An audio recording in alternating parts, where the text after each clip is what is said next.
Okay. Alright, it says we're live. I'm just, I'm checking, seeing if it's actually booting up. Alright. Live? Oh, Okay, yeah, yes it is. Yes. Alrighty! Okay, welcome back, everybody, to Session 13 of Curse of Strahd. It has been, a very exciting, 2 weeks of waiting, I'm sure, but, we are back, and, if you remember, last time Kedra was taken! But, Brian, if you want to make yourself known... Yeah, I got yeeted. Yeah, but he's still here for some reason, so we'll have to see what's what about that. Yeah, why is this asshole still here? Yeah, so to give people time to read the recap, you guys want to talk about what you've been doing recently?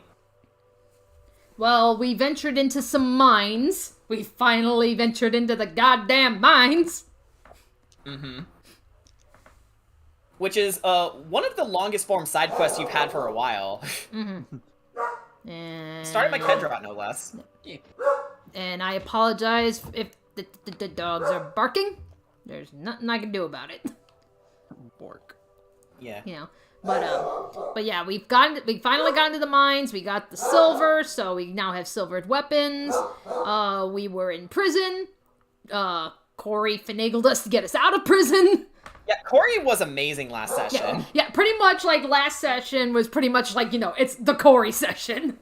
I mean, it was pretty much... She handled everything. It was pretty much Corey being the Hierophant, which is the card I did choose for her. Yeah, so Corey got us all out of prison. We went to the mines. We got our silver weapons. And then Kedrak got kidnapped. And everybody pretty much unanimously agreed that the Burgomaster, Vargas Velakovic, is a piece of shit. Because he is. He's a bitch. As a reminder, he literally said that Sugash was not as good of a man as his drunk of a father. Yeah, it's like, what a dick. Even Ricky didn't like it. Kira hates him because he's a shitty ruler. And possibly abuses his wife. Yeah, and that kind of is also kind of triggering for Kira because her father didn't treat her mother so well. Mm-hmm.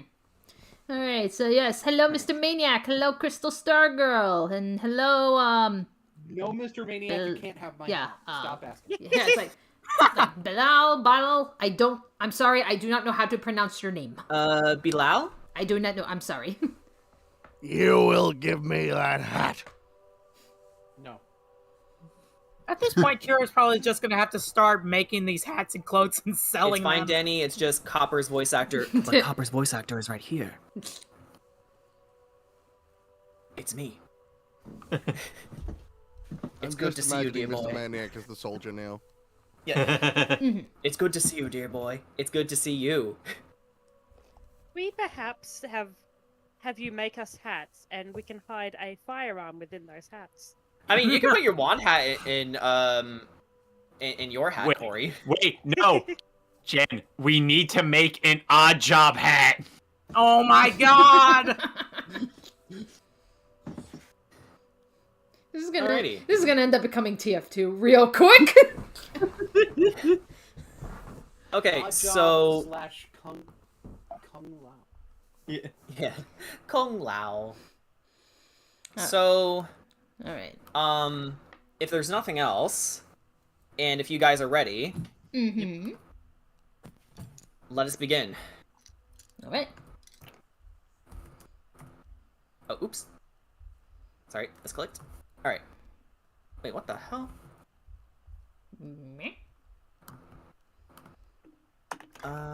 Oh, okay, there it goes. Sorry, the link kept not getting...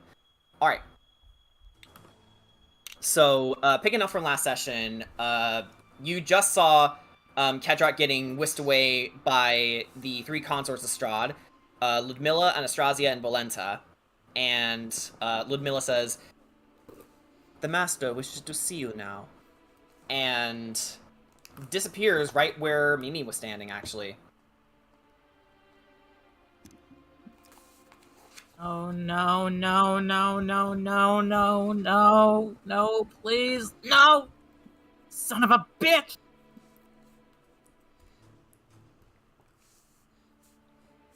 How does Ark and Ricky take this? Let's start with you, Ark.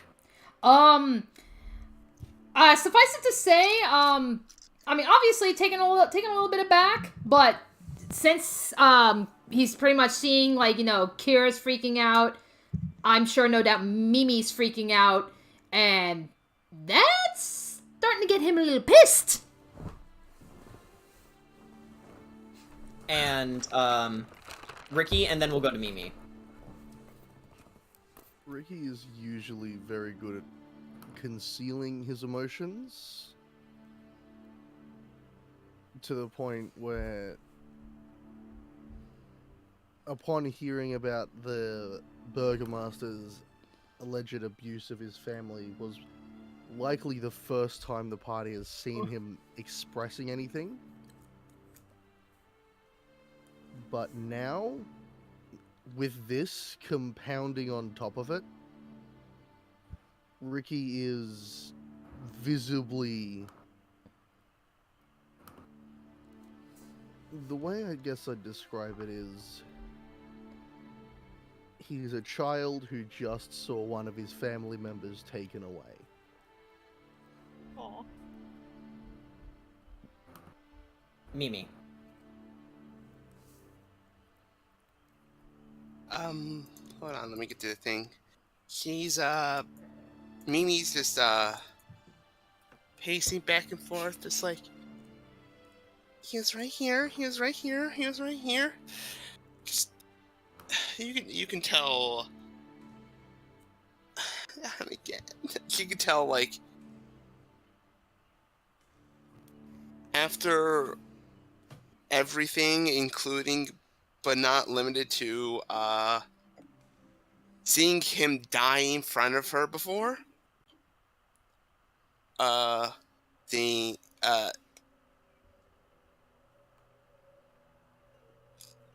this, she's not taking this well. You can all kind of hear murmurs of like, not strong. I wasn't strong enough. I wasn't quick enough. I wasn't.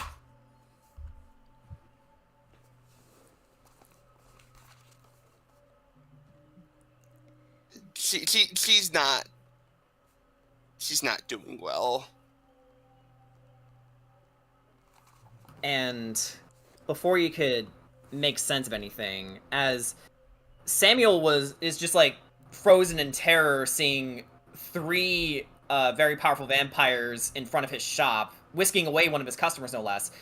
You see Lady Wachter running towards you, panting, going, "Everyone, was that who we thought it was? Where's Sir Kedrot?" He was taken by that bastard's consorts. Bastards. Your chances in the mine have just dwindled. And she looks to you, Sugash, and says, "What would you like to do now?"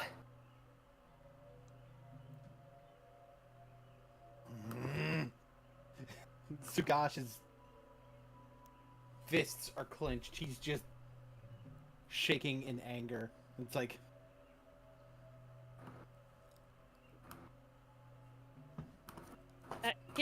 give how us a long did you moment say it to. would take to silver our weapons? What was that? He's talking to the blacksmith. Yeah? Give us a moment, Lady Wachter. We need to consider this. Of course, anything you need. And Samuel says, "Alright, just give me your weapons and I'll silver the rest of them. Come on, give them here. Don't worry about payment." Mimi's rummaging through what she has, seeing if she can give anything. And you all actually notice this as you were getting your own weapons ready. You see Mimi getting something out. Okay. God. Okay. I wish. No. She just grabs her staff. Okay. She hands it over. Can you do something with this? Samuel takes it and says, all right, there should be just enough to... Give me a second. And, he actually takes a moment to, drill into, both ends of the quarterstaff and, sort of fuses the wood with the metal, and, you see it sort of, leaking into, the cracks of the wood, which gives it a very, interesting effect. And he hands it to you and says, all right, here you go. Take it. And Kira will hand over her sword. Your saber? Yeah, my saber. Yeah. Same, second verse, same as the first. Similar to Kedrot's sword, he, ladens the blade with silver, quenches it into, into the cold water, and, hands you, the handle. Alright, be careful with it. It's still hot. Thank you. Sugash is fighting chained. I think we did this last session, but he goes ahead and dips it into the solution. It was a little bit more difficult to quench it because of how linked everything was, but it comes out beautifully, and it almost shimmers as it comes out. And the silver is more of like a bright white to your eyes.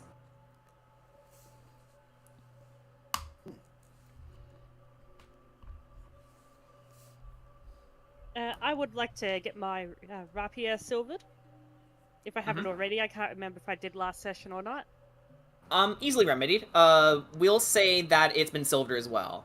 Yep. So he takes it and puts it through the process. It's amazing how fast Samuel is silvering weapons. You can tell that he's done this before, and despite his opinion on himself before you arrived, he is extremely good at his craft. And he actually looks up at the roof at Ricky and asks, hey kid, how about you? Ricky floats down and rummages through his pack before pulling out his parrying dagger. Oh yeah, the parrying dagger! Oh, that's gonna be so good! And he takes it with your permission. And then he imbues the silver into the blade and quenches the blade and hands it to you. And he says, all right, anything else? Is there anything else I can do for you? You want me to tag along? It's gonna be dangerous in those mines, I'm not gonna lie to you. Do you happen to know anything about making bullets, sir? Bullets? Well, my grandpa was a gunsmith. I'll see what I can do. And he rummages through his shack and finds typical tools needed for gunsmithing, and he's okay. May I see your gun? If you have one. Of course. I hand over my wand. Yeah, he takes the wand gun, looks at it, and says, beautiful craftsmanship. And as he works on making and smelting different if you could add pellets. some silver to the bullets, if possible. Yeah, not a problem. I gotcha. He mixes the black powder and goes ahead and he gets you about 20 pellets ready and says, all right, that's all I got, but it'll help, right? More than enough. Thank you. Of course. Just as a precaution. Yeah. All right. Anything else? I kind of wish I could make some armor for Sergey, but I don't know. All right, so everyone who has silvered the weapons, I'll just give you a reminder. You have all you can now overcome weaknesses that specifically goes after bludgeoning, slashing, piercing, and whatever else that resists non-magical weapons. Yeah, because like I was like thinking about What does it. it mean to them? Yeah, because I was like thinking about it, because like we're going into a place that has a lot of fiends, and I was thinking back to the hags, which are kind of like, Right. yeah, we are gonna need some silver weapons. Mm-hmm. And in that case, Lady Wachter approaches you again and asks, I don't mean to rush you, but something is amiss. Yes, No shit. Sorry. it's okay, Sugash. Okay, hang on. And then we will play this. Sorry about that. Oh, did someone type something? Nope, just text chat. Base Jen for the silvered bullet idea, yeah. Very, very true. Okay. Before any of you could, you know, ask her what's up, before your eyes, you see the Burgomaster scrambling for his life until, landing on his face. So he's just running, and Lady Wachter actually turns and sees this and says, Burgomaster, what are you doing out here?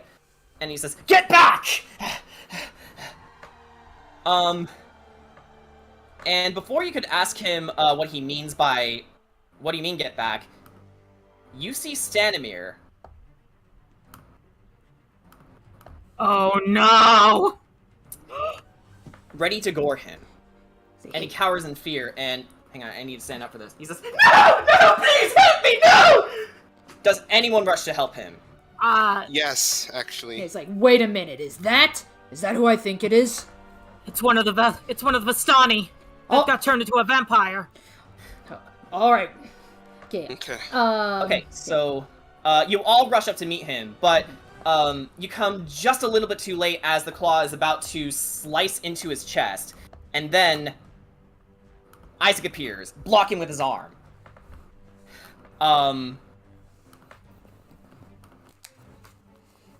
He barrels in front of him, protecting him with his demonic arm, as Stanimir bites down hard, expelling blue blood. Vargas puts a hand to his chest, trying to catch his breath. Thank the Morning Lord for you, Isaac. He was going to kill me. And Isaac takes out his great axe and decks Stanimir in the jaw, pushing him off of him. So he pushes him back, just 5 feet away. And he turns to you all and says, Stand and fight, Tarot Court! If you are what you say you are, then help me defend my master from this vampire spawn. Alright, you guys, let's try to knock him down. Knock him unconscious. Mimi. Indeed. Mimi. Do you think you have what it takes to save him? Yeah. We were able to do it the one time, so... And as much as I don't think I'm strong, I think I can... We just need to keep him still. Say no more. Keep him still, huh? Cracks his knuckles. Yeah. Remember, you guys, don't kill him. Mm-hmm. Right. Wait. We incapacitate him. Mr. Isaac. Can you... Yes, what is also, it? Can you make sure he's still? Not dead still, just still. Fine. Whatever it takes. Just stand and fight! Vargas, you might want to get out of here. Yes. I do need to lie down for a bit. And he falls flat on his face. And Lady Wachter actually rushes up to him and says, "I've got him. We'll get him to someplace safe." All right. She backs away and actually goes into Samuel's shop, which he closes up. Actually, everyone who is currently in the vicinity just goes and hides. Okay. You see Taylor closing up. You see, you actually see,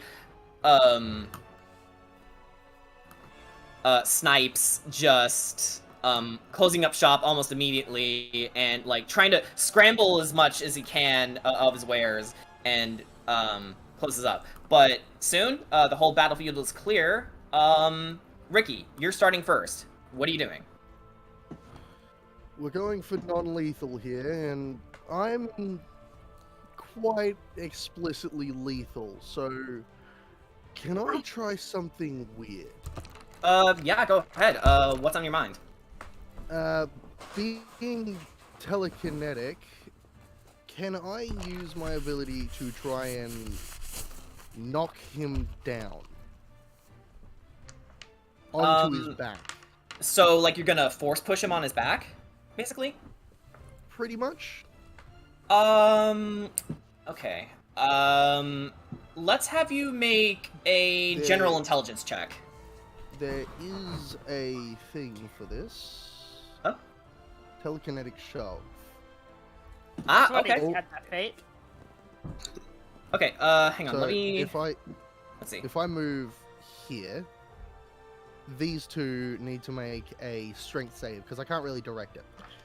Okay, they both need to make a strength save. Okay. Yeah. I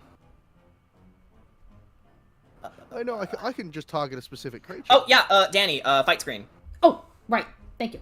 No, I don't even have to move because he's within 30 feet. I can sit here and do it from here. Okay, so...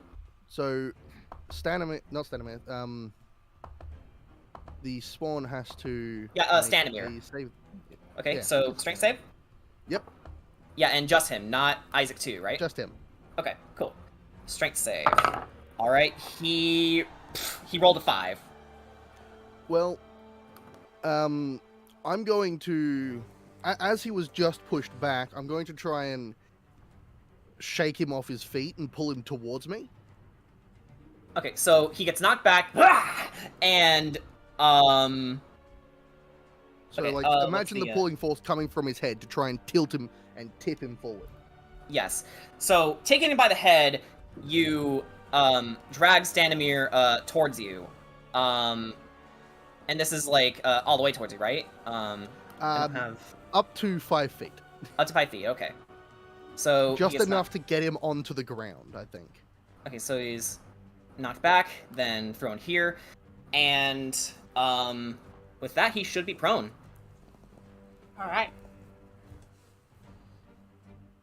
And Okay, now that should be I'm in turn, going right? to move behind him, Yeah, okay.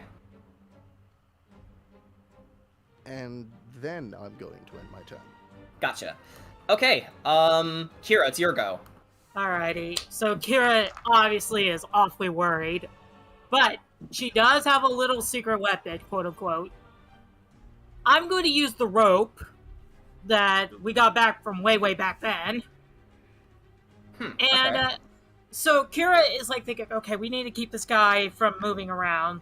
So what she's going to do is she's going to form a lasso. She's like thinking back to how Taka like wrangled horses and stuff, or how he managed to catch a bandit with a lasso. Essentially, she's going to try and tie him down. Yeehaw. Okay. You've yeed your last haw. Yeah, tie that Brumby. So I believe I think it's either I need to make a strength Well, throw. you need to approach him first. Right. So we got about, I think, 30 feet of rope. So I'm gonna move right here. And I'm gonna say you're gonna have to move directly towards him, but you will get an attack of opportunity if you do that. alrighty. Okay, so in that case, I'm gonna use the rope, and he needs to make me a strength save. I guess at disadvantage. Well, first he's going to try and attack you, so he's going to go for a Does he have claw. Sentinel? Huh? No, not Sentinel. Does he have Polearm Master?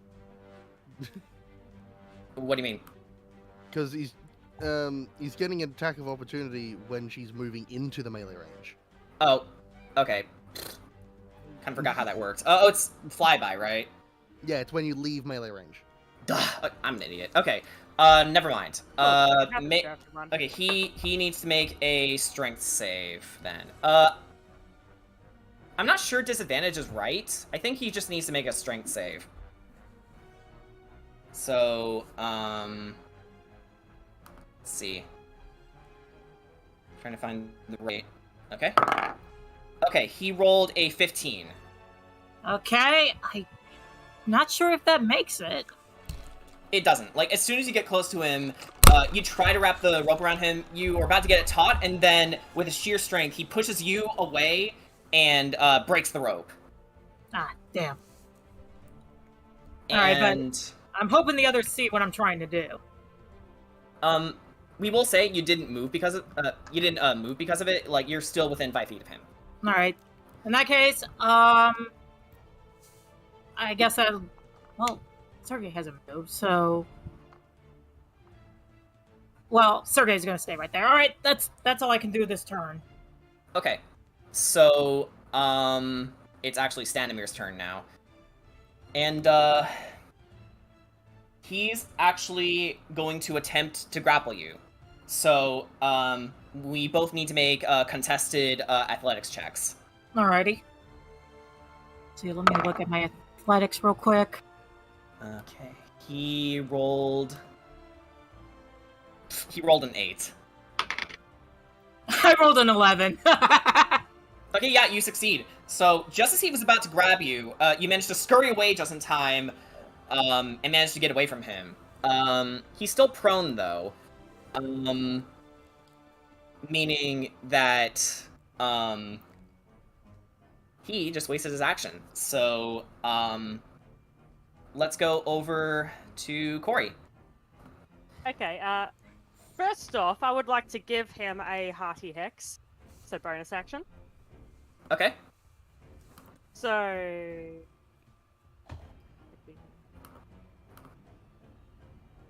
Okay, so he'll have disadvantage on strength ability checks, sorry. Great. Okay. Yes, good. Okay, so, you guys are doing a really good job, restraining him. He is not getting up anytime soon. Should I... A little bit of input. Should I attack or not? Should I use a cantrip? We're trying to...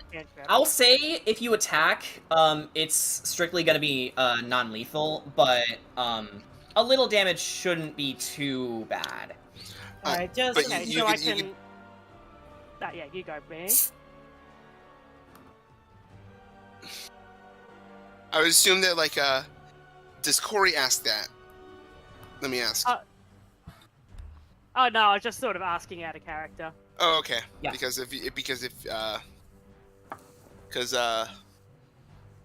Never mind then. Yeah, it's all good. I was Yeah. just wondering if I attacked, I could make it non-lethal damage or whatever. Yeah, like, your guys' aim is to try and knock him out. So, yeah. Whatever damage you may inflict, will be considered Or, non-lethal because you're... Yeah. Restrain him entirely. Yeah. Y'all Because- just For rape now, him I'll like give a- him a Yeah, couple of... even though you're getting him down, like, restraining him is the problem, currently. Yeah. Yeah, he just For broke now, our I'll give him rope. a couple of Eldritch Blasts. Okay. Go ahead and make some melee spell attacks. That Melee is... spell attacks. Oh, ranged, but yeah. Ranged. Same thing, you're attacking. Yeah, It's the same fucking Okay, thing. that's 18 to hit. Okay. That is gonna hit. Do I have to... It's 2 beams, so I have to roll to hit twice, right? Yes. Yes. Oh, that might not hit. That is... Hold on, doing maths. 12? Yeah, that misses. So the first beam collides into his face. You see a little bit of light and lapella drifting off of it. And you also were about to hit with the other beam, but he manages to jerk in just a way that made you lose your focus, and it veers off into the fountain right there, and you see a blast of light coming from it. Yep. And that was 9 damage for for the 1 beam that hit. Oh, actually... Oh, and with my hex, that would be 1d6... Okay, so that's 11 damage. 11 damage. Okay. Enough to lose his focus on trying to escape because you hit him. So I think that's the end of your turn, right? Yep, I end my turn. Alright. Ark, you are actually sharing a turn with Isaac right now. Alright. The Okay. big boys. Alrighty, so, Thank you, lad. pretty much seeing, how Corey kind of, like, knocked him back and had him, like, I guess, like, losing focus. Ark is... He's on his belly right now. Yeah. Just so you know. Yeah, so Ark is gonna turn to Isaac and go, grab him now! As you wish. Alright, so I'll just, I guess I'll just maneuver over here and, go for a grapple. Okay. So we both need to make strength checks. So athletics. Athletics, alright, it's Ark's bread and butter. And Stanimir's rolling at disadvantage. So he rolled... Okay. On the first roll, a natural 20. On the second roll, which is the one with disadvantage, that's 6 plus 3, so 9. Haha, I rolled a 19. Awesome. So, yeah, he is grappled. Alright. Yep, so... Yeah, so I know... Yeah, so, Ark will grab him, If Isaac wants to, jump in on the pile, he's more than welcome. Yeah. So that's the end of your turn. Yes. Isaac is going up next, and he's gonna do the same. So,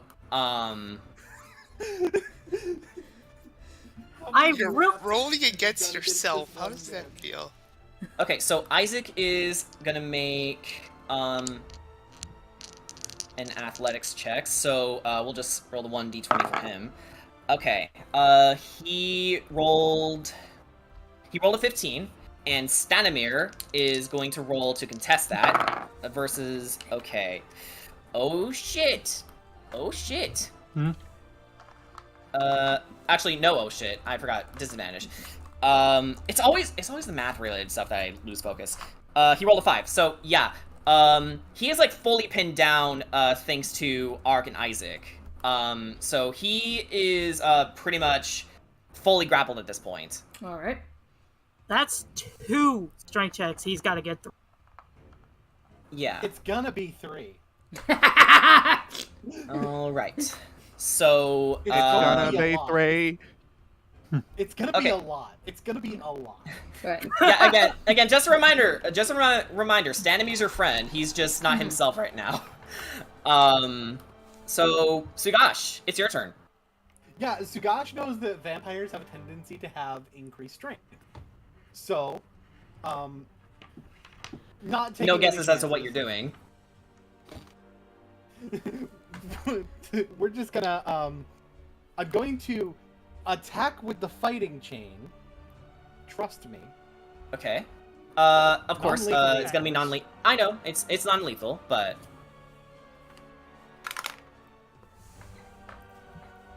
And it has advantage. Yeah, because he is grappled. Well, also because he's prone. Yeah, that's true. He's prone, he's grappled! Actually, Right. the prone is the reason that, it's advantage. Yeah, I know. 21 to hit. Mhm. Yeah, that hits. Before I roll the damage, 2 things trigger. Okay. First, I can use my bonus action to grapple, but I'll do that after, Okay. because that's a separate action, technically. Okay, so what's the other The thing? you're other gonna thing do? that happens as a non-action that triggers when I hit is he needs to make a Constitution saving throw. Okay, he needs to make a con save. And does Because Hex... Dana- Yeah, does Hex affect this, Dana? No, only for strength. Okay, so just the 1d20 then. Okay, he rolled a 21. Okay, Damn. so he is not stunned. Yeah, so he shakes off the stunning strike. Okay, he's going to take 7 non-lethal silver damage, Okay. and then I'm going to use my bonus action to grapple. Okay. So yeah, sort of going off of what Kira was trying to do earlier, you managed to hit him, pum. You tried to go for a stunning strike, but Stanimir shakes it off because how rabid he is right now, and you managed to take the moment as he's like lurching up to look at you to wrap him around in your fighting chain. And I think with that. It should be the end of your turn. Nope, because I still have extra attack, which means I have a second attack to do. Okay. Ice monks. Okay, go right ahead. This is going to be an unarmed attack. All right. So because I don't need to attack with the fighting chain now, I do have advantage. Mm-hmm. And it is non-lethal, reminder. That's going to be a 25 to hit. 25 to hit hits. He's going to need to roll another con save for stunning strike. Okay. Con save. And that is going to be a 15. A 15 will pass. Okay, so, with that, he is fully stunned. On a pass save? Huh? Oh, he passes. Sorry, you said pass, so I thought, No. He's the I one thought- doing the save. Why would... yeah. Anyway. No, sorry. But he does take 8, fist damage. Okay, so, he passes the save. Sorry, I thought, okay. So again, he shakes off, your stunning strike. Okay. So... Do you have anything else, or...? That is going to be it. Okay, Mimi, it's your go. What are you doing?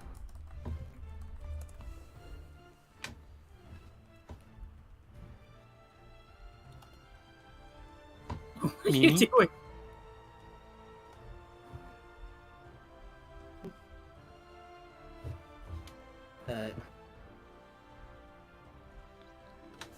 We have triple grappled this man.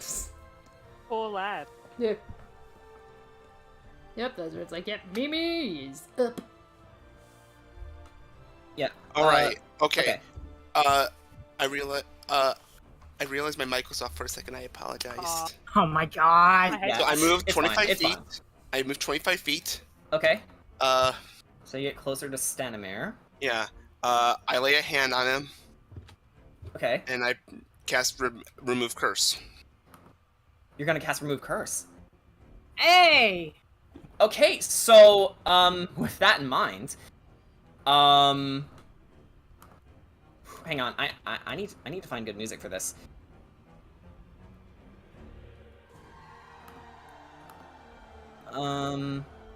Give me a second, the music, will be changed. I just have to find the right one first. Poor Stanimir got dogpiled. No. Again, the aim is to make sure he can't hurt anyone else. So what you Right. guys did was an extremely good call. But like being dogpiled by a bunch of guys, I imagine when he gets back, he's like, I think I'm gay now. Well, you'll see what happens. Okay, so Mimi, as you lay the remove curse on him, you see Stanimir struggling, and until finally his fangs recede, his skin turns back into a lighter color, and with that, he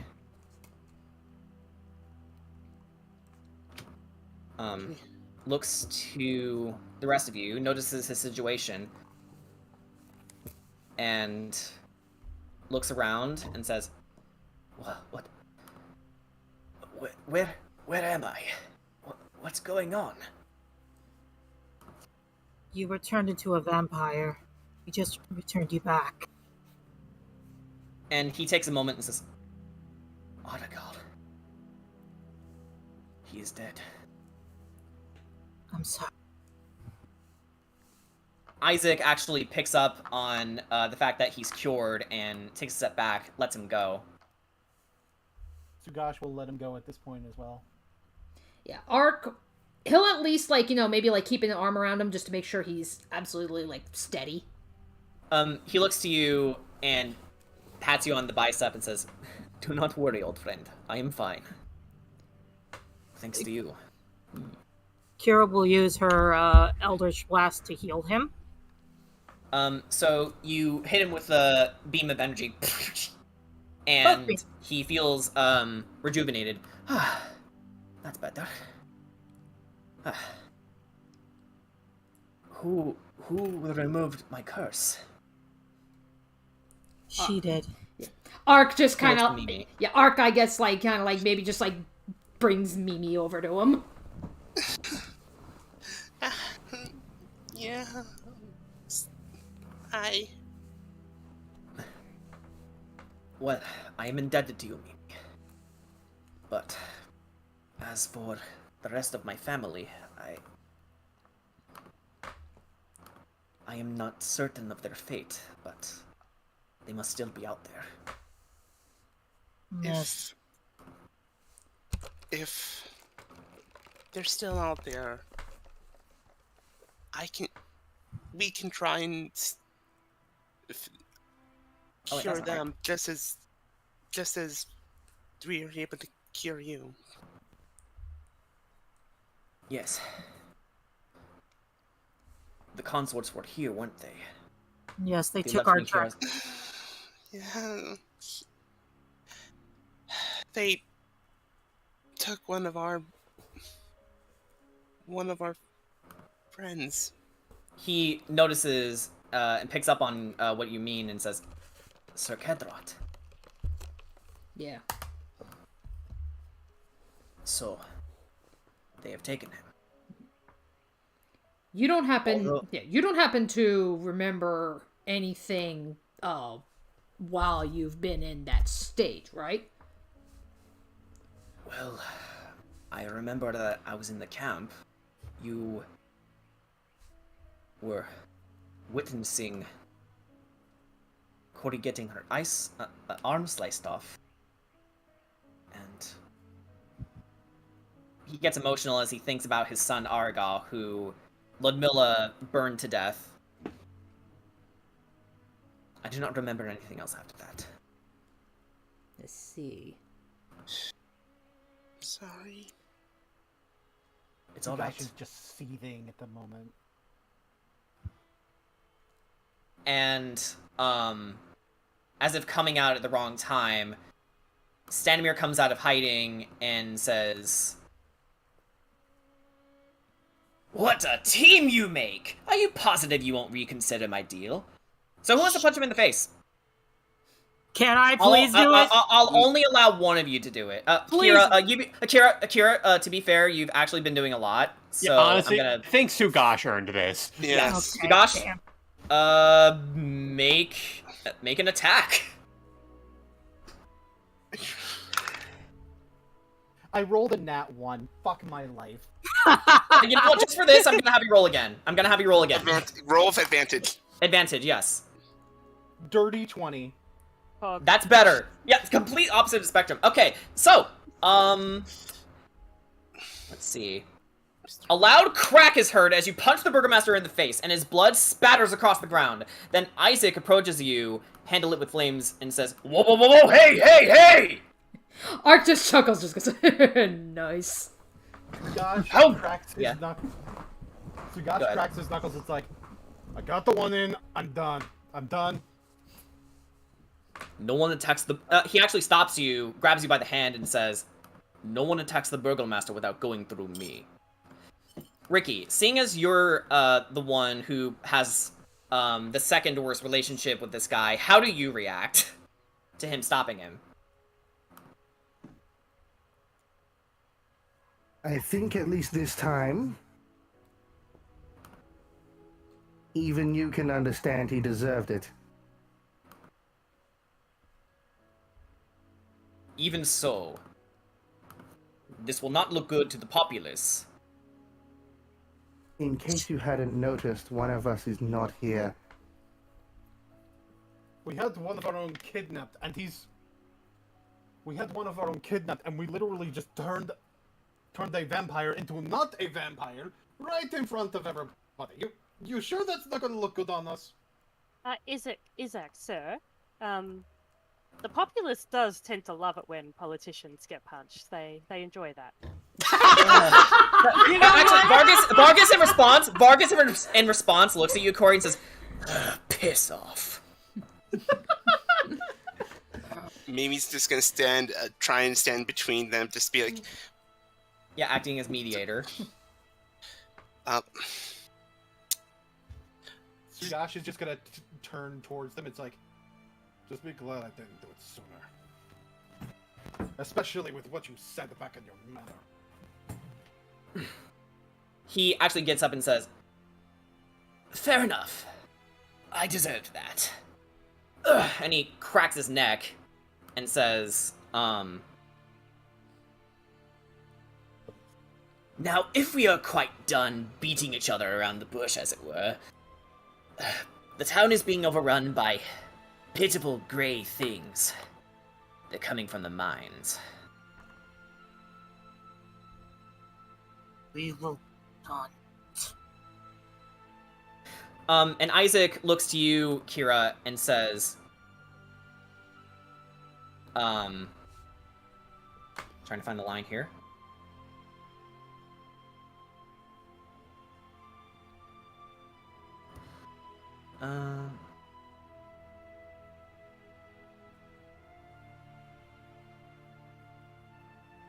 Give me a sec. Okay. Despite what you think of the Burgomaster, think what you want about him.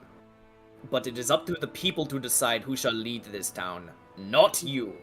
You can either respect that, or I will chase you out like rats. There's nothing more important to a ruler than their people. As someone who does have some connections to royalty and power, just remember, the people don't protect you. You protect them. Look around you. The city is walled, and I have the finest battalion in the land. Do you not call that protection? Well, a lot of good that did you. Well, a lot of good that did you with our friend over here. Yeah. Exactly. Go ahead. Even the strongest of defenses have small holes in it.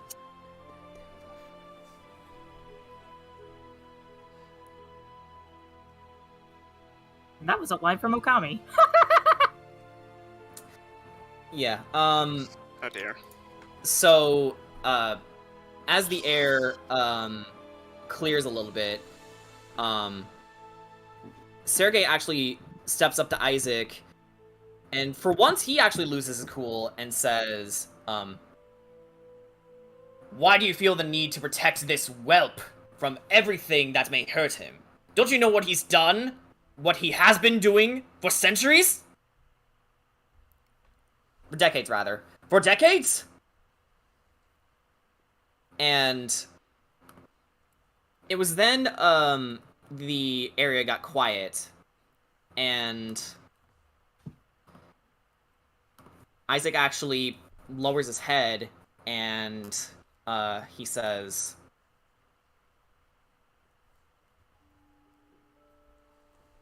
"My father and uncle took my sister and I fishing when I was 11 years old. It was a day like any other. Just spending time together, like we always did. But then the wolves came. They came up from the brush, making nary a sound. One came from my little sister Nina, so I stepped in." He shows you his demonic arm. "And I have grown this years later to show for it. I told Nina, run as far as you can, and she did. But I doubt she survived. My uncle lit a fire to fend off the beasts, and my father carried me on his back while the three of us ran back to town. Together. 2 months passed. My uncle, he passed away from heartbreak. A year later, mother and father succumbed to illness. I was left alone in the orphanage. Distance was the final gift to me. At least that was how I used to think of it. I was bereft of a reason to live. Then the Baroness came to me, offered me a meal." He turned to the Burgomaster and grinned, and it was genuine. "She and Vargas did not mind about my appendage. The Burgomaster offered me a job when I became old enough. Said I showed much valor that day. The Baroness looked at me and said, I know it has been a difficult time for you, but you no longer have to worry about the shadows of the past. Stay with us, and we will show you the light again. All will be well.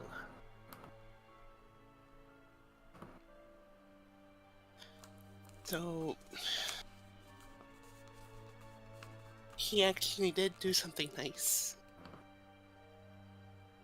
Yes, I may have stricter regulations on my town, but I am not completely heartless.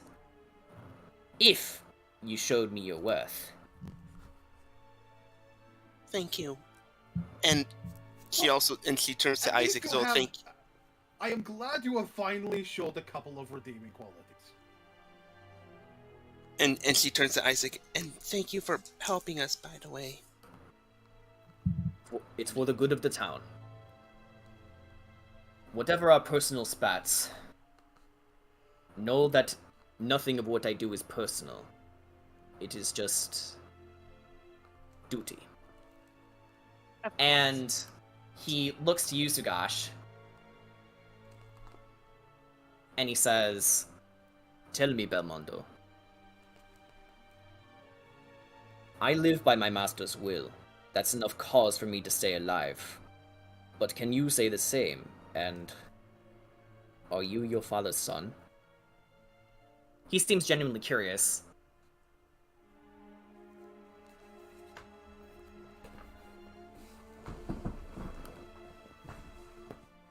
To be quite honest, I barely knew my father.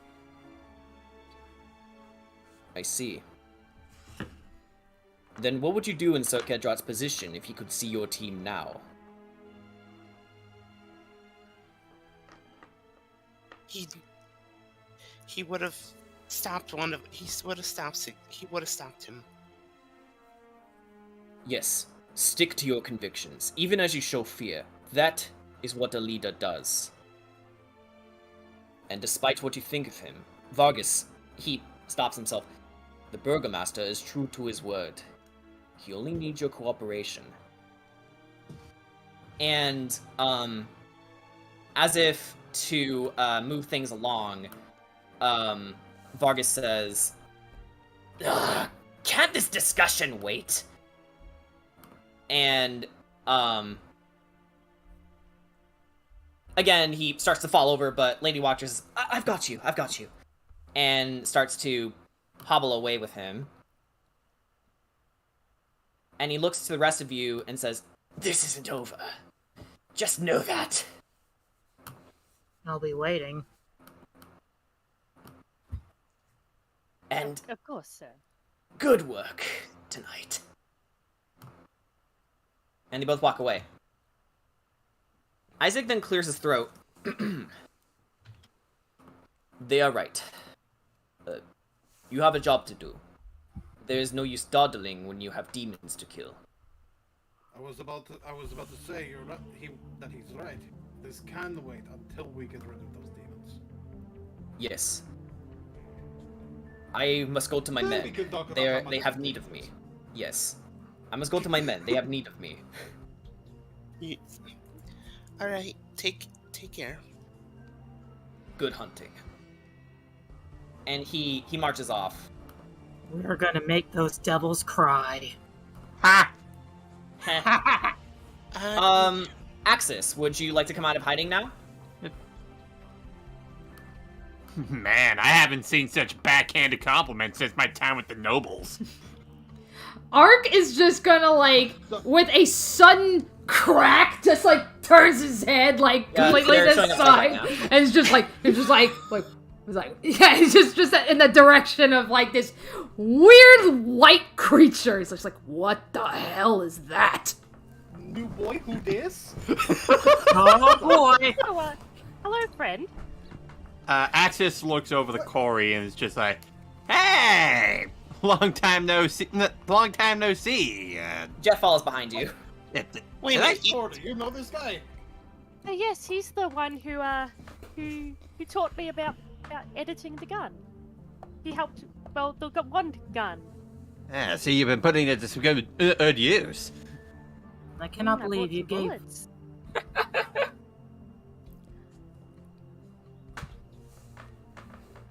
I believe that you need bullets. I mean, what, is it not enough? It's. You gave a little child a gun. You know what? What's your name?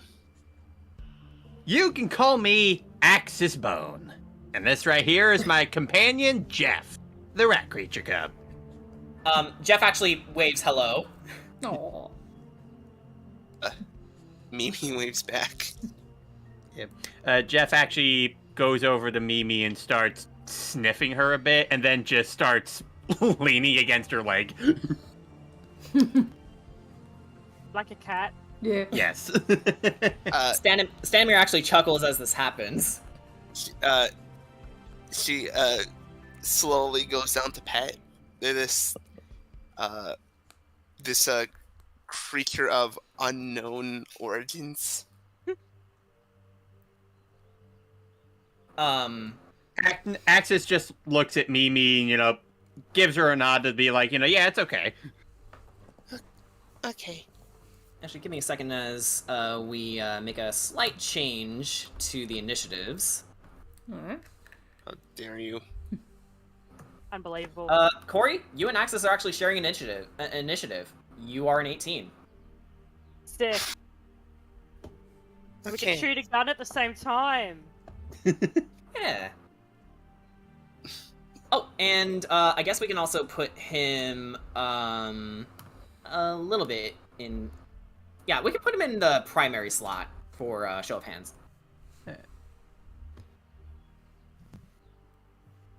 So I couldn't help but hear a commotion coming all the way over here. What was going on? Oh, who dropped? Oh, Kira! Look. Okay, from the top, what'd you say? So I couldn't help but hear there was a commotion going on here. What was going on? That was me, I'm afraid.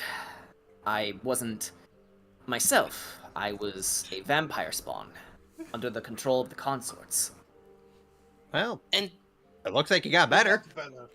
and before then, Well, hopefully I'll get better. and before then, the consorts took away one of our friends. Axis actually takes a minute to really look at every single one of you. Notices apparently hearing that one is missing, and he goes, "Son of a gun, you're the Tarot Court." Ah, yes. Yes, we are. You're quite the talk of the town, just so you know. Sergei actually walks up to you and says, "Well, if Corey trusts you, so do I. So you've heard of us." Yeah, and how I hear that you're not exactly on the friendliest terms with Mr. Vargas over there. You think? We are not. Sugar shakes out his hand. Don't know whatever you could be talking about. You know what, just for fun, make a deception check. Just for fun. Okay. And Axis, make an insight check. To be fair, it was sarcasm, but I got a 13 on deception. Mm-hmm. I got a 17 on insight. Yeah. So suffice to say, Axis, you pick up on him quick. Yeah. Well, just figured it might put your nerves at ease to know that any enemy of Vargas is a friend of mine.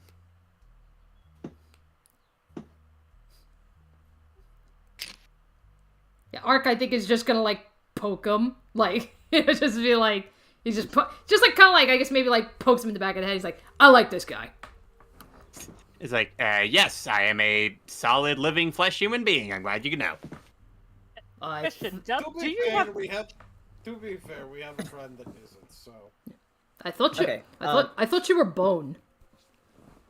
You know what I mean. Ark just stares blankly back. His last name is Bone. And someone had a question, I think. Oh, was it out of character question? Oh, okay. Do you even have flesh? Do you yes. have flesh? Yeah, he does. Yeah. Yeah, I think technically in the comics, like the bone creatures and stuff, I mean, like, yeah, they're like little white blobs, but they are very much like cartoony, squishy people. Yeah. Okay, then. Yes. Yeah, it's not like they're actually like walking skeletons. No. Hence why I had Ark poke him, just to be like, you say you're bone, but You say you're a bone, but are you actually bone? right? I wear you on my head. I hate to ask, but what are you? I'm a bone creature. Never heard of me? No. No. Wait, Ricky, you might. Yeah. No, hang on. It's like, huh? Yeah, everyone calls Ricky over at this point. It's like, funny. You'd think you wouldn't be able to miss a guy with a nose this big. I mean, I'm even as white as a ghost, he says, looking at Ricky. No offense, my guy.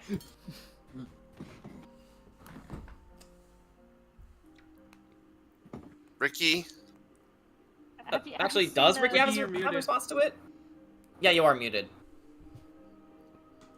Ricky doesn't respond. He's lost in his own thoughts. Ricky. Hello? You okay?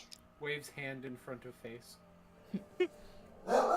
Is he normally No not the response. talkative type? He's been going through a lot. I think we all have. Living here, you tend to do that. And Stanimir actually says, "Well, I'm starting to hear some sounds of fighting over on the other side of the street. I should go into hiding for now and wait for this to blow over. I assume you are going to make for the mines? That we are.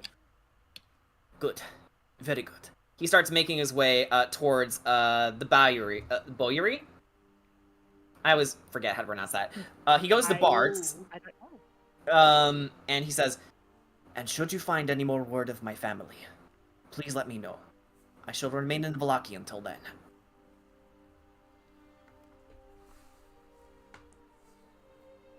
Best of luck. Okay. Oh, sorry, Zagash, go ahead. It was just Tugash nods a little bit, and he looks towards Axis, and he's like, "Can you fight?" He just pulls out a little knife, starts twirling on his finger. I don't know, you tell me. Jeff nods up and down, yes. Yeah. Okay. Considering the fact that we're a man down, do you want to come with us? We're fighting demons.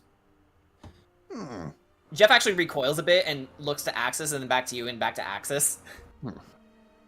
Well, can't necessarily say demons have been a part of my forte, but seems to me you guys could certainly use someone who can maybe tinker a couple of things for you here and there.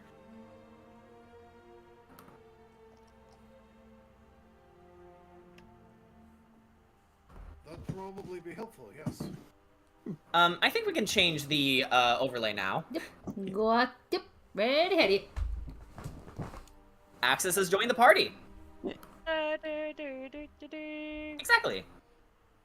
Yeah. Speaking of tinkering, mind if I took a look at your staff, Corey? Memeing, you mean? Mine?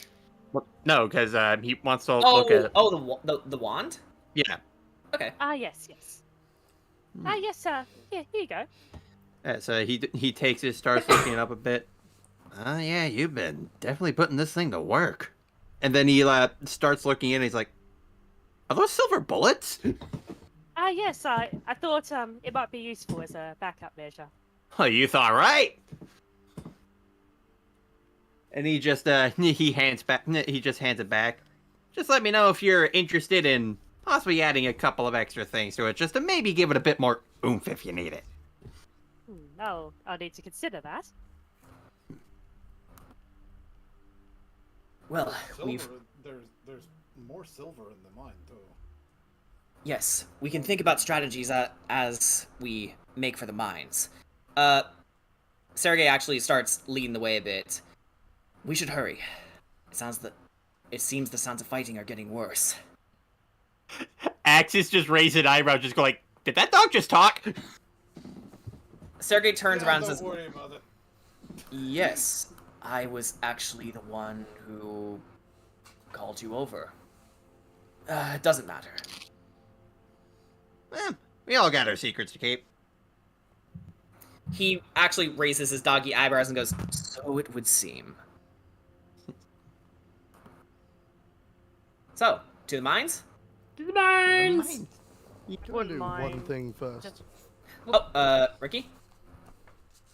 Ricky pulls out his grey bag of tricks and pulls 3 objects out. Okay. He throws them down to summon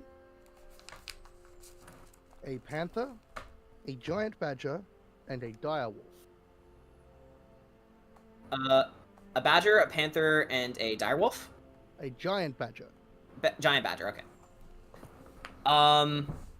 So, everyone, you, see these creatures, rising, from the objects that Ricky pulled out of his, bag of tricks, and, they all stand to attention. Actually, hang on, I guess I can, I'm gonna have to make tokens for these. No, you don't.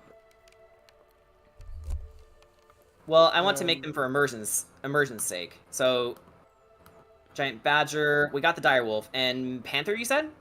Yep. Okay.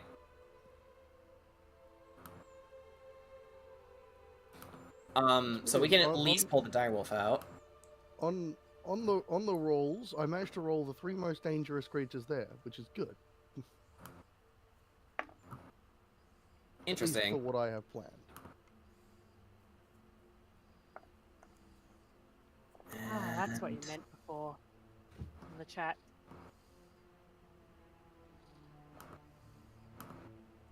Okay.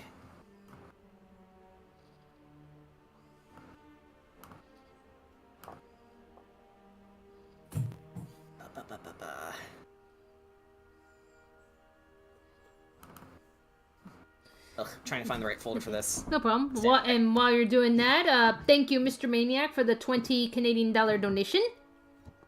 And he says, as his OC Jason, so Terracourt, I've heard you've got some demons to take care of. As a hybrid of one myself, I got a thing to tell you. Beat their asses. I know you guys can. I'm sure your bird friend knows a quote I'd use.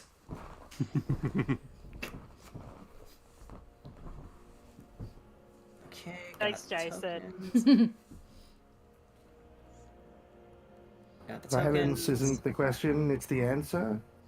And the answer is yes. The answer is fuck yes. Oh yeah, brother. Time to make these devils cry. I love that line. It's time to make these demons meet God. It's time for these devils to get triggered. Cue the music. Panther, and then You we'll see, add devils the, are a big Tumblr users. add the big Absolutely. badger. So which of us is challenging these devils into a game of pool? I don't know about you, but I'll be taking on a fiddling contest. And here we If go. we don't have a bard, then we may actually challenge the devils to a fiddling contest. Okay, so for flavor, the direwolf, as it grows, gets into a position and howls a bit. The panther circles around Ricky and hisses, and the giant badger just sort of sits up, tilts its head, and its ear sort of twitches. Giant badger don't give a fuck. Badgers are fucking scary. Like, in general, they don't give a shit. Yeah. Protect the I'm townspeople. there over Kill Badger. anything that doesn't belong here. They all start rushing into the square. And, single file, they start to disappear.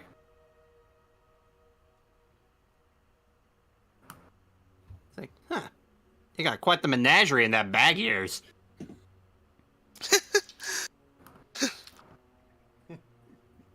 More often than not, I don't know what I'm going to get. I'm lucky it was those three instead. I could have gotten money bags again.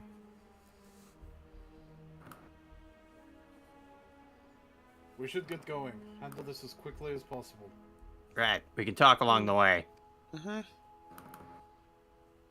Okay, so with that, you guys make it to the square, but before that, we need to make the music change to something a bit more appropriate. Also, Okay. Gonna have to hold off on that. Where's the town square? There it is. Okay. So you go to the town square and you see nothing but soldiers and dretches. Before you see an army of dretches going up against the soldiers of Valaki. The soldiers driving their spears through their hearts, and the dretches are expelling their fetid clouds in an effort to poison them. Luckily, their medics are close at hand, making sure they can still stand despite the toxic gases wafting in the air. You can smell the stench from a mile away, and thanks to Ricky, the Direwolf, the giant badger,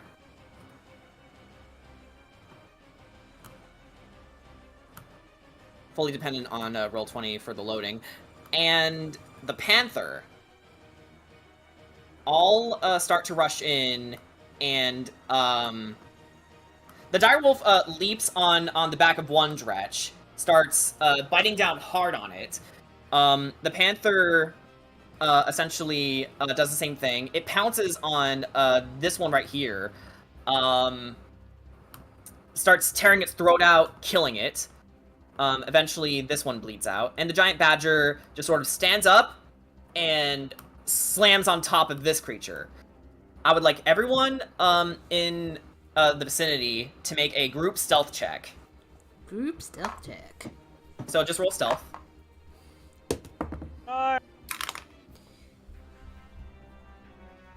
I got a 2. Oh no. I got a 22. Nice. I rolled I worse got a than 19.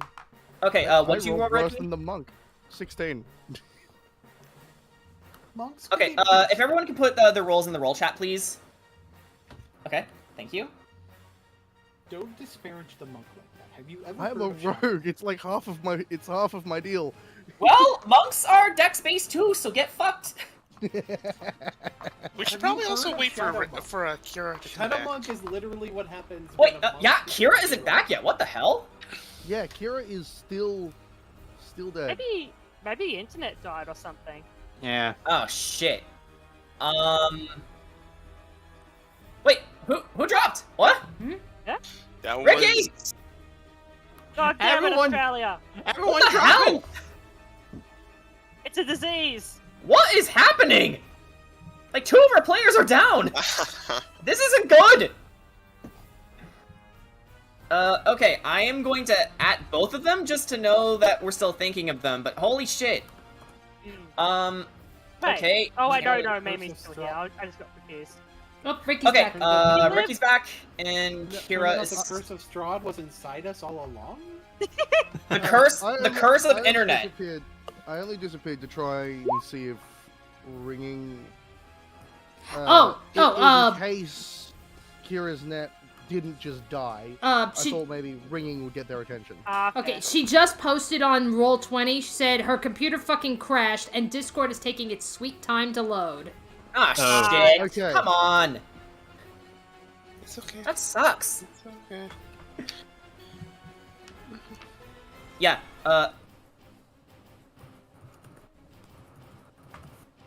Well, yeah, I should probably add mine. yeah, please add your rolls to the roll chat. Underneath initiative if you don't Okay. if you don't Okay. remember. Okay, yeah, she rolled a 19. 19. Okay. Siblings in sync. Let's go. Yeah. Oh. Okay. Thanks, Ricky. Okay, I'm gonna have to re-add everything. So 16 plus 19 plus 5 plus 2 plus 22 plus 21. Carrie, you and Ark. Okay, I think Sugash and Carrie... Okay. Everyone, you all succeed. Woo! Ricky you also just grabs see- Corey and drags her to the ethereal plane. Wait, Kira, are you back? Kira! Hello! You live. I am sorry about that. I had no idea what just happened. You're It's okay. good. DM, I'd like to do out it. on Ricky being a bastard. DM, I'd like to do a tinkering check on her internet. You know what? Yeah, go ahead and roll a d20, add your proficiency. I am so sorry. You're good. It's okay. So what we're did just I glad miss? you're back. Yeah, no, we were just rolling a group stealth check, and you guys, suffice it to say, you pass with flying colors. So, rolling the highest. Surprisingly, it's Mimi that rolled the highest. So, Mimi, if you'd like to have everyone follow your lead. No, you rolled the highest. Actually, Sorry, I must. actually, Oh yeah, yeah, you did. Yeah, sorry. I don't know. Okay, I saw stealth and then 21, and my brain just filled in the weird blanks.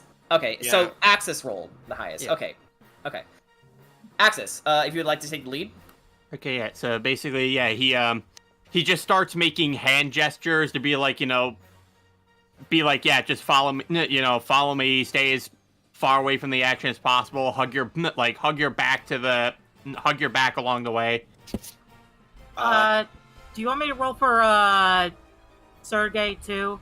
No. Because even if Sergey rolled, you guys clearly passed. Yeah, I didn't roll for Jeff. Yeah. We can assume that since Jeff and Sergey share Axis and Kira's initiatives anyway, typically, they would roll the same. Yeah. So okay. So, Yeah, blame it's like Strahd. Yeah, I'm it's gonna. like, Yeah, I actually have the stream open this time, so I can see what you guys are doing sometimes. All right. So I assume that following. I'm Yeah, sorry, assuming go ahead. Corey is like being carried on someone's back. Mm-hmm. Actually, is Corey big enough for to ride on Jeff? Yeah, you know what? Corey. Because well, also the other thing too, Jordan, is also remember rat creatures be strong. They are strong, even as cubs. Yeah, so you can ride them. Is he a medium?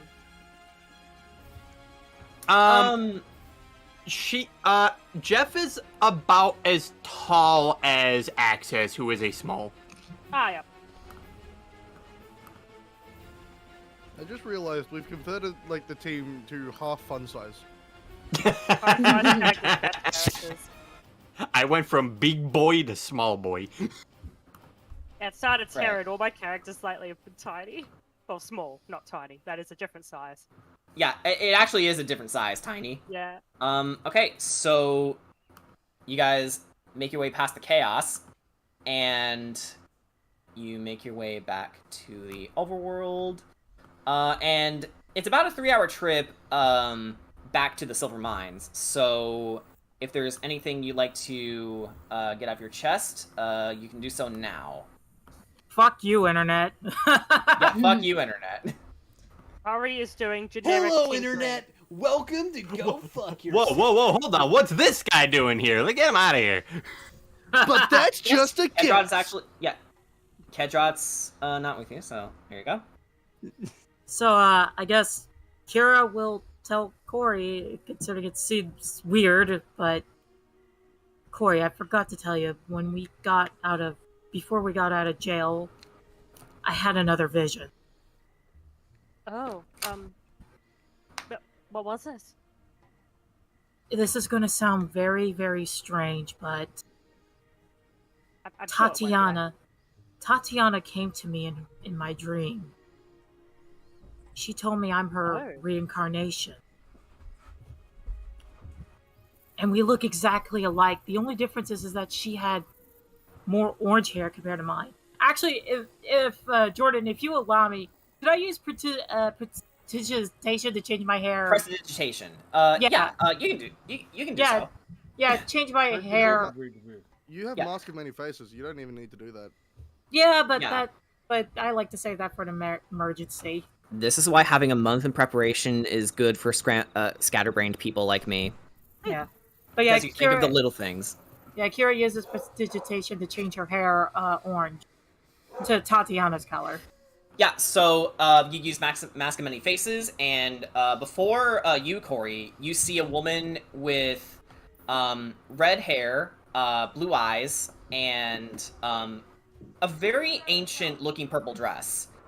And she looks exactly like Kira, just with minor differences. Oh, there is quite a likeness there. I know it's kind of weird talking to my former self, but I can imagine. and we share a lot of similarities. I mean, like, it doesn't surprise me that no doubt Tatiana was probably like, the more I think about it, the more I'm thinking, like, if she is my reincarnation. We share a lot of likes, and I imagine at one point she was probably a stable girl, considering how much I love farmland and horses. If I could ask, but have you contacted Bahamut about any of this? Not yet. I've been looking for the proper time. Everything's just been hazy and chaotic, but I do need to talk to the patron eventually. It actually has been a very long time since either of you contacted your patron. I guess I could probably do it since we're on the road and it's like a 3-hour. Yeah, you've got time. And for reference, it's 6 p.m. right now. It was 6 p.m. when you just left town. Once you get to the mines, it's gonna be, well, 9 p.m. Yeah, I do have a idea of how I could protect our horses and our wagon as well.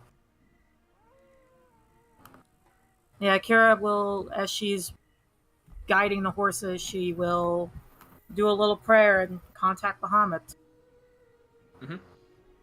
And First- I will join. yeah. So, Bahamut, sorry. Need to collect my thoughts here. Kira and Corey both take a minute to get their holy symbols, and they start praying for Bahamut. And just the same as last time, they feel that very familiar warmth. But in comparison to when you first joined Barovia, that same positive light that you've been feeling, which is Bahamut's warmth, is slowly fading away, it seems. Oh boy. You get a pulse of gratitude to start with, indicating that he's happy to see that you two are doing well enough. I'm sorry I have not contacted you. It's been quite a mess, Lord Bahamut. Please forgive me. He releases a wave of forgiveness. He doesn't blame you for not keeping in contact with him. And Kira, you're getting bits and pieces of the conversation, but your connection with Bahamut is distorted. Almost, if we can give a modern example, your connection with Bahamut is almost like someone is going through a tunnel. Oh boy. Power must be growing. Oh, more Lord Bahamut, there's so much that's been going on. Apparently I'm the reason why I was brought here is because apparently I'm the reincarnation of some Tatiana. Whoa! That was Bahamut who spoke. Yeah, that kind of spooked her a little bit because she's not used to Bahamut talking. My lord, I need to know what is going on. How did she come to be me?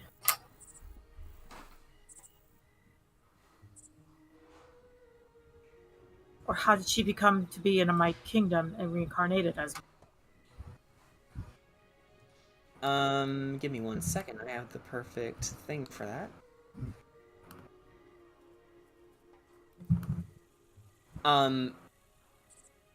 You experience a bit of a pause, and finally you hear, "When Tiamat fell."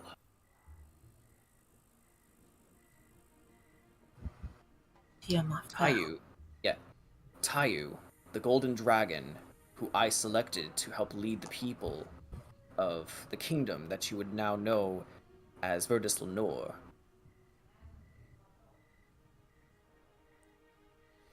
worked to establish a kingdom of peace and glory. But Tayu realized he couldn't he couldn't lead the people himself. So he began looking to find a suitable leader, one who walked with the poor and the rich in good standing, and had a good head on their shoulders. That was when he encountered a peasant woman, Samara Faye. She was wise, but strong, and had a heart of gold. He chose her to become the new leader of the people. At first, Samara refused, that she couldn't lead. It wasn't her thing. Tayu would give her the space to think about it, to walk along the country's paths to see the damage and chaos the Great Dragon War had caused. She saw that the people were sick, dying, poor. The only thing protecting the kingdom were the Metallic Dragon clans. She realized the people were crying for help, begging for answers.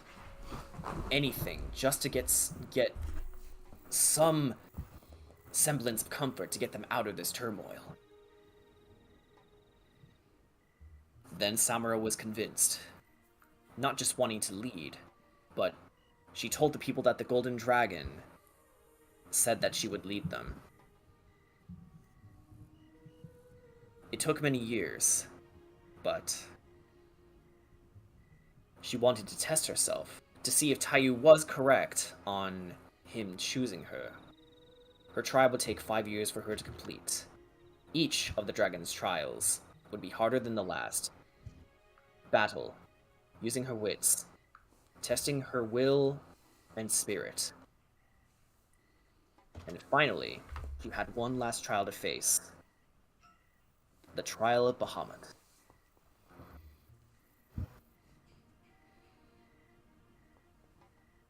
And I would like you to start rolling a history check.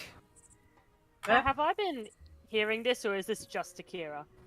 Mainly to Kira, but you're hearing bits and pieces of it. You just heard something about, Tayu, the Golden Dragon. Something about Samara Faye, how she was hesitant to lead, and the 5 trials that Bahamut mentioned. So, Kira, roll history, please. Alright. That is a 16. 16. Okay, from this point, you actually, ended up saying what the Trial of Bahamut was. Right, it was a very enduring, hard test. Which she had to, I believe. Am I allowed to say it, or you will say about? Yeah, this is your floor now.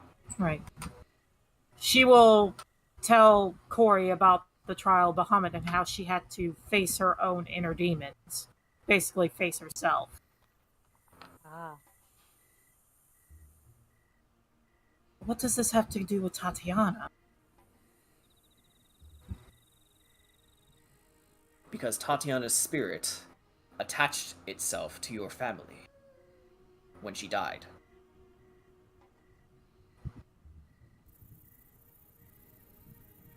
Her spirit was able to leave Barovia before it took form, unlike Sergei's. I see. So while I guess technically when I escaped, I attached myself to the Fae family, and unfortunately Sergei became trapped here. Yes. With Strahd von Zarevich. I understand your reservations upon hearing the name. But your dragon blood is very nearly awakening. You just have not realized it just yet. But it is in you. You must have faith. I shall, Lord Bahamut. Please continue to watch over my mother and make sure she is safe, as well as the rest of my people. Cilicia and your people will be protected. And tell Cori, I am always thinking of her. I shall, my lord. And I am sorry her connection with me has been severed. Tell me, what happened to her? When we came back to the Vistani to tell them what he did to Madame Eva, that man, Strahd's henchman, Rahadin, basically took Cori and chopped her arm off. I see.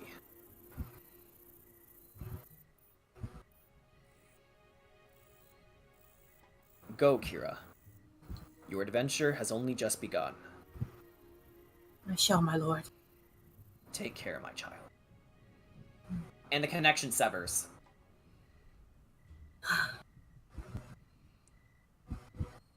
So she will tell the party of her interesting conversation with Bahamut, and then she'll look over at Cori and say, "He's still thinking of you. You are still his beloved child." Thank you. I'd certainly was hoping that I'd still be within his thoughts. When we get back to Bertis Lenoir, I shall find a way to reestablish that connection.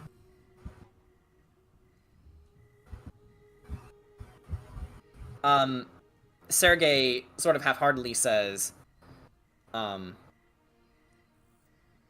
you should be able to do it soon. I will. The stronger I get, my blood continues to awaken. I still feel my bond with Bahamut will get closer as well. And as you have this conversation, Axis, what are you currently doing right now? I'm doing revolver ocelot tricks, but with my knife.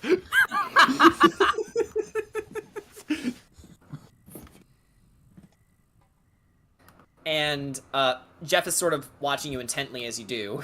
Yeah. And then like he just looks at the rest of the party, just having their conversation. He's a little curious, but he also noticed that, he also gets the idea, like, this probably isn't something that he needs to dwell on. Like, this is because he's clearly just, along for the ride. He feels like he doesn't have a right to, like, barge in on this conversation. So letting it be as it may. Yeah, like he's actually waiting a little bit to see, like, if anyone's, like, gonna pop him any questions, since again he did just kind of get here. So Sugasha also has definitely given some thought to what Isaac said to him, and he looks towards Axis. It's like, so you're clearly good with the knife. That's good.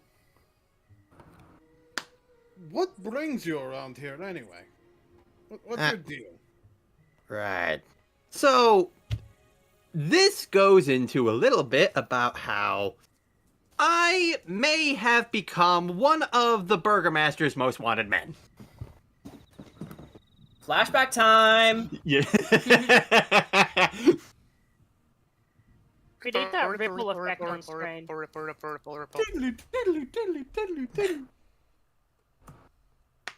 Oh wait, oops, that's not right. Yeah, I was gonna say, oh, this map is huge. Oh my Yeah, god, there's two of them. 2 axes. I don't think the Burgomaster can handle it. Yeah, wait, there's 2. Yeah, look under Jeff. What? Oh. Okay. I guess. Oh, okay. I know what happened. Okay, so I actually put in access preliminarily, and then Brian just put in another one of him. Yes, I didn't know he was already there. Actually, yeah, no, Okay. Jeff wouldn't be here. Whoopsie. Whoopsie. Jeff wouldn't be here. Okay. Yeah, Alright, Jeff wouldn't I be just here. wasn't sure because that part we didn't talk about. Yeah. Okay. I just assumed that he was there because he is your companion. But Yeah, okay. well, no, because the reason that Jeff isn't there is because he's helping Axis do the thing. Okay. So he wouldn't be here. Gotcha. Okay.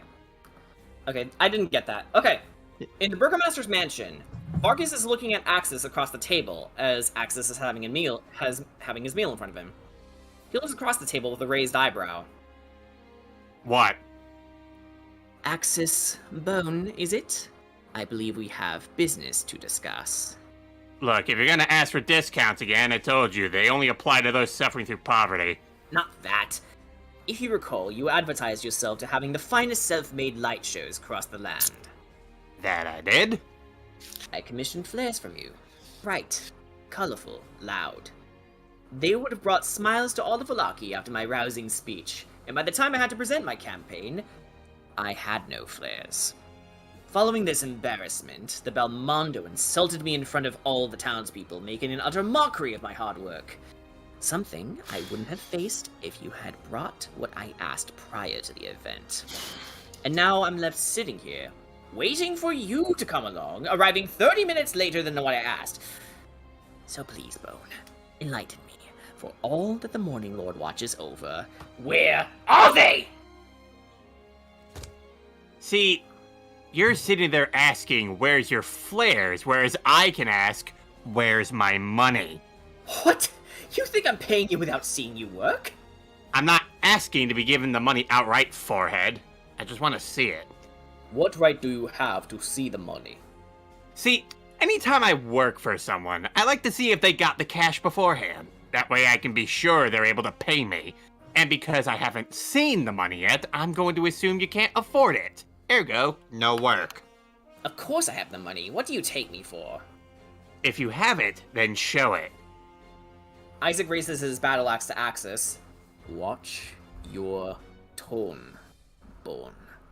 Axis raises his knife to Isaac, and you watch where you're pointing that thing. Vargas gestures Isaac over. And he says... Listen, all I'm asking is to see the money. That's all. I don't work for free. You think I hire people for free? Does your wife count? He slams the table. Insult me one more time, and see what happens. I think Aster may have competition on the biggest cojones of the group. Yeah. Well, guess you don't really want those flares, then, do you? Sorry, that I was okay. Vargas growls in frustration and grabs his face. Fine. Forget the flares. That moment's past. I held my campaign and it blew up in my face. All thanks to the Belmondo, making a fool out of me. Luckily, my supporters are still well within my favor, but it left a sizable dent in my voters. Gonna be real, help wasn't needed to do that. Vargas looks back and glares at Axis. No matter. I have a new plan. This one is going to turn people's hearts back to me. Once the Terror Court are behind bars for their treason, I will build the trust back in the people Wakta stole from me.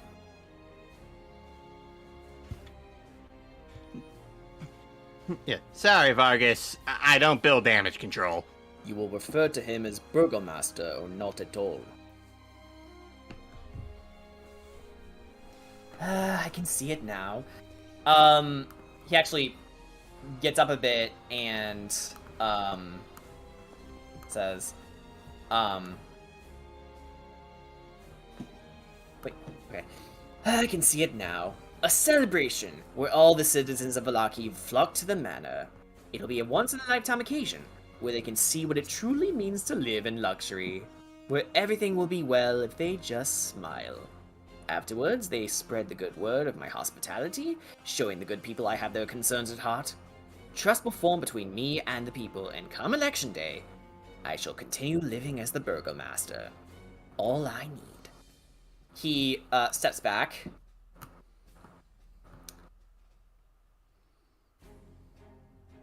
Beautiful lights across the manor. Decorations that are both inviting and a lovely sight no one will forget. You, Axis, will help me build this. Will build me this decor. Do so, and I shall pay you handsomely. Do we have a deal?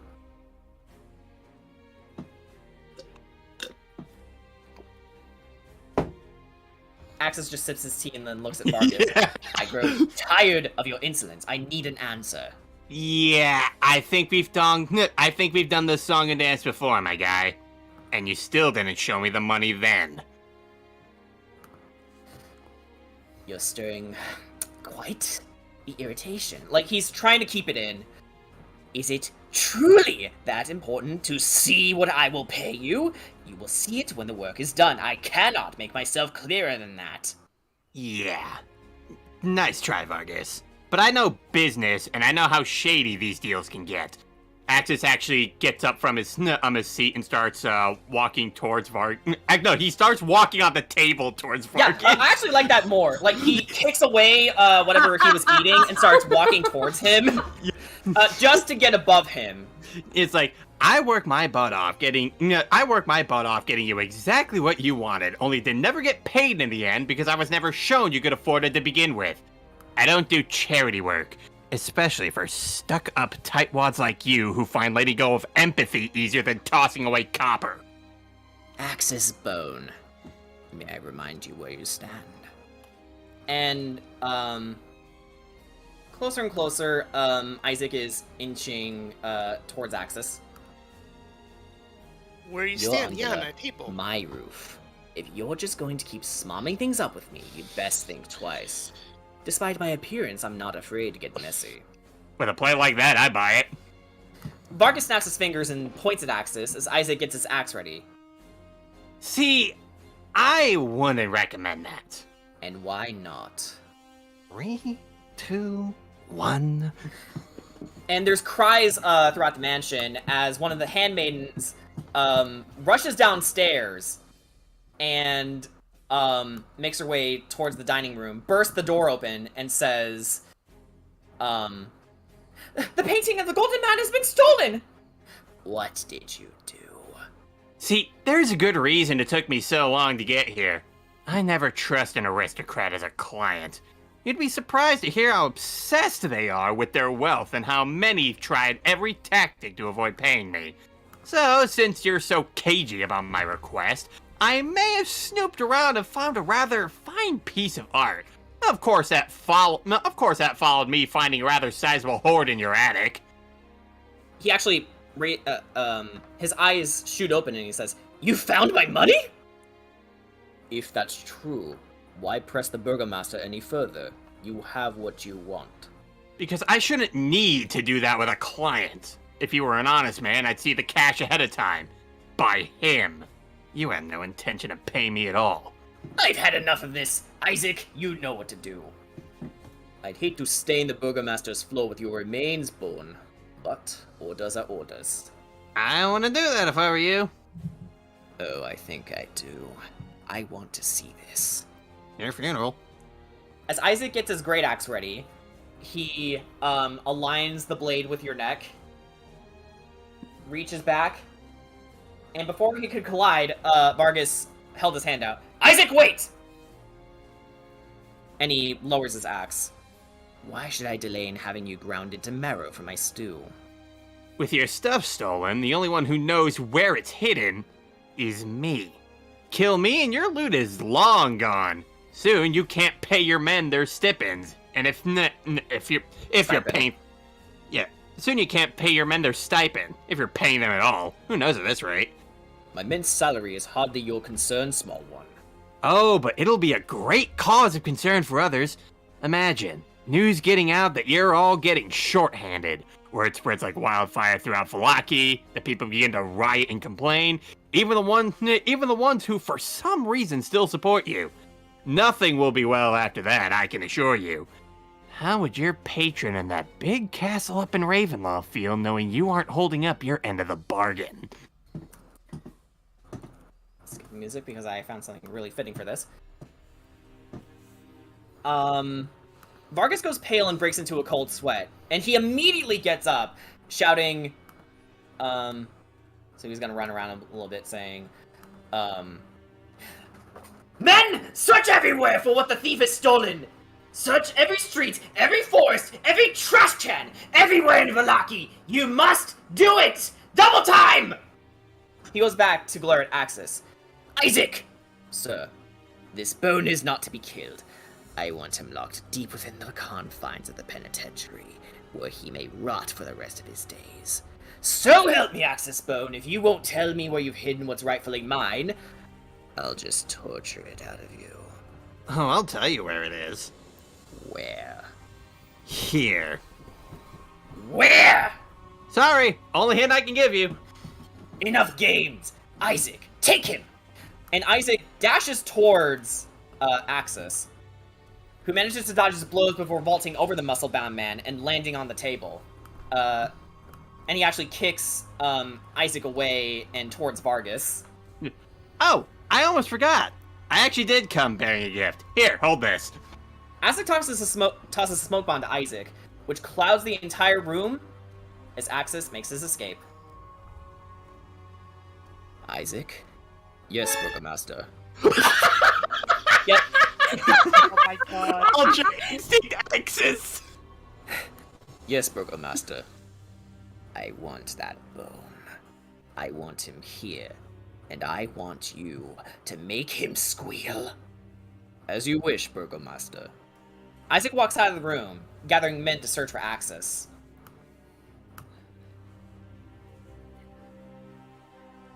And Vargas slams the table in anger. Damn you, Axis Bone!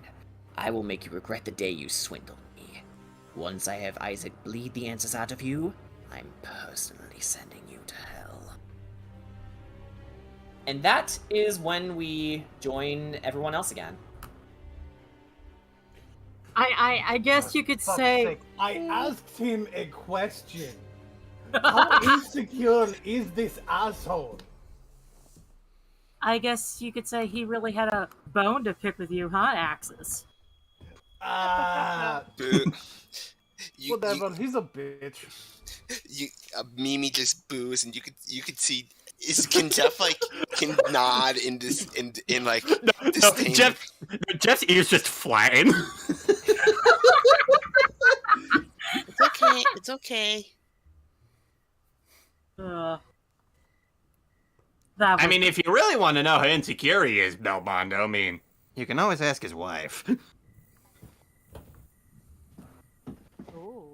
Then, like I said, even the strongest of defenses have the smallest holes. I would hate to rat them out on that. For fuck's sake. The man really does wind up pissing me off. Like, to be honest,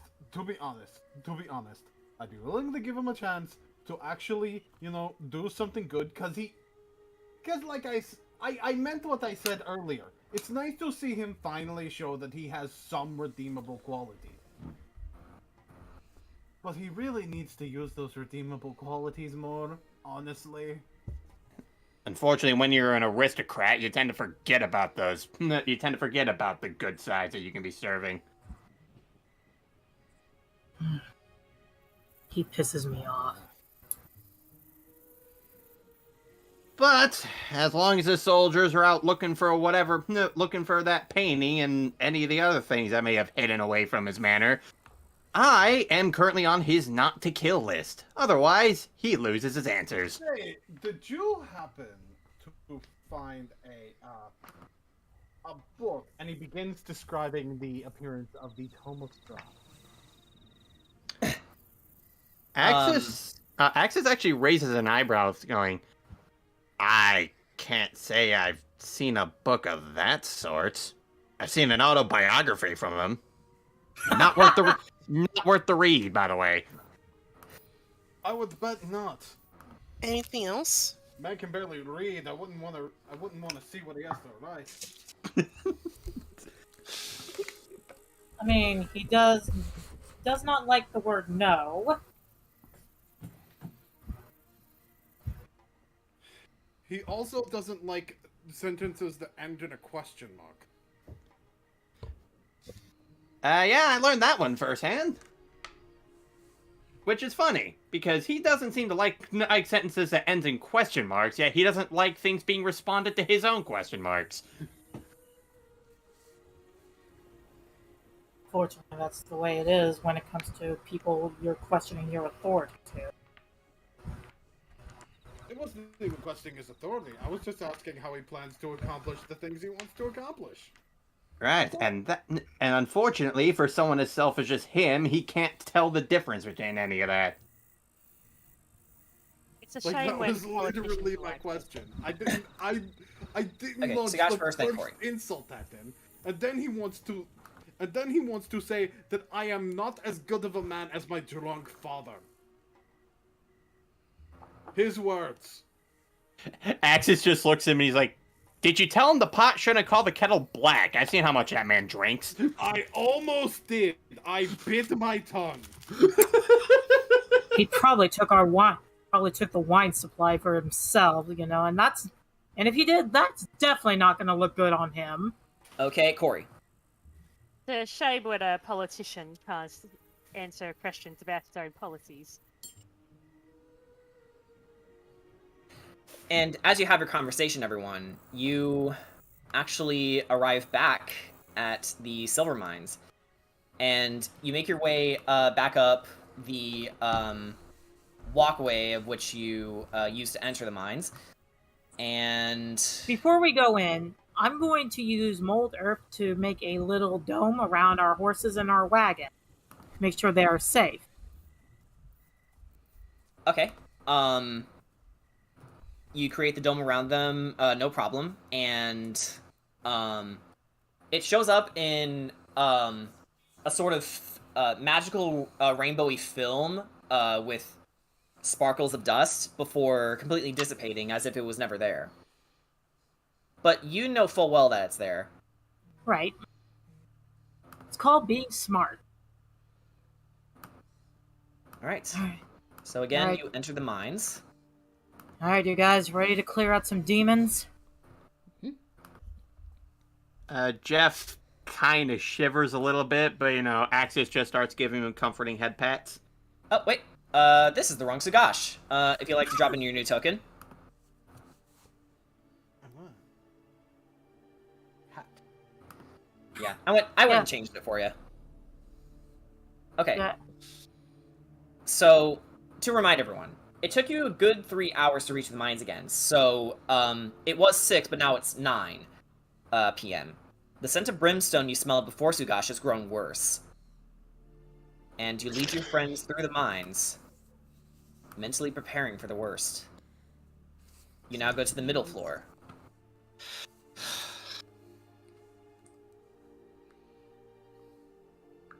This isn't okay. This isn't okay. This isn't okay. Okay, Mimi, calm. Mimi, as Mimi is getting worried, Jeff leans against her again. Yeah, gives her like a little And like he also has a bit of a face on him saying like, hey, I'm scared too. I'm gonna request to hold the Jeff. Okay, you may. Okay. Tia Fraley, because I know we're about to go deeper into the mine. And at this point, the heat is just growing more and more intense as you get closer to the entrance. Time to descend. Time to descend. And once we get down to the ground floor, I am going to put my broom and flying in the bag of holding because I do not want that thing burning. Okay. I assume it's probably safe to take off our fur coats as well since it's now warm. Yes. You actually take it off before you enter through the hole. And then I also put on my night vision goggles. Mm-hmm. Sugash has dark vision. Yeah, so he's Wait. fine. Wait.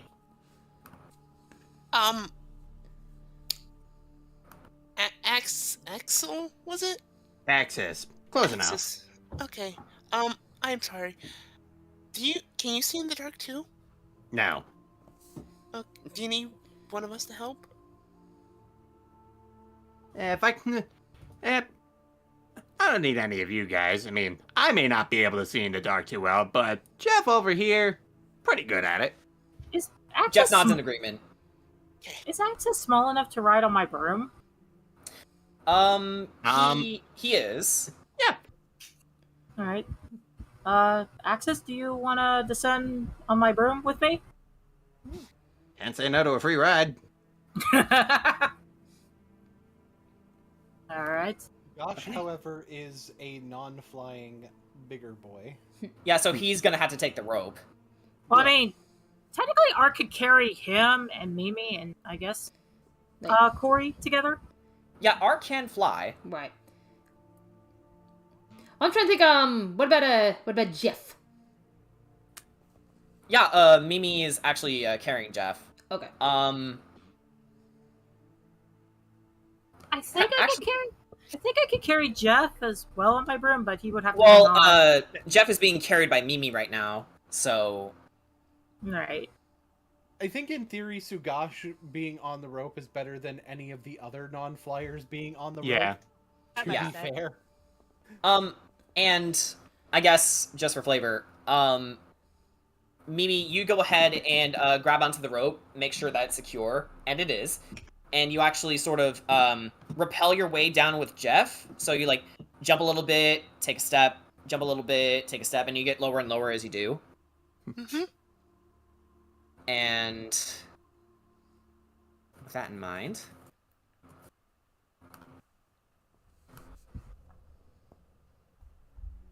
the intense heat you felt from the entryway blasts against your skin, like a fire has grown too big. Like a fire has grown too big. All around you, you see a lake of magma, which is boiling intensely. Okay, this... Oh, I see a certain symbol I don't like. And just before you, yes, you see a woman wrapped in dark leather armor, a sword slung over her back. She has long pointed ears, and you hear her say, "Ah, I was wondering when you might show." She turns around and opens her shale black eyes, revealing her yellow irises with slits acting as pupils. "Tell me, just how is that town down there? Still being ruled by that bureaucrat Vargas Valakovich?" Does it matter to you? She actually addresses Sugash.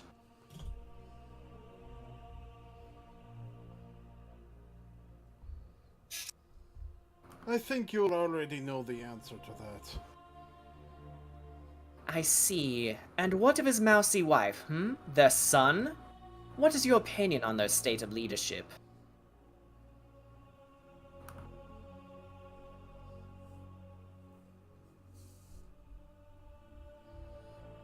Why do you ask me questions like this?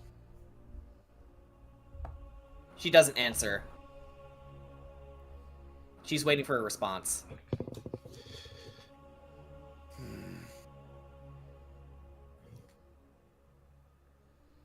I feel it's hardly relevant. The fact that he hides so much concerns me. The fact that he doesn't seem to care concerns me.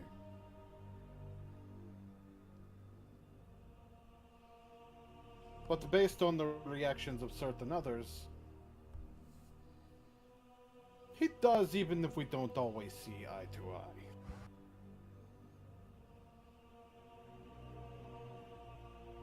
And what of Lady Wachter?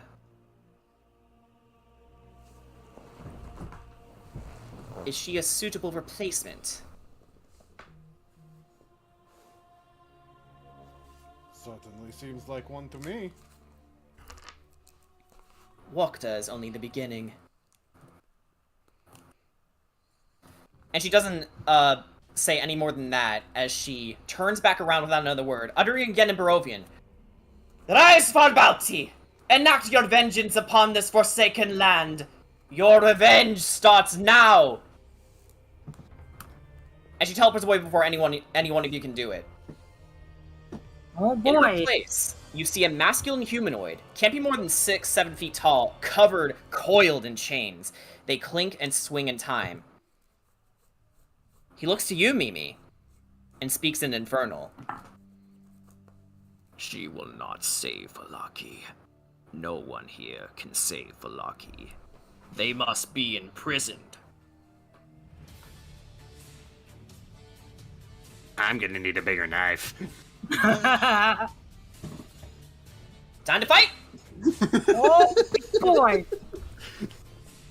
I have no idea what's going on, but let's kick some ass. That's Does Axis have a short sword? I have a knife. Okay. Ricky's gonna whip out a short sword and throw it back.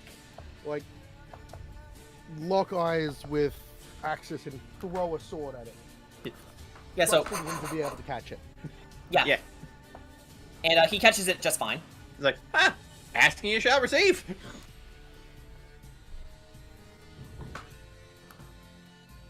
Okay, starting from the top here. Ricky, it's your go. First, charisma save. Charisma save, okay. Oh, actually, hang on. Need to get their stat blocks ready.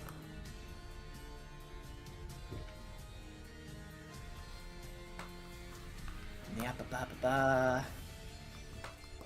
Okay, charisma save? Yep. Okay.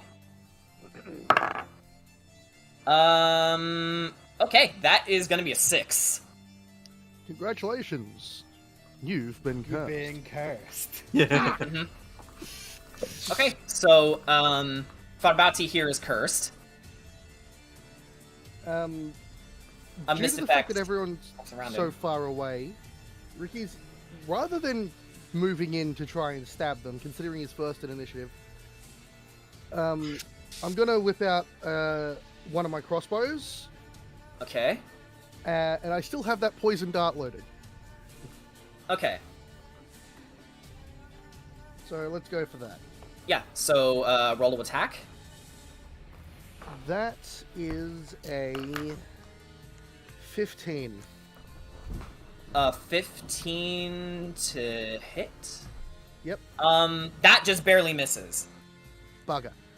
Yeah, so you loose the crossbow, phew, and the chain devil, just barely, moves the side of its head. Wow, my neck cracked in just the right way. I don't know if you guys heard that. Oh no, it's a chain devil. Oh no. Yeah, he, tilts his head in just the right way, and you, hear the bolt, fly into the lava until you hear a psst as it falls into it. I'm going to move forward just 20 feet. Alright. And then I'm going to end my turn. Okay, so, Farabauti is going to... Also, Wait, what's up? the way he Ultra- dodged. Yeah. Oh, yeah, okay. Okay. Ultra Instinct Chain Devil. Okay, yeah. Okay, that makes sense. Alright, so... It is Farabauti's turn, and he is actually going to, take 3 steps forward. Okay. And he is going to use Unnerving Mask. Ooh. Ricky,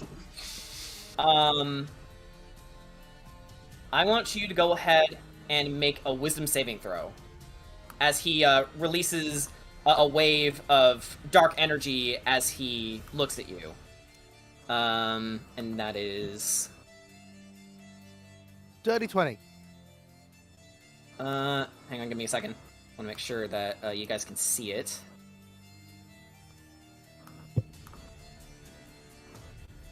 Oh, oops. That looks Whoopsie! that looks a bit too big. I don't. Hang on. Is this 30 feet? I can't tell. Yes, it is. That is Okay. 30 feet. Oh, okay. So in that case, Sugash, Kira, Corey, Mimi, and Axis, you need to make wisdom saves too. Everyone but Ark. Yeah, everyone except Ark, make a wisdom save. Put your rolls in the roll chat, please. Yep. So, Okay, let me Ricky, you got a dirty 20, right? Yep. Okay, what's? I'll type that. What are my stats? What are my stats? Okay, wisdom.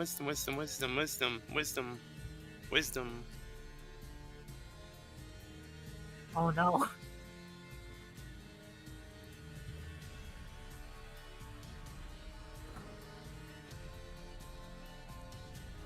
Okay. Oh, Kedra, sorry, Axis now. Axis, did you get a natural 20? Yes, I did. Okay, so, oh, okay. So, Sugash and Corey, whereas everyone succeeded on their saves, they, see the Chain Devil, they see the Chain Devil piercing into their souls, but they shake it off just in time, just before they felt its effects. You, however, Sugash, you get a vision. Is it me too or just Sagash? I'm starting with Sugash. I'm Okay. getting to you. Okay. Yeah. Sugash, you see your orc father and your human mother. You've never actually remembered what your parents looked like. Your father, he's muscular in his build. He wears a simple leather jerkin with white accents to complement his predominantly brown and orange coloration. And your mother, she has your eyes, blue, and wild red hair, and a bit of freckles dotting around her visibly aged but very well chiseled face. And she wears predominantly red colors to go with her elements of silver armor. And you are now frightened of Farabauti. Meaning, and I can pull this back up because we actually have a new homebrew on the frightened condition. Ooh. And I'll get to you, Corey, again. Yep. Just gotta get this out of the way.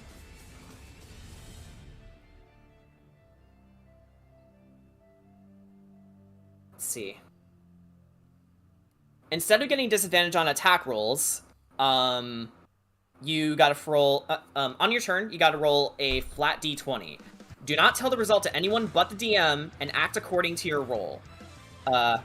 Flight, which is 1 to 10, or fight, which is 15 to 20. So you can either only run away from the source of your fear, or you can only try and kill the source of your fear. There's no in between.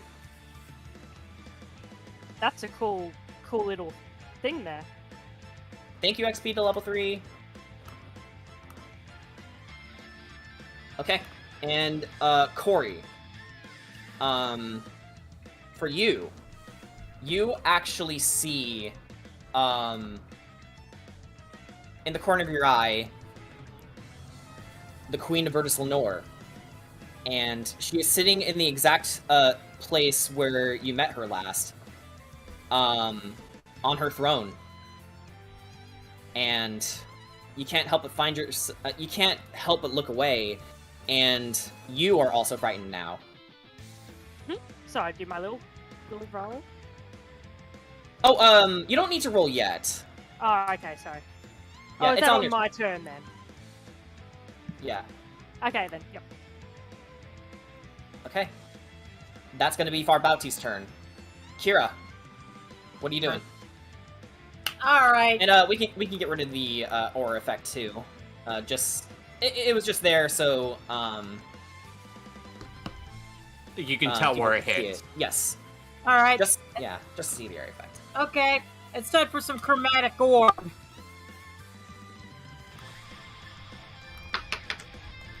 Well, okay, that one was cocked. That one rolled off my desk. Does a 17 hit? Hang on. Ricky's typing something. Okay.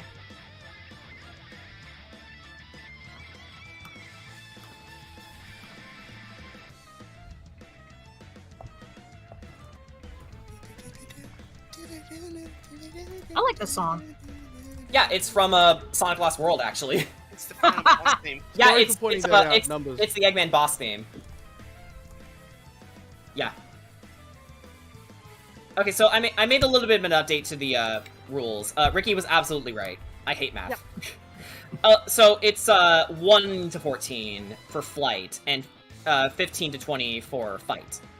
But what do we roll for that? D20. A flat D20. Yeah. Okay. Yeah, only on your turn and only if you were affected. But my D20 is round. My D20 is... Okay. Moving on. Kira, what are you doing? I said I cast Chromatic Orb and I got a 17. Okay, Chromatic Orb. Is that it? And you got a 17. Yes, it does. Go ahead and roll damage. Alright, give me a second, I gotta pull out my other 3d8s. And what damage type is this going to be? I am choosing Lightning. Ooh, awesome. Okay, here we go. 3d8. Ooh. 6, 6, 7. Would have been ironic if they were all sixes. I know, Yeah, right? it actually would be, yeah. Okay, so in total that's The 19. 19 damage? Unless 19 there's, white? unless there's anything else that needs to be added, but between the 6, the 6, and the 7, that's 19. Okay, so 19 lightning damage was it? yes. Okay, so as you cast your Chromatic Orb, you hold out your staff as the staff's dragon head opens, and a small yellow ball starts to form, growing bigger and bigger, crackling with electricity, and then it cracks into the side of Fadabauti's side, and he is very hurt, but noticeably isn't too phased from it. He's still very... I actually flavored it that Chromatic Orb is actually stars, not orbs. Oh, yeah, okay. So yeah, stars form out of the dragon's head. You're right. Okay. Alright, now before I end my turn, I am going to move a little... I am going to do my... Actually, can I do that? Can I do my casting Bless? Thanks to my Divine Sorcerer. Is Chromatic Orb a bonus action? No, it's just A an Chromatic action. Orb is a action and a spell, so I don't think you can do both. Okay.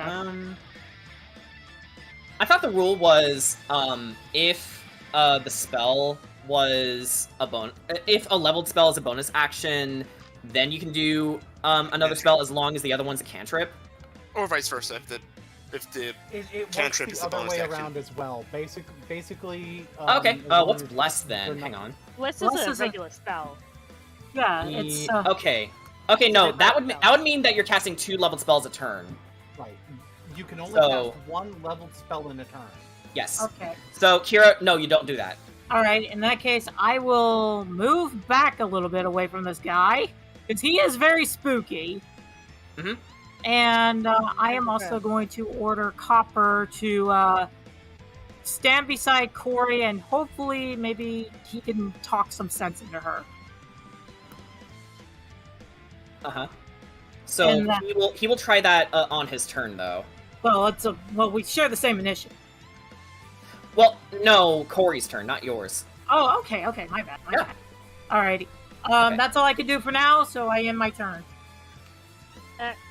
Could I make my roll for my fear thingy? Yeah. Yeah. Give me a second here, just checking something. I know we're in the middle of combat, but my mother wants something. I'll be right back. Okay. Yep.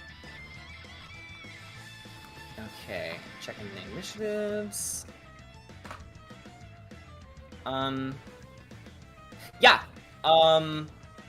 It's either Axis or Corey. So, one of your goes. Who wants to go first? I've got. Oh no, I just see. There. Oh. There's what I rolled. Okay, gotcha. Sorry, hold on. Let me just check the rollings. Okay. Oh wait. Okay. Wait. What do I do with that roll? Oh, I see. Wait, never mind. Yeah. Yeah. Don't tell anyone but me. And then, okay.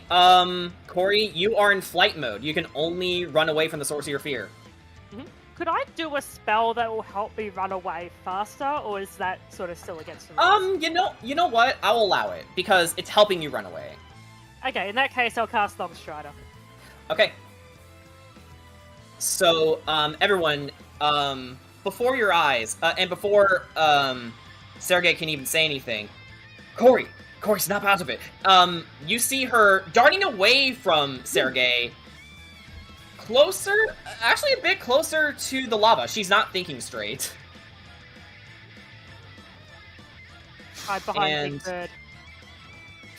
Okay, I will say, you can repeat the saving throw if you wish. Oh, okay. Doesn't it just end? Doesn't the frighten just end? Does it end at the end of a turn? I've never been frightened before, hold on. I've given up. Oh, okay. Yeah. So you move away from the source of your fear, and then you take a breath and like realize where you just put yourself. Okay, a little bit. That was a little bit metagamey, Boone, but that was necessary. Thank you. That was actually a very rare instance of a necessary metagame, so thanks for that. What icon should I use for my zoom? I'll use that, yeah. Yeah, there we go. That works. Okay. Next up, we have Axis. Alright, so I'm gonna move 15 spaces forward. And then, and he is now in reach, I'm going to cast Grease. Grease? Okay. Yep, so, I can, so for Grease, a slick grease covers the ground in a 10-foot square center on a point within range and turns it into difficult terrain for a duration. When the grease appears, each creature standing in its area must succeed a dexterity saving throw or fall prone. Oh, hey, my other favorite spell. Yep, so I'm going to cast Grease, right in front of the Chain Devil. Alright, in front of Firebatsy? Yep. Alright. Let me look up the rules for difficult terrain. Ironically, I'm eating cheesy chain hot dog. Oh, I don't know what that is. What the fuck? Huh? Who drawn? Oh, I was just trying to see, I was just trying to represent something for the Grease. Oh. Yeah, because I can do that. So that right would here? actually, that actually would be a good idea. Draw where the grease is. Yeah. You know what? Yeah, I'm gonna give you permission to use the, brush tool. Yep, that's what I'm doing. So yeah, basically, Ooh. Axis basically, the flavor, Axis just, takes off, he removes his hat, takes like a bag of grease out, and then just spills it all over the place here. Uh-huh. And, the Chain Devil, looks down at it, and then just looks back at you. And, I'm going to now use Cunning action to disengage. Okay. So yeah, you pretty much step back to where you were. All right. Yeah, I just like him. It's like he throws it out. The Chain Devil just looks at Axis and he's like, "This isn't my specialty. What do you want from me?" Then he just runs back. Actually, no, that would prevent an opportunity attack just in case he has like a bunch of range. Yeah. Let me check his range. Okay, so where were you initially, Axis? I was right here. Nope, you're out of reach. Okay. So... Which, Okay, if yeah. disengaged, that's what disengage does, is it prevents opportunity attacks. Yeah. Okay. So yep, and yeah, that will be the end of my turn. Okay. So next up we have Ark. What doing? Okay. Is it possible for me to fly to the Chain Devil and I should be able to because my flight is 50 feet. Yeah, I was about to ask. What's your range? Yeah. What's your Flight speed? flying speed is 50 feet. But can I possibly fly over him and then maybe try and either like push or punch him into the grease? Yeah, go right ahead. Alrighty. I guess I'll like throw myself here. And okay, so what would I roll to try and do either like should I do like a shove or should I just like punch? So Forgive me you for can so imagining this. so you can either shove or attack. Forgive me for imagining this, but I could see Ark drop kicking him. Dive. The Bowser drop kick. Yeah, you know. Okay, Yeah, yeah, pretty Bowser much. Road! okay, yeah, you know what? Okay. Yeah, Bowser Road. You know what? Why not? Okay, so all right. So you would like to shove him? Yeah, like basically, Okay. yeah, doing like that, like the Bowser Road, basically, just like grab him, drop him right onto the grease. All right, sure. So you swoop around Farbauti, and then you Bowser's Road him into the grease. Or attempt to. Actually, well, if he's going to the grease, he does have to make a deck save. yes. Okay, so we both need to make athletics checks Athletics. in order for that to work. Yeah. Okay. Almost forgot about that. Okay. So, all right. That's a 27 from me. All right. Farbauti got a what is that? A 22? 17 plus 4? 21. 21. 21. Okay, so he got a 21. So what was your roll again?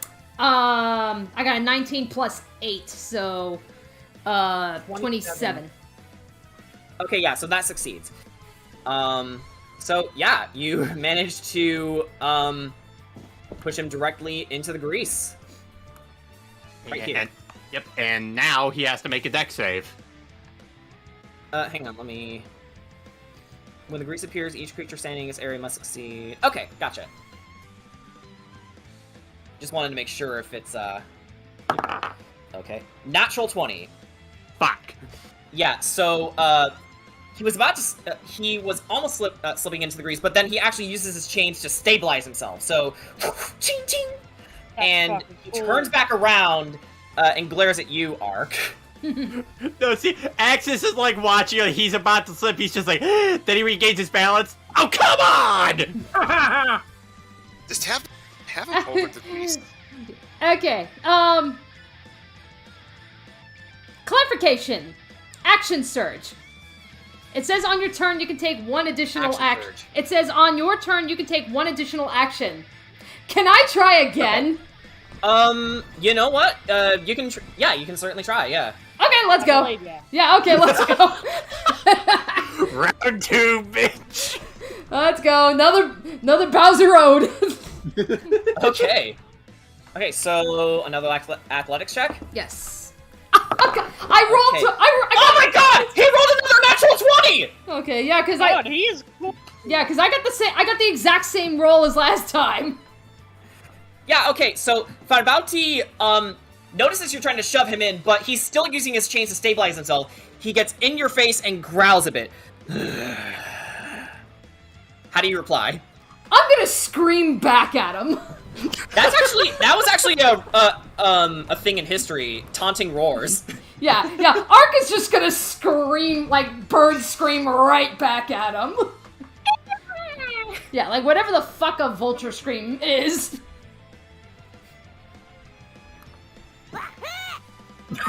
Yeah, like that. Sure. Why not? Yeah, All right, so that'll end my turn. Okay. So, Sugash, it's your turn. What doing? I want you to make a flat D20 roll, please. Here we go. And only tell me, don't tell the chat.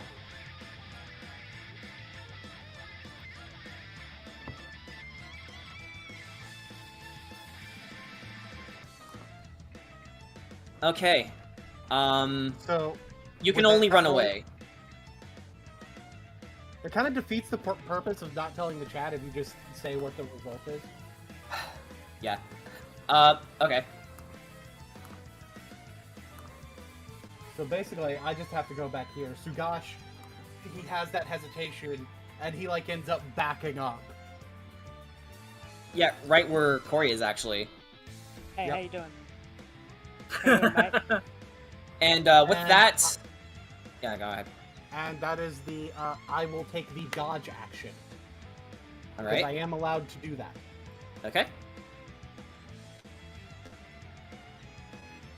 And that will end my turn. Radio. Okay, does that mean... Okay, next up, it's Mimi. What doing? Okay, first off, let me get out good old reliable. Good boy, reliable. I.e., say hello to, spiritual weapon. Oh yeah. Okay. So because I can cast it at a range of 60 feet, I'm going to cast it, first off, yeah, I'm gonna cast it right on top of his head. Okay. Bonk. And what is the form of the spiritual weapon? Just for reminder's sake. Let's go with a bit of irony. Chains. Chains. Okay. Do I have to make an attack roll, and I have to add my spell attack bonus, I believe? I think so. Doesn't matter, I rolled a nat 20. Awesome. Okay, so that's a critical hit. Go ahead and roll damage. And you can multiply the dice. Okay, so, that's a 1d8 plus my spell casting ability modifier. Okay, so That's a 2d8 plus my spell casting ability modifier. yeah. Alright, first roll is a 7. Second roll is an 8. 7 plus 8 plus 4, that's 19. 19. All right. Okay. So same damage as Kira, huh? Yeah. Plot twist. That was just a bonus action. Mm-hmm. Okay, so what's your main action? Make a dex save. A dexterity save. Gotcha. Okay, Fun Bounty, what is your... Alright. Finally, he rolled low. He got a 13. Okay, so a 13. Does that make it? Let me actually look. Aw, you missed it by a little more than just that much, but you still missed it. Okay. Sacred Flame. Alrighty. Oh no, you're gonna light the grease on fire! That's it's a flame-like radiance, not still fire. It's radiant damage. Yeah.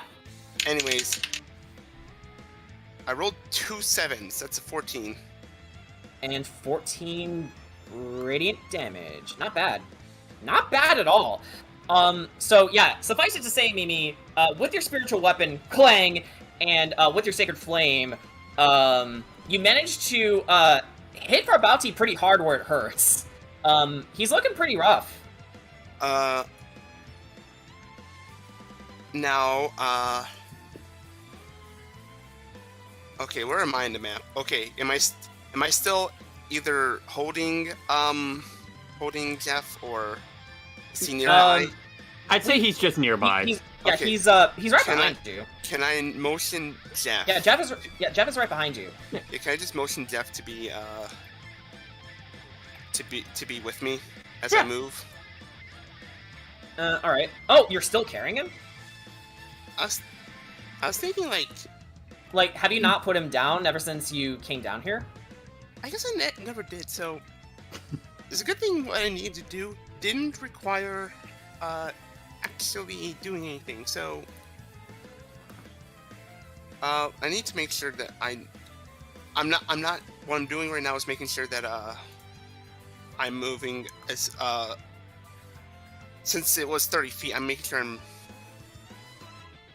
not 30 feet. Okay, right there. Right there. Okay, okay. I'm trying to make sure that that's the spot. Okay. Yeah. That is the spot. Congratulations, Ricky. Actually, before your guys' next turn, suddenly you begin to hear cackling all around you as 12 cacklers join the fray. Oh God! What? Okay, so let's change the initiative order real fast. Beep. Here we go.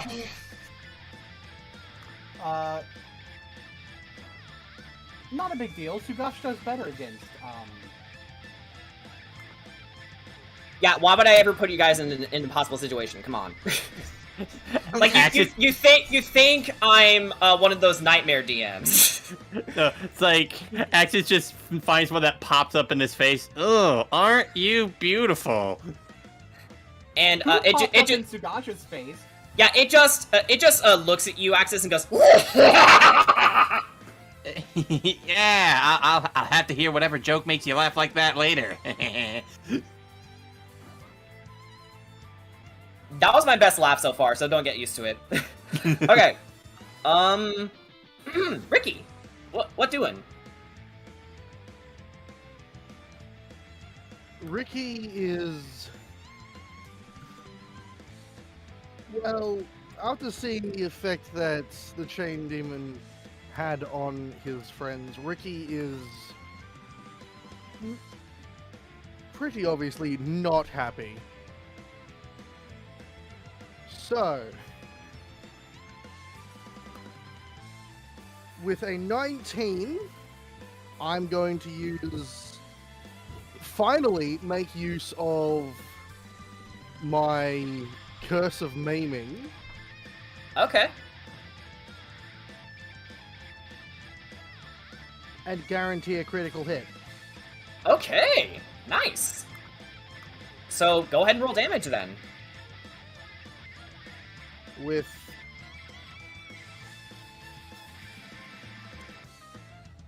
the Flame Tongue. I don't think I pulled enough dice again. I always do this. Yeah. Okay, so go ahead and get those, roll your damage, and then I'll say what happens. Okay. Wait, maybe I'll have enough? You're using your Flame Tongue, right? Yes. Okay. 2d6 fire damage multiplied, plus the 1d4 multiplied, plus sneak attack damage multiplied. Okay. Okay, so roll those. First of all, obviously, we have to. Yeah. Okay, let's pull them out of the tray. Sorry. So that is 10, 15, 25, 35,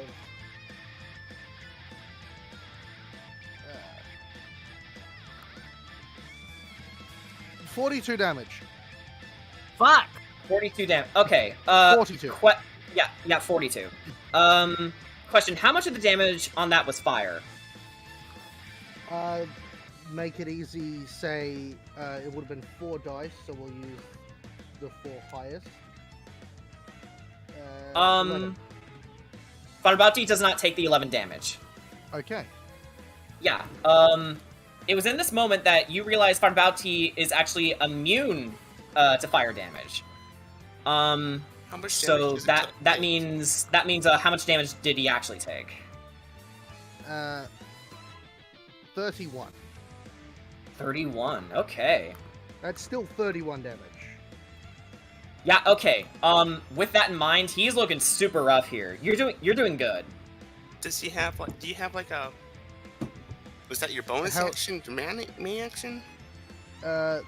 Using the curse is actually a reaction, so I have my parrying dagger as well. All right.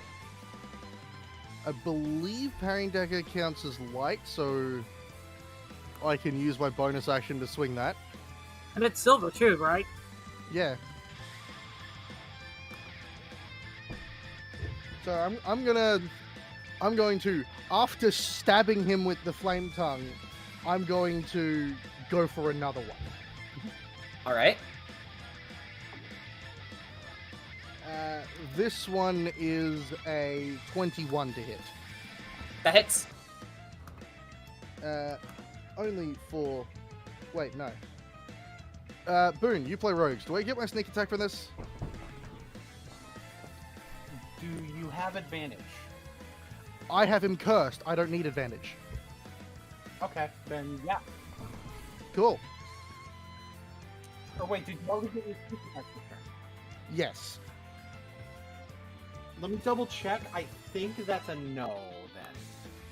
What is this? Hang on. Let's steal the regular because damage. I have him cursed, attacks I make on him are default sneak attacks unless I have disadvantage. Yeah, it's once per turn. So okay, so no, I don't. Thank you for helping me with that. Okay, so I am failing as a DM. Okay. No, I specifically asked Boone because I know he plays a lot of rogues. I should have been able to answer that though, but okay. That's 4 piercing damage. Okay. Wait, no. Plus, that's 10 piercing damage. What am I on about? Okay. So, question. Because we all know what this is gonna be. Do you want to give this to someone else who you feel deserves it more?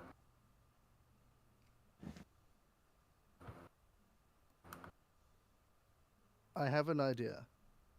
Yeah. Okay. Being that this creature was summoned and after someone explicitly spoke to Sugash,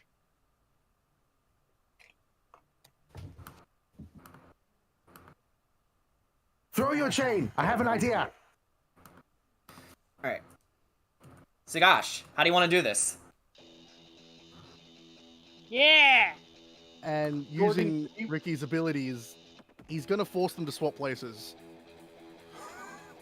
All right. Jordan, Drag through the ethereal plane, Okay, Ricky and Sugash flip. Okay, I have so a question for you. Do you want to treat this as the moment? this is the moment. The moment.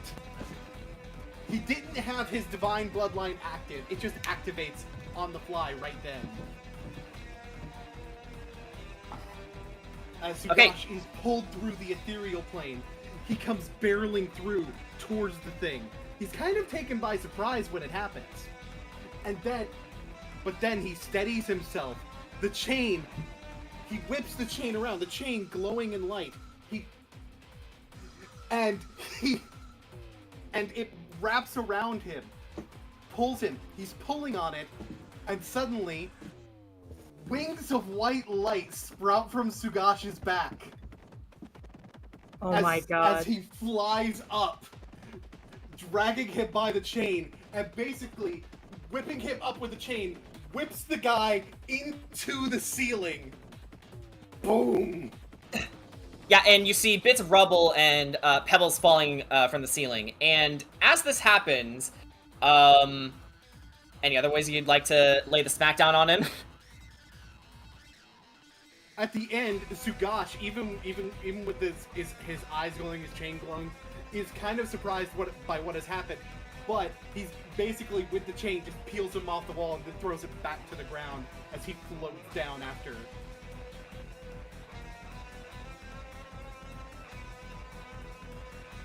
Small note, he doesn't officially have this part of the ability yet. And Yeah. he's not officially in Divine Bloodline. This is just for flavor. But basically, on my turn, I'm going to activate Divine Bloodline. And, suffice it to say, Barbati is no more. Woo! Axis Dude, just that looks music at... stopped Yeah, at the Axis perfect just time. looked... Yeah, Axis is looking at this go like, come on! What's wrong? Why aren't you cackling anymore? That was the funniest joke I've seen all day! Oh my god, Axis, I love you. They actually, sort of, in contrast to the one that laughed, they actually start grimacing towards you. Cry about it. Cope, seethe, and mauled. Okay, It so... feels so let's go perfect, back. why didn't I steal your body? Hey, hang on. And if you're so perfect, why didn't I steal your body?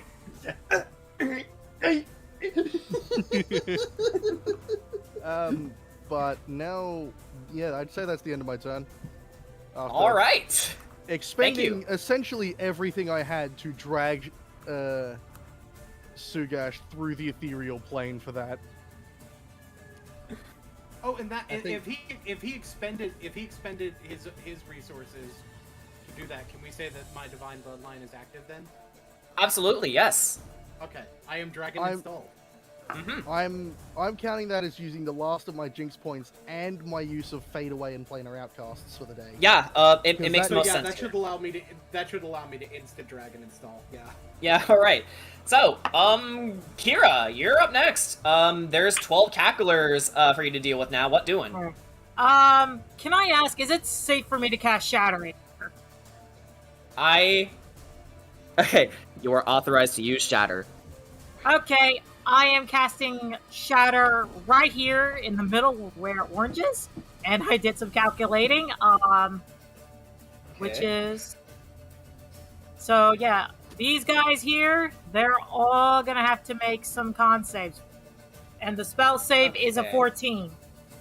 Alright, so that means, pink, half heart, skull, blue, and orange all need to make con saves. Yes. Okie dokie. So, we'll do 3 at a time. Sorry, 2 at a time, and then 1. Okay. So... Miss. Mega Miss. Skull rolled a natural 1.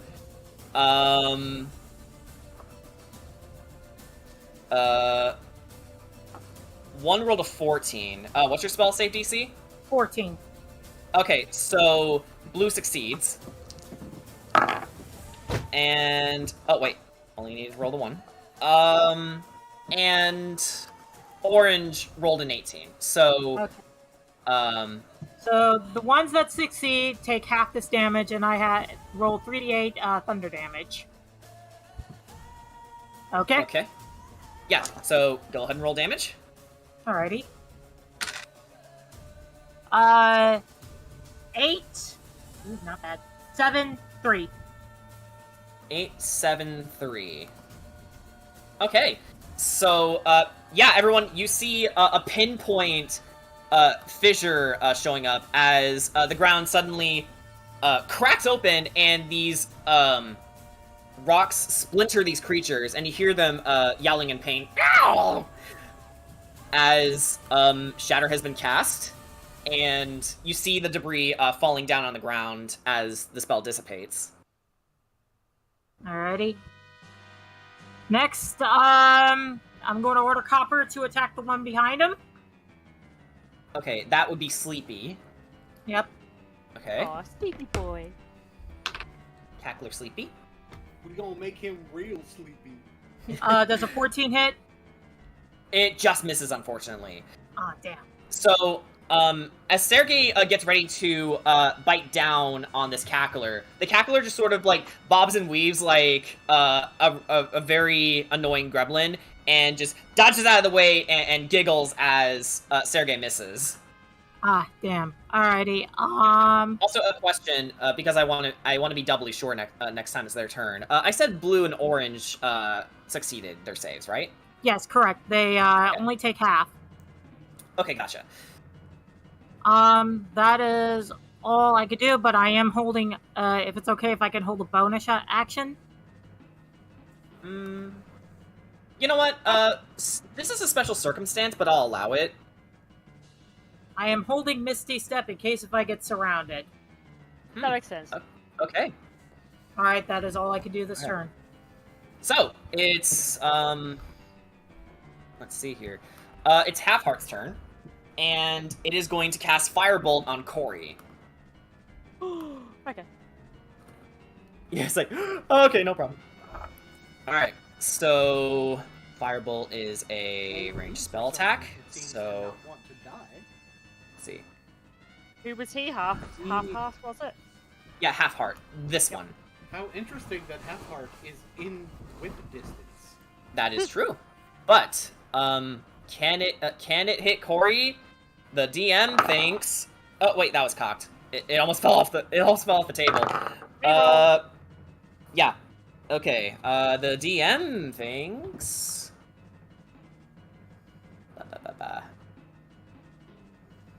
No, that was a 9. Okay, no. Rip. Yeah, so, Corey, you see the cackler opening its mouth, and it's getting brighter and brighter as it glows more orangey, and you immediately know what the spell is, so you, dodge out of the way as a huge blast of fire explodes behind you and Ricky. And that is gonna be the end of its turn. So, next up, we have Cackler Yellow, and it is going to attempt... First, it's gotta move. It's gonna move towards you, Mimi, and it's going to cast Tasha's Hideous Laughter on you. So, I want you to go ahead and make a Wisdom save.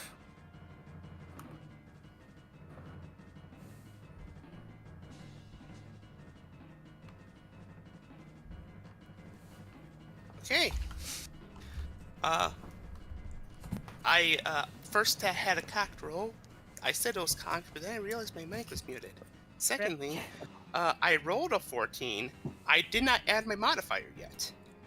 Okay, because I was about to ask, was that the intentional roll? Now, this was the intentional roll. Okay, gotcha. The first one was cocked because it fell. It Yes. wasn't. It was. I intended it to be my roll Okay. until it fell off the table. Okay. Anyways, wisdom. Congratulations. That's a 21.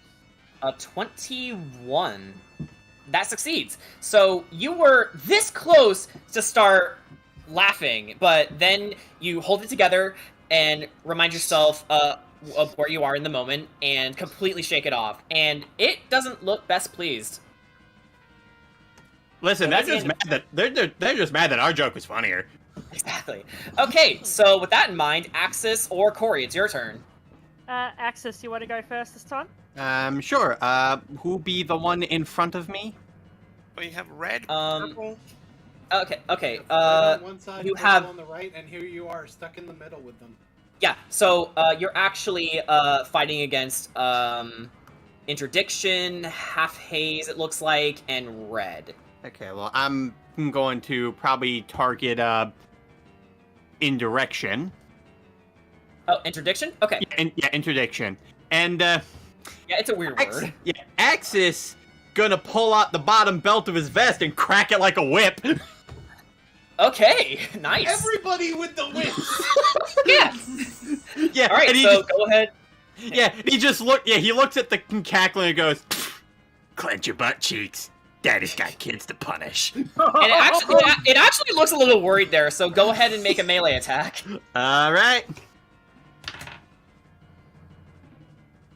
Wait a minute, how are you...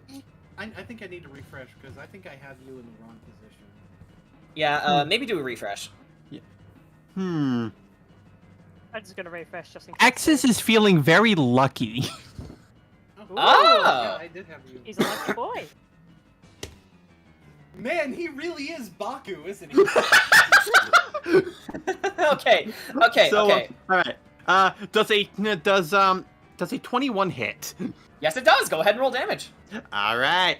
Time to do some belt shit. That is going to be a 6. A 6. All right. So you crack the whip. As the cackler is turning away instinctually to try and get away from your attack. You manage to slap it in the butt, and it grabs it in pain, going like ah. And shockingly enough, it's looking really, really bad. Yep. All right, and then with that, Axis, I'm going to use cunning action to do the secret technique and disengage. Okay. All the way over to Jeff. Nice. Okay. Yep. And yeah, that'll be it. Okay, so up to you, Corey. What are you doing? Oh, Shoot them. from actually, wait. Yeah, Would go ahead. they Take your be, time. Take your time. Yeah, would they have been would I know if they would be resistant to fire at all? Judging where you are and seeing how the fire isn't phasing them, you can infer that that yes, indeed, they would be resistant to fire. Yep, thought so. And As opposed to Barovia, who was, flat out immune to it. Yeah. Okay, so just resistant. What does resistance actually do? Is that just like half damage, or? Yeah, it's just half damage. Yeah. Okay. Immunity is where they flat out don't take damage. Okay. All right. So what's on your mind? Okay, then other question. Like for these guys, can I tell how damaged they are? You're looking at pink, skull, and half heart, and you're noticing that they're looking really bad. Okay. Like they're barely hanging on. Okay, in that case, I reckon I will sort of go here. Okay. And I closed it. So they're barely hanging on, you said. Yeah. Okay, I'll cast Magic Missile. Magic missile. Okay. Magic Missile. No rolls. No saves. There's just damage. Only damage. Oh, that is a good ass roll too. That is max damage, like 5 damage. Okay. Yeah. That's like. So that would be. I will go. Skull, blue, pink. Okay. Blue and pink. You said. Yeah. And skull. Skull, blue, and pink. Skull, blue, pink. Okay. So, for Scully here, you managed to eviscerate it, but as it dies, it's going to release a dying laugh that scars the minds of other nearby creatures. So, everyone within 10 feet of it, you got to make a wisdom save. Within 10 feet of which one now? 10 feet of skull. Okay. Alright, so I gotta make 2 rolls. Okay, so Kira, you're gonna have to roll for Sergei here. Alright, so I'm gonna roll Sergei first. Okay. Alright. He got a 17. Okay, he succeeds. My turn. And I got a dirty 20. A dirty 20. Okay, you succeed. And I believe this 12. also affects. Yeah, you got a 12. You got a 12. Yes, you succeed. Yeah, so pretty much everyone here succeeded. So dead. And you know what? Just for fun, let's have their buddies roll too. All right. So pink, blue, orange, and half heart need to make wisdom saves. So, okay. Pink and blue failed. So need to make a wisdom save if we're doing that. Huh? What was that? Sleepy would also need to make one because he's within 10 feet. Yeah. Okay. So that's 5. Okay, gotcha. So I had to like flip between screens, so it's hard to keep track of sometimes. Okay, so Yeah, I can orange and orange and half heart succeeded, and sleepy, just the one, succeeded. So pink and blue, who failed, get 2 psychic damage. So pink is dead now. And now now it is going to release its last laugh. So, Kira, go ahead and make another. Actually, I wonder if we can make auras just from the center. Actually, let me try something here, because I think an aura would help me keep track of it easier too. So, okay. Yeah, that makes sense. For the sake of argument, let's say that this is pink. I'm gonna give you an aura. 10 feet, was it? Yes. 10 feet. Everyone can see.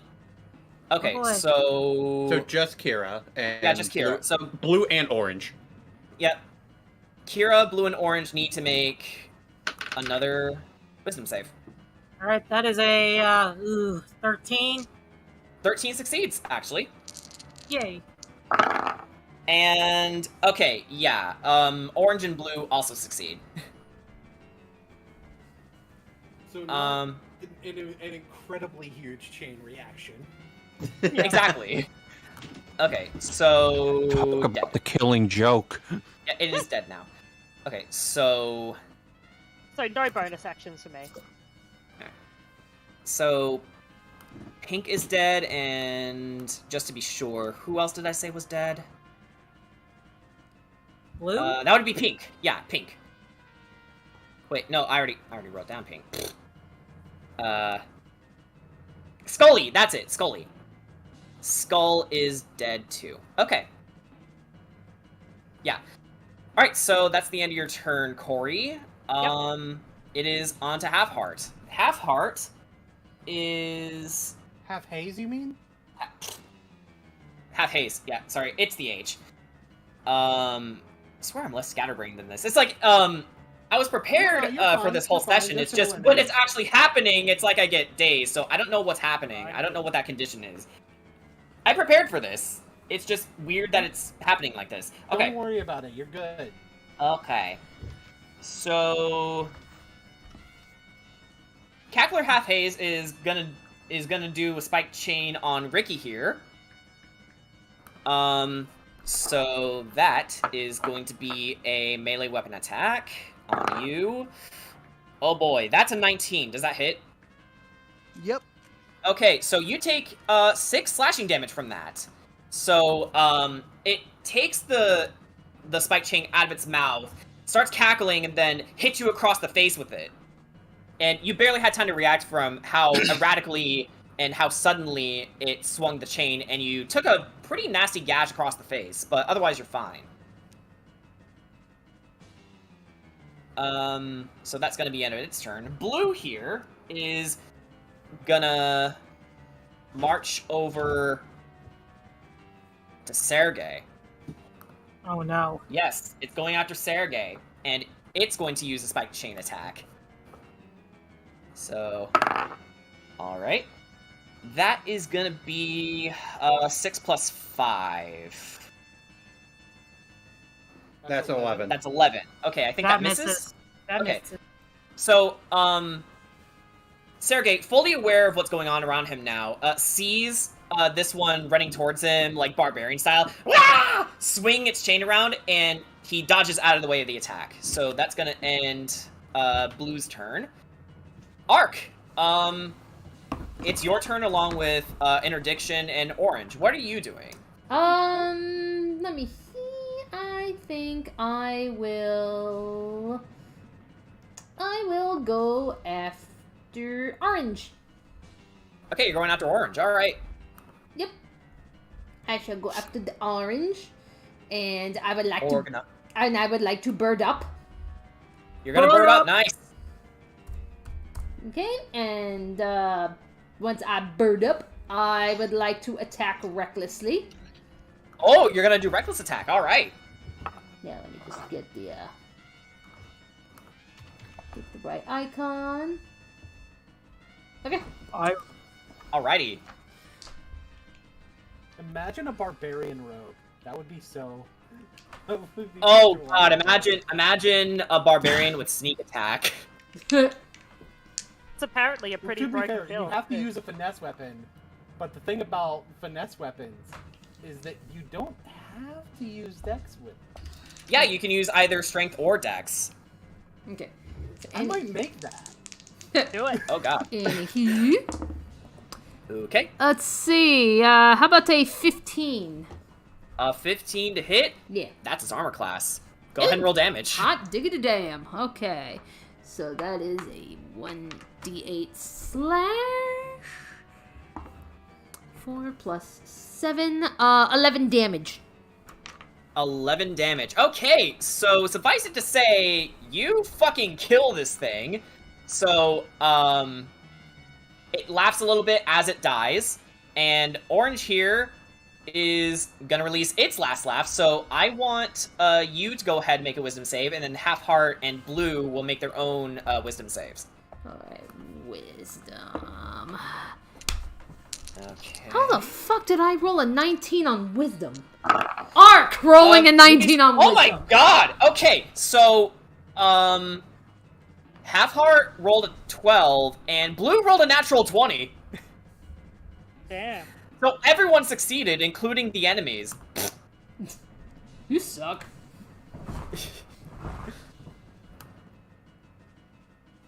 And Organa is the one who's dead, right? Yeah. Internet, I fucking hate you right now. Okay. What happened? I derped for a second. Oh, it's okay. Okay. But suffice it to say that that's the end of my turn.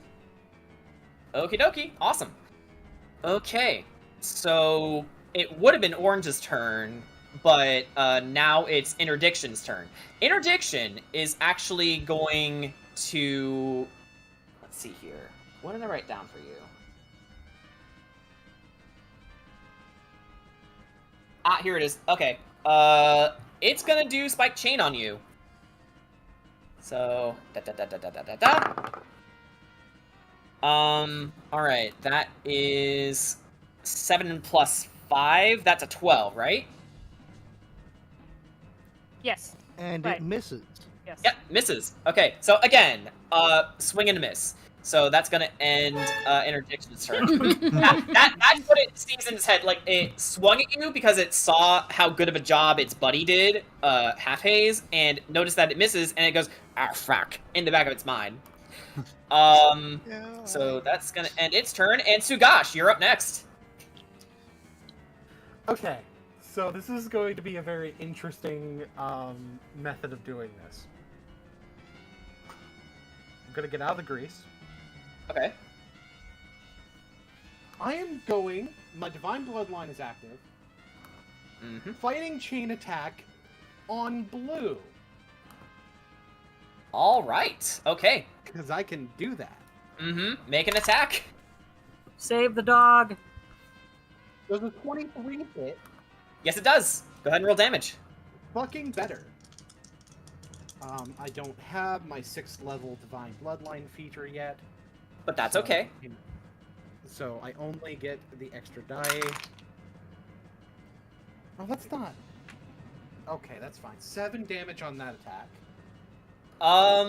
So the thing is, Blue was in a bit of a rough shape before, but you just did a 0 to death on it, and no wait, 0 to death is when it's like 0% and then they die. Okay, I had to think about. Wait a minute, is that analogy correct? No. 0 to death is basically what happens when you're able to take someone from 0 to their death without getting hit Yes. once. Okay. So yeah. And I didn't so get hit once, to be fair. Okay. So...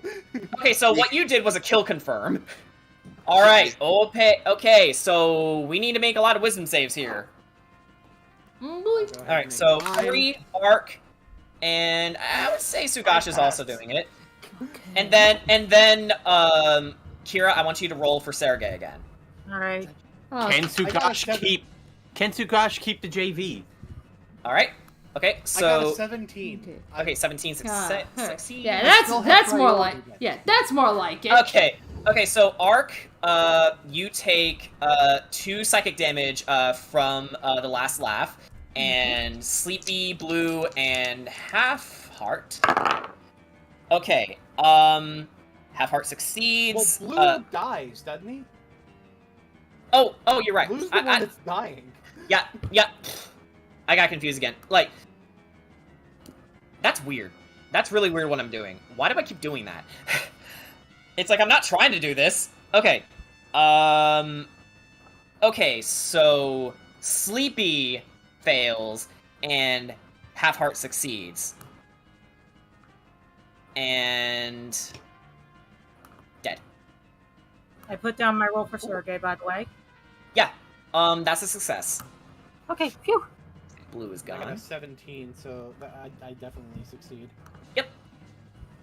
Yeah, not a problem. Now, for my second attack, Do tell. with the chain, I'm going to attack Red. Red, alright. Just taking advantage of that distance. Mhm. That's a dirty 20. That hits. Ooh, that's much better damage. That's gonna be 13 damage. 13 damage. Okay. So actually, Sugash, you managed to kill Red. So, you know what this means. Once the large number of enemies hit the floor. Mhm. Oh no. You and Corey have to go ahead and make wisdom saves too. Okay, so let's have you two roll first. Ooh, that's actually a fairly low roll for me. Alright, what'd you get? I unfortunately got a 12. No, you succeed. Okay. No, the bad news Do is I? Corey does not. Yeah. Well, oh, what did you roll? Oh, 5. Sorry, I 5. write down Okay, pretty quick. okay, so you take 2 psychic damage from that. Oh, okay, that's... Yeah. And as for its buddies, green, purple, and half heart. Not to get them confused again. Thank you for that, Boone. Okay, so... Alright. Okay, so fail, and succeed. So, green succeeds, and the other 2 fail. So they get 2 psychic damage from that. So... Wouldn't it be funny if one of them died from the psychic damage from the other? Yeah, and then That you just has have to happened roll at again. least once already. Yeah, it actually has. So I'm going to spend a key point to Flurry of Blows. Okie Sadly, dokie. these I don't get to roll extra dice with these, unless of course I get a nat 20. But I'm going to attack purple. You're gonna attack purple. Okay.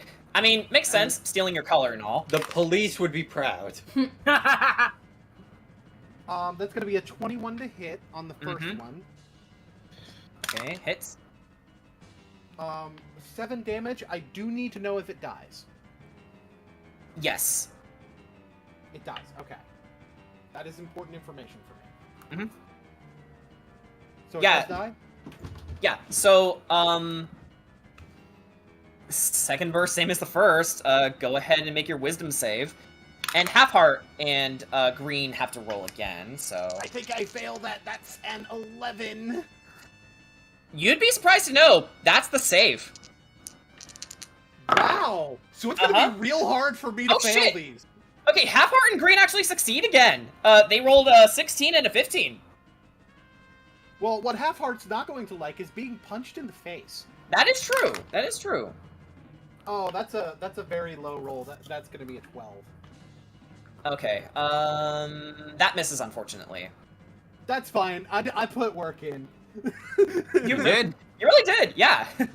It's like, Like- 1, 2, Again, 3, when you 4, put me 5. against a bunch of enemies, I'm real good. Yeah, again, like, I want you guys to get your dues. Like, so these kinds of enemies are really good for you. That is going to end my turn. Perfect. Okay. It's Sleepy's turn. Sleepy is going to attack Corey this time, and it is going to cast Tasha's Hideous Laughter on you. So I want you to go ahead and make a wisdom save, Corey. Yep. I was gonna ask if it was on me. Yeah. I'm sorry, I've been eating Pringles. No, it's okay. Oh my god, I want Pringles now. Damn it. They're so good. I had Pringles. I know! earlier. I had Pringles earlier this stream. I am drinking. I have flamin' hot Mountain Dew. Ugh. Ew. I just took a drink when he said that. Ugh. How is it? I do little sips of it. It's not bad. Oh my Really? God. Yeah. I don't think everybody would like it because it does have sort of the flamin' hot Cheeto aftertaste. Gross. Ew. But So it's like Mountain Dew with backwash. Oh. well, the thing is, you can like taste the spice in it when you're drinking it. It's really not bad. It's not something I drink all the time, but it's not bad. Weird. Okay. Sorry, Corey. Oh no. No. Okay. Yeah, I So think I was- Mine. yeah. Okay, Corey. Unfortunately for you, you managed to hear what it has to say, and I'm totally bullshitting this. So take my word for it. What weapon does a fat Jedi use? A heavy saber. Funny joke. And you not only But a Jedi is. and you don't even know what it's saying, but you managed to find it so hilariously funny that you fall prone, and you are now incapacitated and unable to stand up.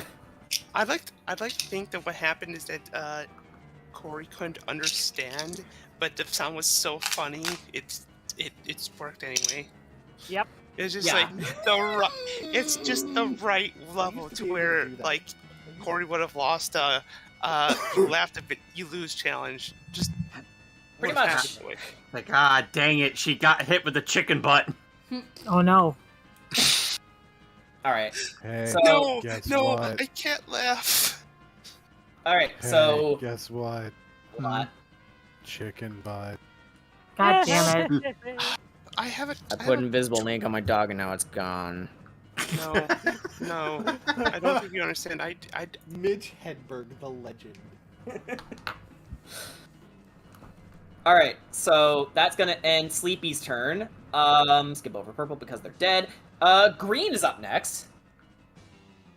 Green is gonna march right over to Mimi, and it is going to do a bite on her. All right. Do you have to make a save? No. It's a melee attack. Oh no, natural 20. Okay, so that is gonna be 10 damage on you, Mimi, Ow. as it bites into your tail hard.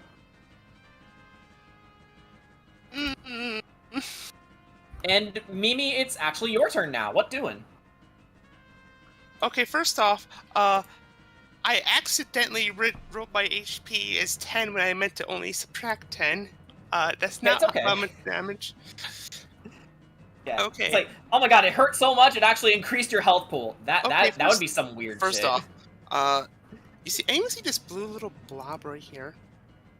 Oh yeah, that's supposed to be an X. I wrote that as meant to be my Spiritual my weapon. little spiritual weapon. Ah. Hey, guess who's right here? You're gonna move the spiritual weapon over to green. Not to green. Or Green, to it's half? It's too far away. Okay, so to D- half heart? d- d- I believe, yeah, just to double check. I can only This dude? I can only move it up to 20 feet. Yes. Yeah, it's Ah. 20 feet. So, half heart. Okay. I rolled a 16. Does that hit? Over its armor class, yeah. Go ahead and roll damage. Okay, so that's 1d8. Okay, so that's a 7. That's 7 7 damage. total. Okay. So He died. So that means there's gonna be another last laugh here. So, okay, it's just the heroes this time. Sergey, Ark, and Sugash. I pass. Go ahead and make wisdom saves, yeah. Alrighty. I got a 14. I pass. I got Okay, 14, pass. Pass. And Sergey got a 13. Pass.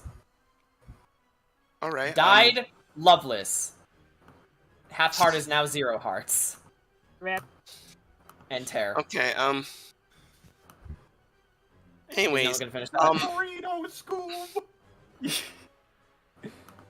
so I have bad news. What's up? Green walked and is now in range of an attack I can do against both. I don't know if I. First off, just to clarify, because the sword moved, does that count as my bonus action for the turn? Spiritual weapon? Yeah. You attack with it. So okay. So that is your bonus action. I just wanted to make sure. I wanted Perfect. to ask the DMs of this chat. Yeah. Just to make sure I had an extra. Yeah. I still have my cantrip. Which means she yells stop and congratulations. You're gonna need to make 2 Constitution saving throws because I just cast Word of Radiance. 2 con saves? Okay. 2 con saves. Alrighty. Alright, so 1 is a 17, 1 is a 12. 17 makes it. 12 doesn't. Prepare to take 2. Whichever one is the one deem that won't survive. Yeah, that would be yellow. Okay, all right then. Let's go ahead and roll that beautiful. Okay, first roll was 6. Second roll was a 2. Congratulations. Does 8 damage kill it? No, but it's looking very, very rough. Okay, so one's dead. The others. No, one's not dead, but looking very rough. Edge of tomorrow. That moved on by accident. I meant to click this. It's okay. Anyways, top of the order. Yeah, top of the round.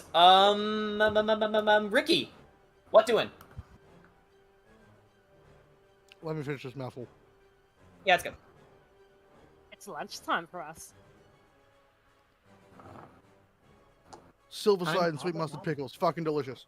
Time zones are Fucking weird. bloody rapper, mate. Yeah, cunt.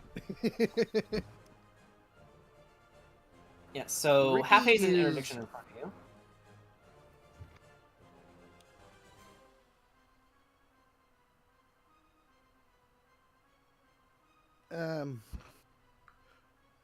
Ricky is, after forcibly dragging someone through the ethereal plane and swapping places with them, understandably a little bit spent. Mix up the halves again. Here we go. Okay. But he's going to move across 1 so he can get a flanking bonus with half haze. Ah, that's true. Corey is within 5 feet of you, so that's a +2 to your roll.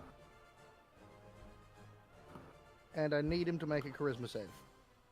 Charisma save. Let's see. Because being able to curse things Alright. doesn't rely on my... Oh! Okay, that almost fell off the table, but that is an 11. I think that misses. Congratulations, you've been cursed. Cursed. Fuck! Curse that. Okay, just for fun, let's have that represent cursed for now. And I. It took half heart's other heart. Aw. They were lovers.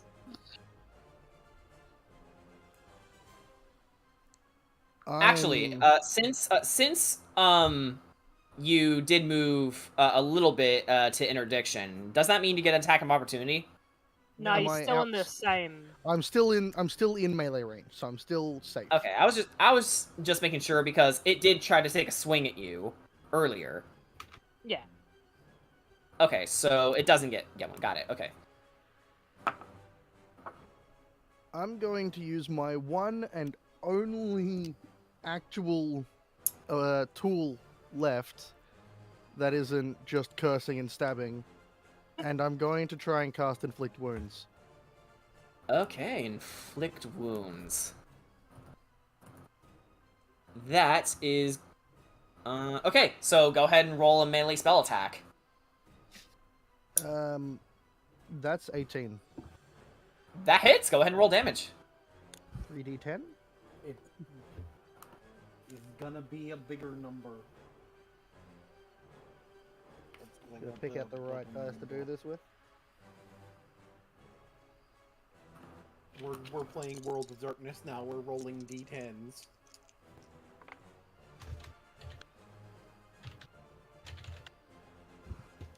That is 17 necrotic damage. 17 necrotic damage. Okay, so suffice it to say, you kill half haze. That's weird. Half haze. And it is gonna have its last laugh, so I want Ricky, Corey, and Sergey to go ahead and make wisdom saves again. Jesus. 16. Okay, 16 passes. And... I got 18, but I wish I failed, just like, if the damage would count as giving me an opportunity to break out of my laughing. Maybe. Okay, so, Sergey rolled a 15, pass. And then we'll roll for the, 3 cacklers here. And, did you say you passed, Corey? Yeah, I did. Okay, Sadly. cool. Yeah. Alright. Okay, so... Interdiction rolled a 16, Sleepy rolled a 14. So they pass. And Half Haze doesn't feel so good and disappears. Hey, only 4 enemies left, you guys. We're almost done. Yeah, you're almost done, guys. Handle him. Okay, so who's next? After that, I'm going to move down here, prompting an opportunity attack. Okay, so it's gonna take a swing at you with its spiked chain. So... Nope, doesn't even hit. I don't even need to say it. It misses. It fucking misses. Yep. Again, it does that same reaction, and it looks at its spiked chain going like, what the heck's wrong with this thing? I imagine... It looks at Ricky, it's like, is that what I've been doing this whole time? I imagine Harry laughs Ricky... at it. Okay, let him imagine. You imagine. I imagine Ricky just walks through him, and as he swings the chain, the chain itself goes through him too. Yeah, so, like a cartoon, it, like, hits its face and, scrunches into it, and as, by the time the spike chain falls down, it's, like, there's a crater where its face is. Like, think Hades when Hercules punched him at the climax of the film. Is that what I've been doing to these guys this whole combat session? I'm a monster. Oh wait, I am a monster. And that's my turn. Okay, so it is Kira's turn. Alright. I'm going to have, technically, Sergey is not moving out of range, so I'm going to move him here, so he'll get, +2. Oh, flanking. Okay. I assume a dirty 20 hits. Yep. Go ahead and roll damage. Alright, so that is 1d8 plus 4.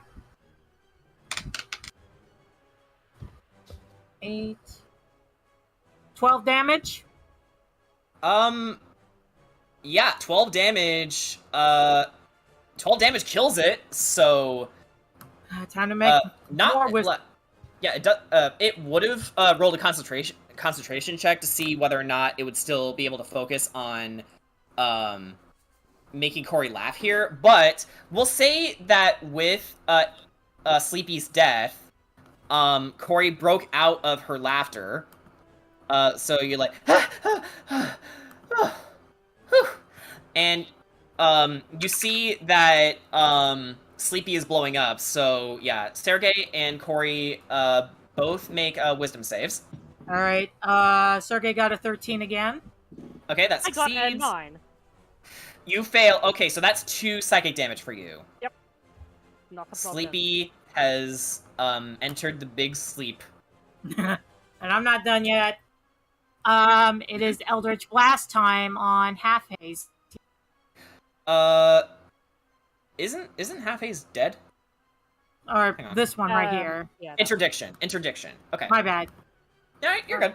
Eldritch Blast? This is the time. This is the time I wish I had the stop sound effect. Yeah, definitely get that next time. That sounds like a nat 20. That is definitely a net 20. Okay! Hang on. Double damage or double the dice, your choice, honestly. I'm going to double the dice. Okay. Alrighty, let me get my other D10 real quick because I didn't expect that. Ew. Alrighty. Alright, first number is a 9. Okay, 9. And that is also another 9. So that 9 is- plus 9. 18, I believe. Oops. I was about to cross out arc. We wouldn't want that. Okay. Interdiction is dead, and again, second verse, same as the first. Last laugh. So I want Corey to make a wisdom save. I'm pretty sure Pass we're that one, beyond I the got second 17. verse at this point. We're Oh, several what was that? verses in. I got 17. 17. Yep, you succeed. Alrighty. Now to concentrate another, and I still have one more beam to fire, so I am going to aim it at green down here. Okay. Green bean. That is a 16 to hit, That hits. and that is 8 damage. 8 damage. All right. Yeah, you know what this means. Last laugh. Okay, so Oh god, a lot. Axis, Jeff, Mimi. I want you to make wisdom saves, My best stat. and I'll roll for yellow here. And I will be right back. I gotta use the rest. I rolled. Gotcha. I rolled a 10, but my wisdom modifier is a +7. 17. Yes, All sir. right. 18! Succeed. And we'll count that as Jeff's too. So Yeah. and yellow down there has failed, so green is gone. Please tell me yellow dies.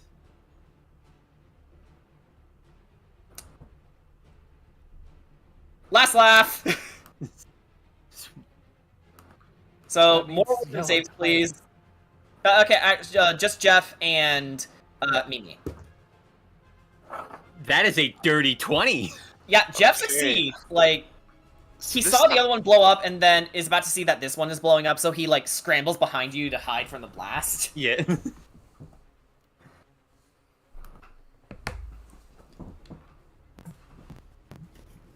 Also, I rolled an 8. Once again, modifier +7 equals 15. Succeeds. And with that, everyone, you won. Yeah! Alright. Okay. So, you all take a minute to relish in your victory, and Relish is not the word I'd use, but I do enjoy relish. you actually turn over to Sugash, and you gather around him, and Sergey asks, Sugash, that maneuver you pulled off with Ricky, what was that? Sugash looks kind of surprised himself. He's actually a little bit more winded than he usually would be, even after a fight like this. In other words, more winded than the amount of resources he has used would probably indicate. Flavoring that because of using an ability he doesn't fucking have yet. A nice introduction. Yeah, and it's like, I don't fucking know. I've never seen that before myself. It was very cool. That is what the kids say. Okay, I'm back. Hey, welcome back. Yeah. So you're confronting Sugash about the whole wing business that happened. Any questions on that? Sugash, Sugash, by any chance do you have Amasar blood in you? Asamar. That was Asamar blood in you? Because that was really cool, but really strange.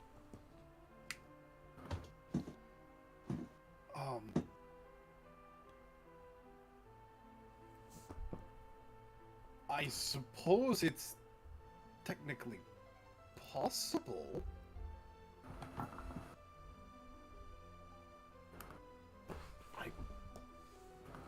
I wouldn't necessarily know 100%.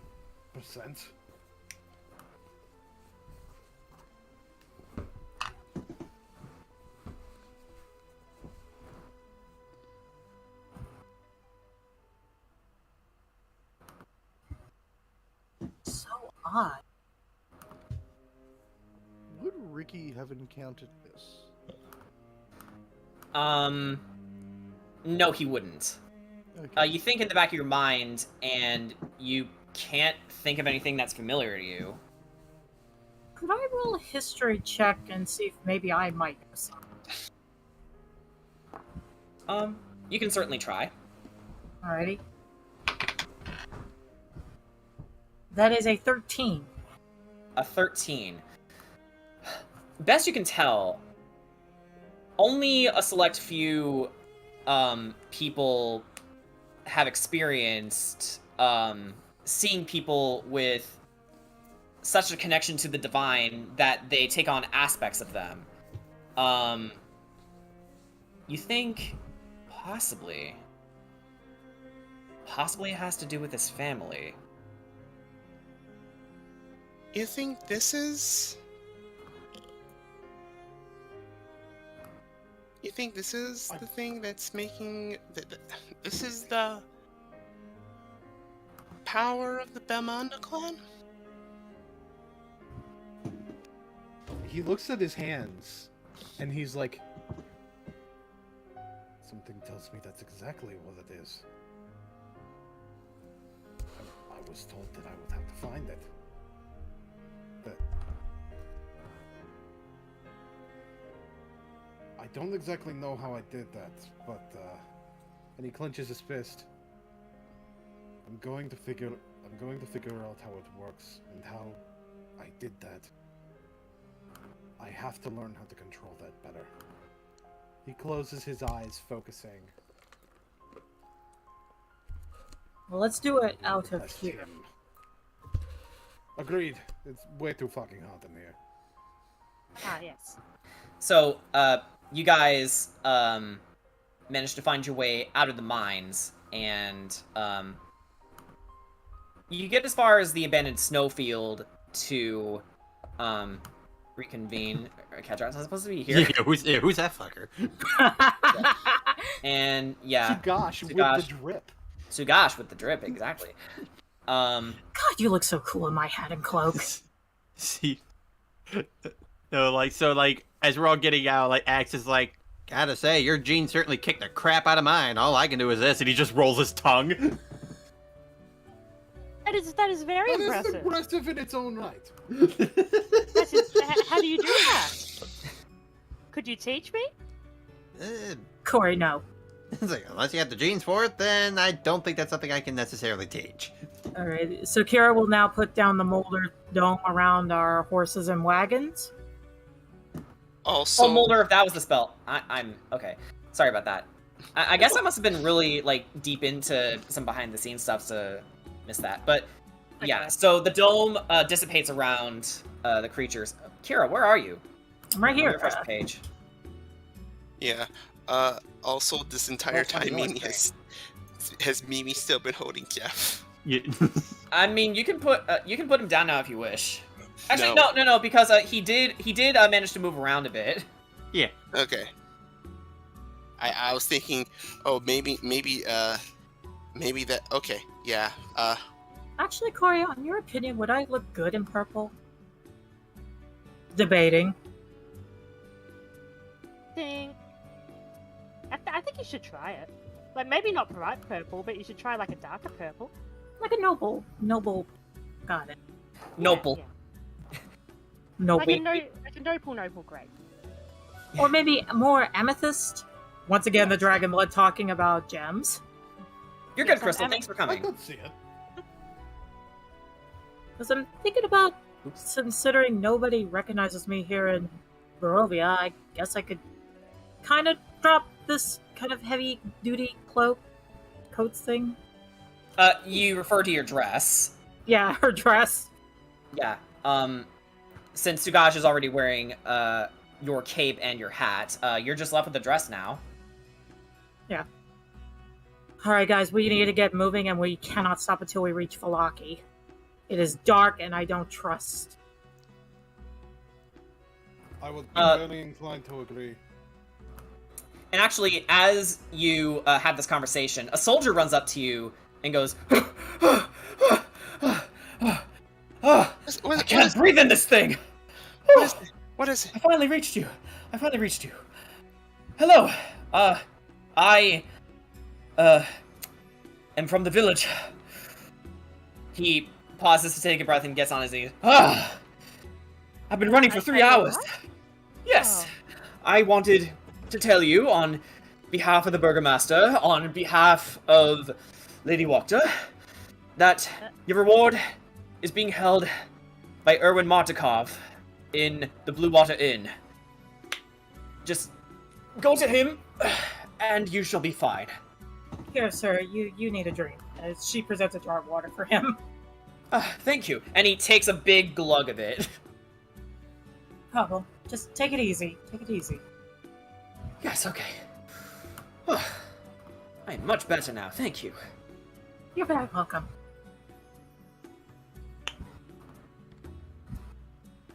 So, Right. with that in mind, do you go back to the town? Yep, we are going to go and we are not going to stop. Which, by the way, as the soldier came in, I wanted to make mention that Axis and Jeff immediately went behind the bush. Smart. Okay, give me 1 second here as I get everything ready. Also on the way there, or sometime in between, I should probably have said this, but Mimi casts. Who needs healing? Because I can cast a healing word. Ark lost a whopping 2 hit points. Lost 4. So I'm fatter, right? You lost 2. You so- lost 4. You guys make your way back to the inn. It seems like everyone but Kira, and maybe and everyone except for Kira, and maybe Sorry, guys. and maybe yeah, everyone except for Kira and what's his name, Axis. Well, you're Damn it. I'm kidding. I wasn't trying to.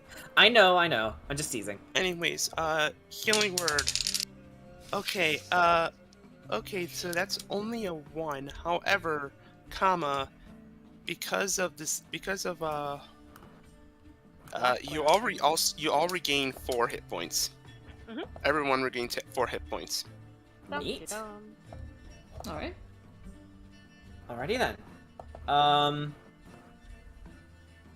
Getting some more notes here. Stand by. Oh, God, I'm tired.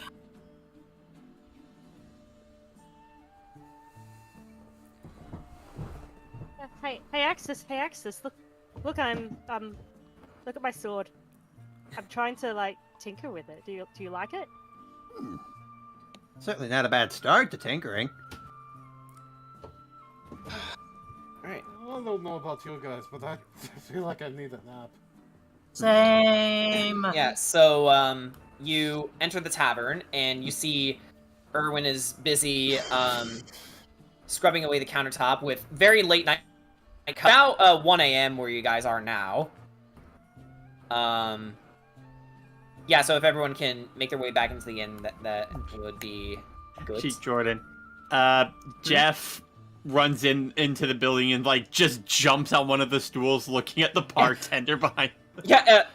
Erwin sees Jeff leaping on the counter. He's like, "Oh well, hello, little one. Who was your master, I wonder?" Down, buddy. You're too young to drink. You push this guy out of the way. Hey! Hey! Like one of those guys from Spider-Man, the thugs. You're Oracle. Sorry. Oh, fuck. So, I take it went well. Yeah, I'm sore and I'm tired. Years ago, going for us spend the night. He takes it. Thank you. As it happens, we have your reward on the roof. I'll just fetch one of my boys to get it for you. And he enters the kitchen and he asks for this boy right here, Brom. Hey, Brom. The Terror Court is here. Do you want to give them the reward? Oh, sure, father. And he makes his way outside. He looks up at you all, and this boy is around. Let's see here.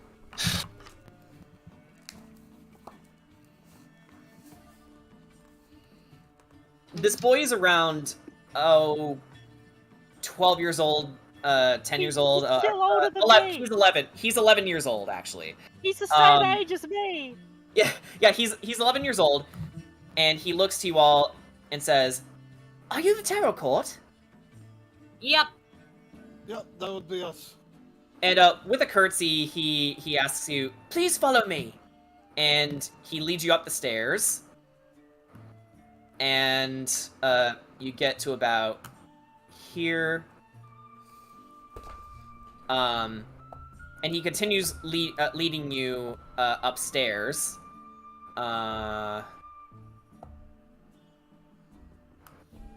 And funny enough, he actually leads you to this window. He looks to you all and says, "Follow me." As he turns into a raven and flies all the way up to the roof. For fun, let's have you guys roll acrobatics checks. Who needs acrobatics when I have a broom? Tia Fraley. Yeah, so either acrobatics or you can fly up, your choice. I got a natural 20 on acrobatics for a As did I. total of 27. I'm better than you. Yeah, well, not okay. necessarily.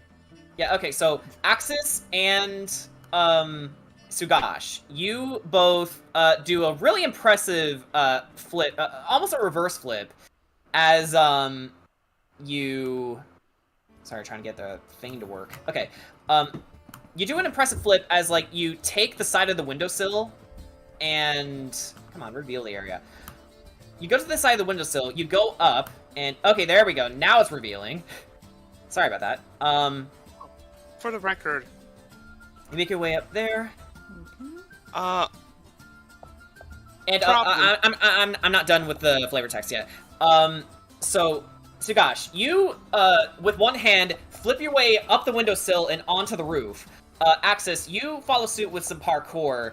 You actually get on the side of the windowsill there, jump to the side of the roof, and make your way around here and then there.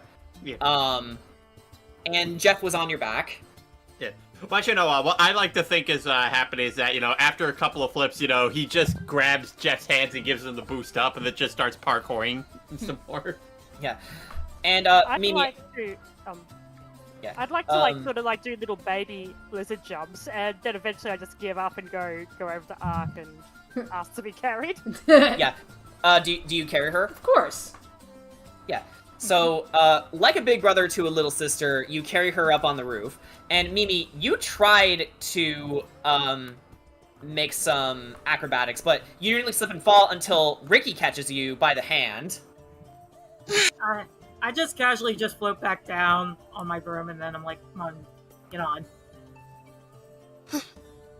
Do you latch on? Yeah, don't let me do this.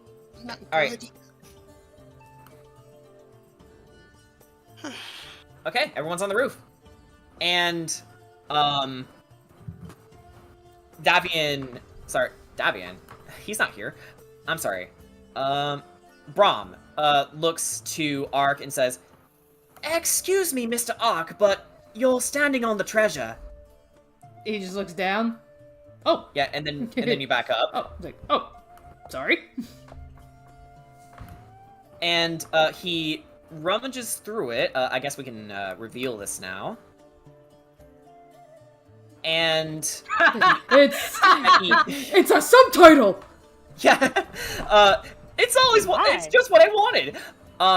So he opens the chest with a key, and okie dokie. Inside the locked chest, you find. That's one of the important things to note. You find 388 gold pieces, 2 elixirs of health, and 3 pairs of sending stones. I will take that money. Ricky fucking Spider-Man's his way up. I love that. I'll take a sending stone. Oh, yeah, Kira, I still think you have yet to actually, divide the money between you and the party. We can do it off-screen, though, but... Yeah, I mean, obviously, I am the bank holder. Yeah. But you also want to make sure that your party members have some pocket change, so... Yeah, obviously, like, if they need money, they could just ask. They could just ask. So with that in mind, there's 3 pairs of sending stones, so, So whose sending stone is going to be paired with whose? Yes. Basically. And there's also 2 more elixirs of our health. pairs?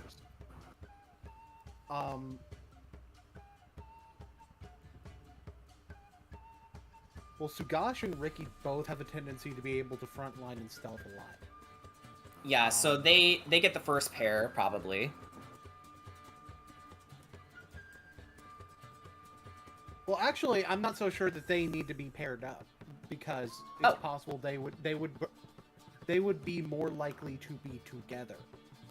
Yes. Sugash and, like, Kira is backline and Sugash is frontline, though, so they're more likely to be far apart, as we see in a lot of combats, actually, where they have a tendency to be pretty far apart. So, I think it would be Sugash and Kira. Mm-hmm. So both of you go ahead and mark sending stones in your inventory. Alright, and I'm also doing some adding as well. I could drop one of my infusions now. Okay. I'm thinking. Ladies and gentlemen, we have 1,253 gold. Whoa! Oh, nice. In terms of the other pairs,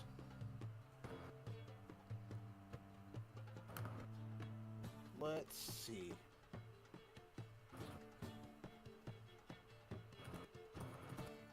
I feel like it makes flavor sense if Axis and Mimi are paired up, especially since hopefully will eventually turn into Kedrot and Mimi. Yeah, so Axis can hold on to it easily. Okay, so... And that would leave Ark and Corey, which is a front line with a healer still, so that works. Ooh, alright. Okay. That works fine to me. I'll write that down as a sending stone with Ark. So all the front lines are already able to communicate with each other because we're on the front line together. And the back line are able to communicate with each other because they're all on the back line with each other. And everybody has one route of communication between the front and the back. Yeah, and as you go about your business, Brahm trusts you enough to leave you alone and goes back downstairs with his family. Because you've been really good to his family so far, with like making a very important wine delivery for them, which you have more to make as you get more seeds. But yeah, it was enough to establish a trust between you with the first. This is all really fucking great. I'm Irish now, apparently. Happens sometimes. Right. Fuck. I really need sleep. Same here. Because Sugashi is normally the one driving. Mm-hmm. I believe, because wait, no, he's not proficient in vehicles, but he's good with animal handling, so Okay. that's why. Actually, before we end up going, Axis and it's like, so, I take it that last job is finished? I guess you. Well, I know you guys are a little tired, but I would like to present a little something else that may interest you. Go on. So, he asks everybody to gather around. And I need to... Alright, and as soon as you do, you can put it in important things to note. Yep, that's where I'm putting it. So Axis starts going through some of the pockets on his jacket, and then he pulls out...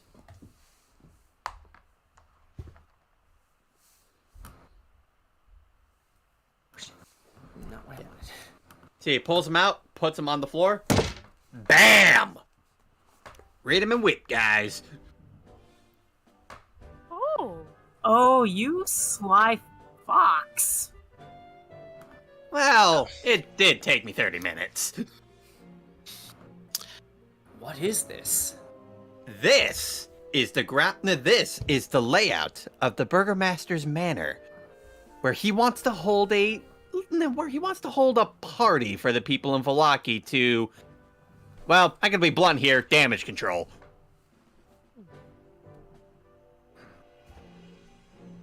You seem to have mapped the place out pretty well. What are the marked areas, the ones that are scribbled out?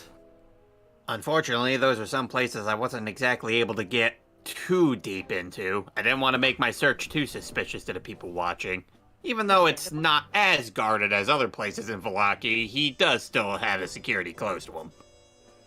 There's a library in there, but maybe the location where the tome is. It could possibly be. Yeah, But... so if you'd like to post the maps on the screen, Danny. Oh, okay. Yeah, let me get around to saving them. Yeah, let's start with the ground floor. Yeah, so let's go from the bottom to the top. So ground floor, upper floor, attic. Yeah. Okay, I so would imagine either this library or the attic would be where. Wait a minute. Wait a minute. Sugash, do you remember Madame Eva's reading? A place of still ghosts. Something like that? I don't remember the exact words. I can get it for you guys. Specifically, the card you're looking at is the Torturer. The Torturer. Okay, so there's the ground floor. Mm-hmm.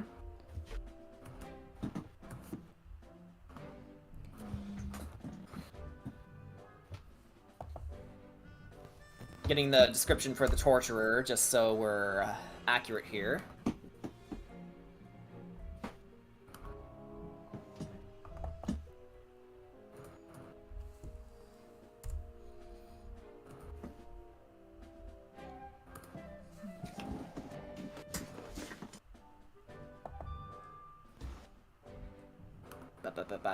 Here it is. The Torturer. There is a town where all is not well. There you will find a house of corruption, and within, a dark room full of still ghosts. So, yeah, Kira, you got part of it.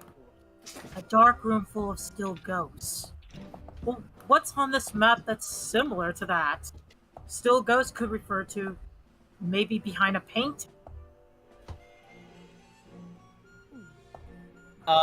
And slowly, Kira, you infer, as you drag your hand across the map, that, you go to the upper floors, higher, and then you stop at the attic. Which I'm in the process of getting on the screen right now. Mm-hmm.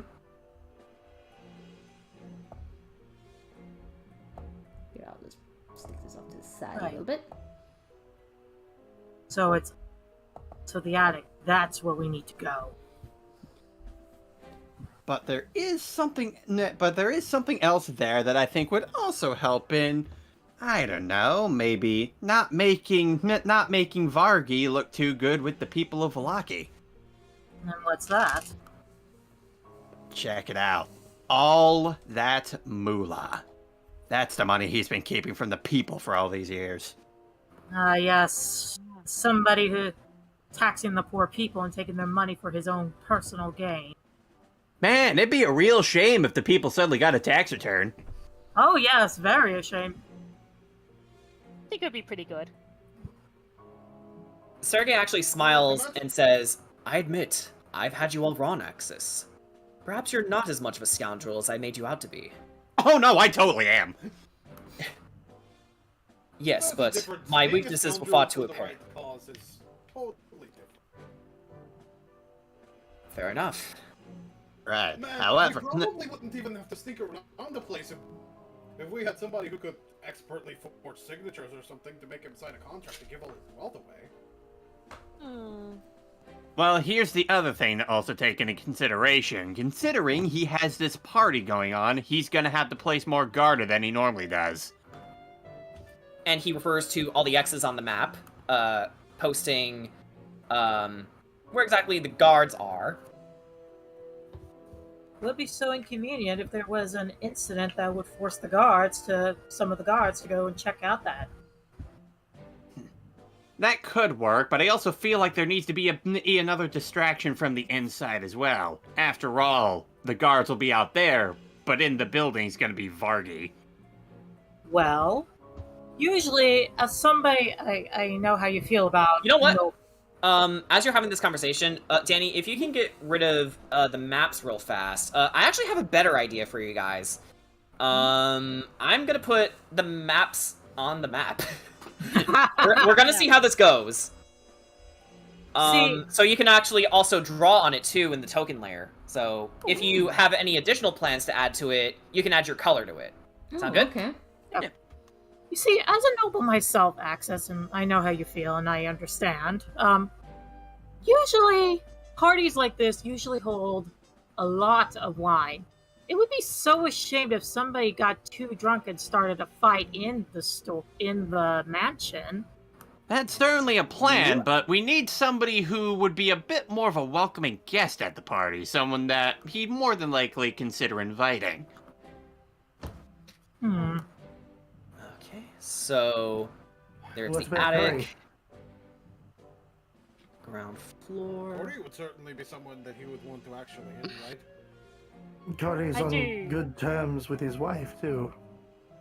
I do try to be personable, yeah.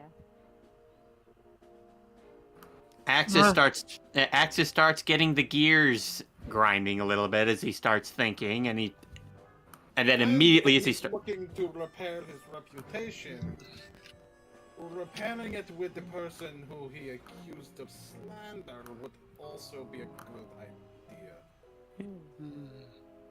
and that's when Axis snaps his fingers. All right, Corey, if you're up for it, I think it's time, perhaps, we got you a bit more suited up for a party. Oh, I get to play dress up with Corey! Yeah, you're. I like suits. I'm just imagining Kira jumping up and down like a schoolgirl. I mean, Kira technically already has a fancy dress. I don't think I would fit into your fancy dress. I know, but let's just say, with the money that we got, we will get you some Okay. nice new clothes. All right, guys, how's this? That's perfect. All right, so Here's what I'm thinking. We get ourselves. No. All right. So, Corey, we get you nice and spiffy for the party. You come. I'm walking in, invited, and you just simply have a good time, just chatting it up with the folks. On the outside, we start distracting some of the guards in order to get them away, so some of us can try to sneak into the place. Afterwards, we need to make sure that we have ourselves a tight idea on where exactly Vargas is standing. That way we know where to not attract his attention from. And Corey, if you do end up seeing us and you see that Vargas is anywhere in the building, in the area, don't be afraid to try to chat things up with him, just to get his mind away from us. Of course. After that. If anyone's unable to fly and travel well, I could make a little rope that would help with that. Good, sir.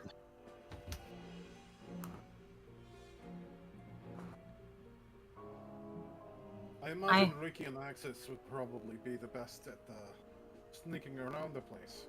Actually, that's where I was gonna get to, Ricky. Considering your ghostly abilities and whatnot, I'm certain that you probably be the best of us to be able to scout ahead.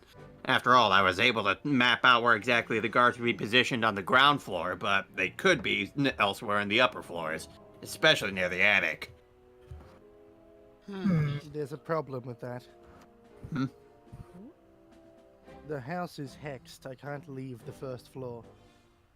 I tried going up and down last time I was there. I can't. Otherwise, let's just say the best way to explain it would be you would never see me again. That would be a problem then. Of course, we had to undo that. But that would be a little bit more difficult than it sounds. Ricky, how far do your ghostly abilities tend to go to? Well, I can disappear, I can fly, I can move through walls. Okay, new plan then. Alright, Ricky, just in case Corey's not going to be able to distract people long enough, I'm going to need you to pull off some poltergeist shenanigans. Well, considering he really doesn't like me, I'm very good at causing a scene. Yeah, that'll He doesn't certainly. like me either. That's why I figured that could be Cody's +1. And we could have a chat, see if we could repair that relationship with Vargas. That's a good idea. Ricky, And winks at that his repair that relationship. Ricky pulls the cloak around him and the hood over his head, and the ghostly colors fade from him, and he starts to look just like a normal kid again. So, Albeit, you can still see the piercing yellow eyes and a bit of blood that he can't fully conceal. I still can also do this. Yeah, options. I'm liking this. This is much better. Okay, so in that case, we have our people to distract the guards on the ground floor. We have our people attending the party, and I'll see what I can do about those upper floor and the attic. Mimi, you wanted to say something? what am I doing? That is a good question. I mean, I don't know what I can do. I mean, like, I can cast invisibility on somebody, and... Just to point out, real quick, in case you can't see it very well, there's a black arrow leading from the outside through the prep room and through the kitchen. There are some steps that leads upstairs. Mm-hmm. And if you look closely, yeah. Although I'm pretty good with my ocarina, so maybe I can do a little performance to distract some of the party members, some of the party guests. All right, good. We have 3 people who can distract them on the party floor. Mimi, I have an idea.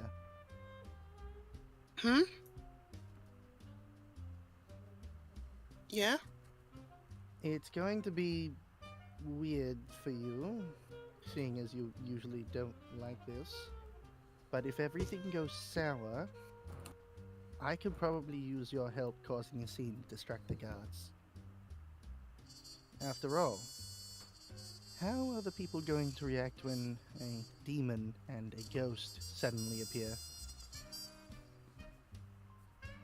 And start blaming the burgomaster.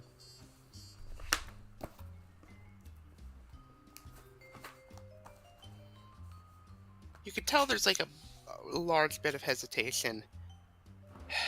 You I'll do Do know it. if you guys pull that, people are gonna ask me to deal with it, alright? Yes. Okay. And you're going to. If all else fails, This is the end if everything goes wrong. Yeah, don't interrupt Mimi though. if it comes down to that, and you need to deal with us, find a way to find a place where you can throw us. Oh, good thing there's plenty of windows.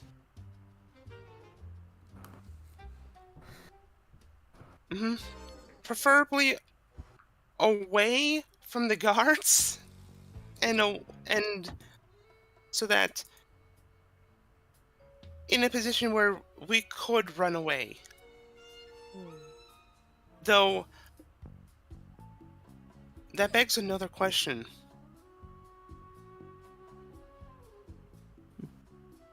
We should have a meetup spot, shouldn't we? Good point. A Yeah, we rendezvous. should. Yeah.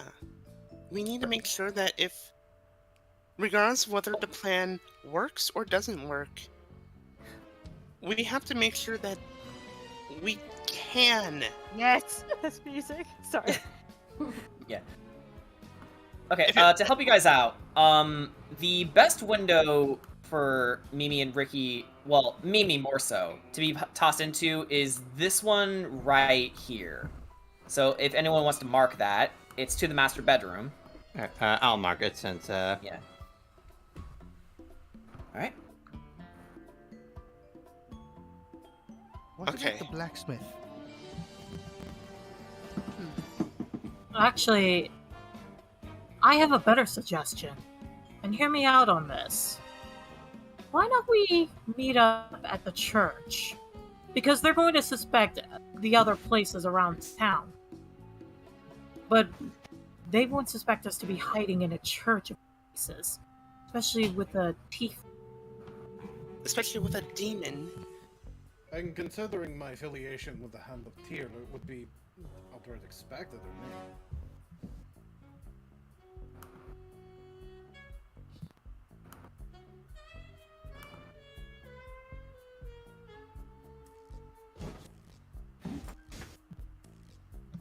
But until then, until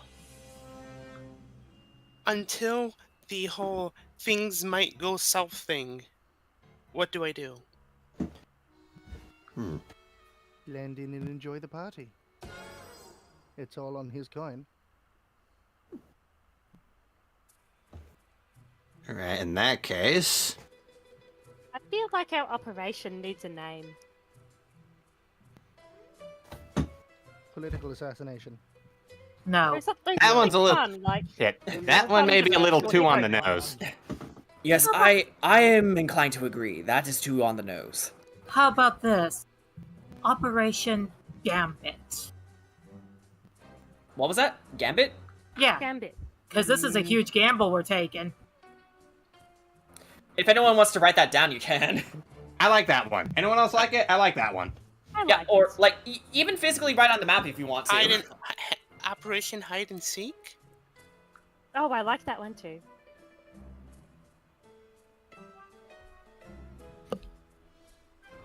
Oh, there's a fucking text feature. Fuck me. Yeah, it's a. I can get rid of these I'm gonna- for you. I'm gonna finish it anyway. Okay, just out of spite. Appropriate reaction from Zugash. Fuck! Yeah. Right. Ricky has access to the unforeseen keyboard in the sky. Stop! Operation Gambit. Yeah. Alright, so when we start getting ourselves ready for the next day, we start sprucing ourselves up, get into position, and then we'll start the force the Burgermeister to get a tax Sudash, return. did you cross off Ricky's? You fool! I can move it. You two are having like a brother, older brother and little brother spat, and it's so good. Please stop crossing it out. Stop it. No. I already wrote it. You know, Corey, It's so good. You know, the more that you're crossing these things off, the more you're ruining all my hard work. I took 30 minutes to do Imagine Ricky this. is just using telekinesis to move. Can the you ink can you through the can you at paper. least try to make this more legible? We have an operation to get the tome, of course. Let's stay on task, shall we? Curry puts down her crayons while after he says that.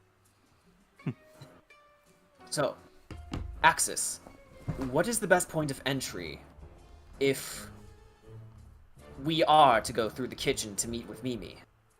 Right. So, Of course, we're gonna have the people attending the party going through the front entrance to be introduced by the bouncers. All right.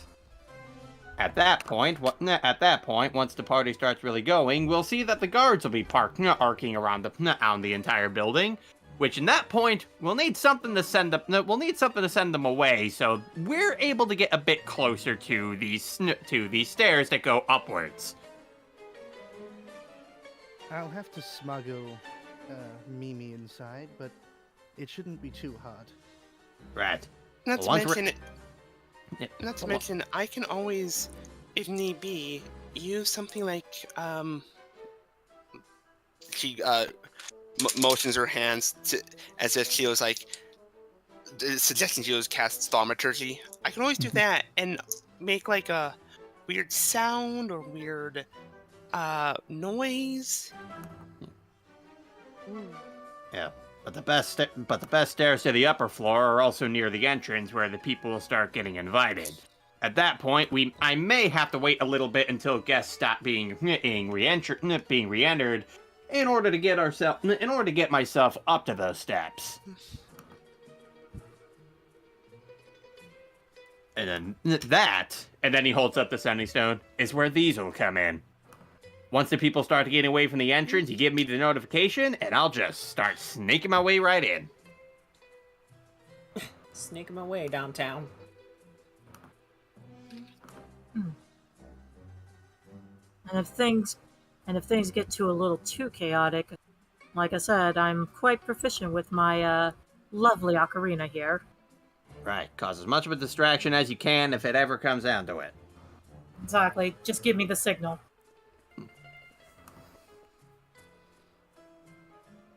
At that point, I'll be searching around the upper floors until I can either clear that out or find a way to make my way up to the attic, which is where we will get exactly what we're looking for. Actually, Axis, did you? And I will step in just a tiny bit and mention that there's a trapdoor in the master bedroom, which ultimately leads to the attic. Yeah. It's just in the master bedroom, so. And actually, I will make the arrow just a bit clearer, just in case people can't see it very well.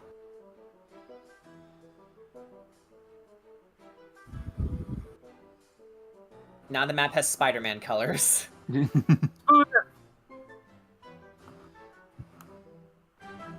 Operation Spider-Man. Wow, wow, wow. It's about the mitts. No.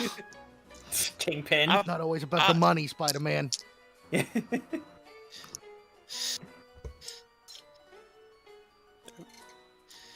Our character, this is way better than Operation Tecumseh. Imagine Vargas Vlahovic as a Don. You come to me to the day of my daughter's wedding. I've given it Come to me on the day of this party. I put the proper name. Operation Spider-Man. The actual operation's name is Operation Gambit, but Operation Spider-Man is also good. Yeah. I'm still partial to Operation Hide and Seek. Yeah, I hide and like seek is Gambit and cute. hide and seek. Yeah. You come to me on the day that I have a party. You think you can steal my stuff? Wait, Oh, I don't think I can. I know I can. wait, it's a party. You So, come to do you know me everyone on the who's day going? of my daughter's wedding. Yeah, okay, Mimi, what was that? It's a party. Do you know who's going? Hmm. Do you know if? Do you know if he is going? I can get the guest list. You turn around, everyone, and you see, to your surprise, I accidentally made a character. Hang on. To your surprise, you see Irina just chilling in the background right there on the chimney. I can get you the list. Where did you come from? Don't ask, don't tell. No. So, sounds like you're playing a heist. Oh, maliciously. Indeed. Also, good job. Also, good job. How did you sneak that? How did you speak? How did you sneak past the nails? Don't ask, don't tell. It's a rogue thing. Well, Where's since you guys Ismark? mentioned that the rendezvous point would be at the church, which is where Ismark and I are staying, we could actually, possibly, go to the party with you as backup, should any one of you fail. I like it. I could use a +1, Irina. Okay, nobody said there'd be math, but I'm with you, Kira. Heck yeah. Sisters.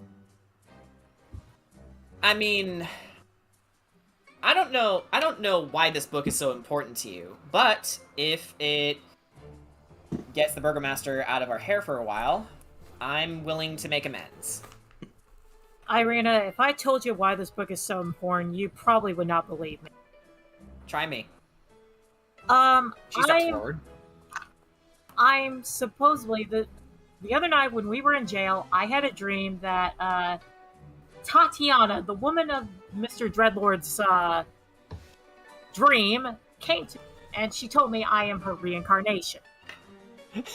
And Axe is like, wait, what? There's actually a brief pause from Irina. And actually, and slowly but surely you hear a... She starts laughing. Like, See, okay, I told you. yeah, because... What? I know it sounds very strange. Yeah, it doesn't sound strange, it sounds... I'm over my head, I'm hurt. Are you speaking sense right now? I'm just as confused as you are. Fair enough. That's why we need to find this tome. True.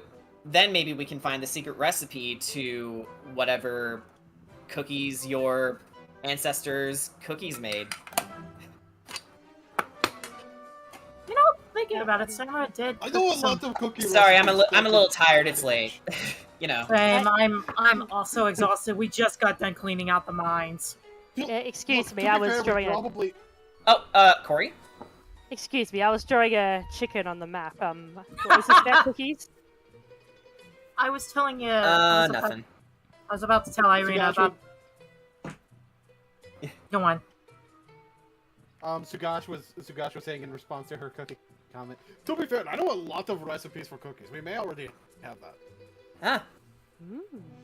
Well, maybe we can celebrate by eating cookies once this whole thing is done. Right.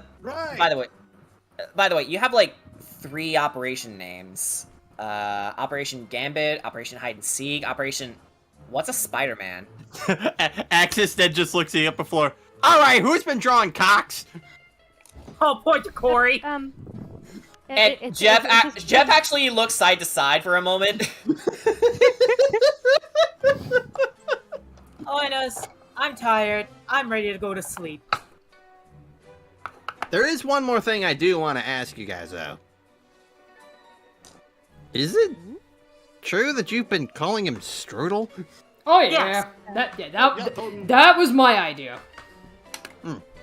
Gotta say, it's much nicer than the nickname I gave him. Oh really? Let's hear that? it. Scrub Von Simpleton?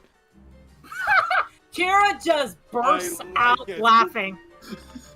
So does Irina. Actually, she actually leans on your shoulder, Kira, and you laugh together. Oh, Axis, I like you. I can't breathe! Axis, I like you. All right, so we get ourselves a nice shut-eye, get ourselves some fancy dresses for the people attending the party, and then we get some tax return happening. Oh, yeah. And as everyone turns in for the night. Oh, yeah, Kira definitely is turning in for the night. Yeah. Could we all have a high five first? What was that? Could we all high five first? I feel like that's Okay, what we yeah. should do. Everyone, you know what? Let's do this for fun. Roll to high five, Ah. and then we can put everyone downstairs. What kind of check is that? Just a straight D20. Oh my god. Oh, I rolled a 5. Does that mean I win? This is feeling very lucky. You're lucky on that. 18. I rolled a straight nat 20. I rolled a straight nat 20. Okay, so, oh my god, Mimi, no. Okay, so everyone just sort of like went at their own pace. So it was up to Kira going like, "Oh, let me. Okay, try again." And there we go. All right, break. Look, I rolled a 5 on the high five check. That means I win. Used my lucky feet on a fucking high five. And as you all take a moment to go back to your rooms for the night, and for those who choose to rest, tuck themselves into beds to go to sleep. Kira snuggled up to Sergey. I know there's going to be at least a little. I was just gonna say, I know. After everything, Mimi might be going to bed, but it's not necessarily happy knowing. Still knowing that Kedrat's still up at the castle. Yeah. Yeah. And Ricky did at me.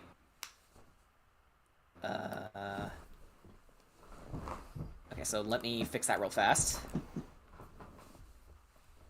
Okay, so Ricky. Where'd you go?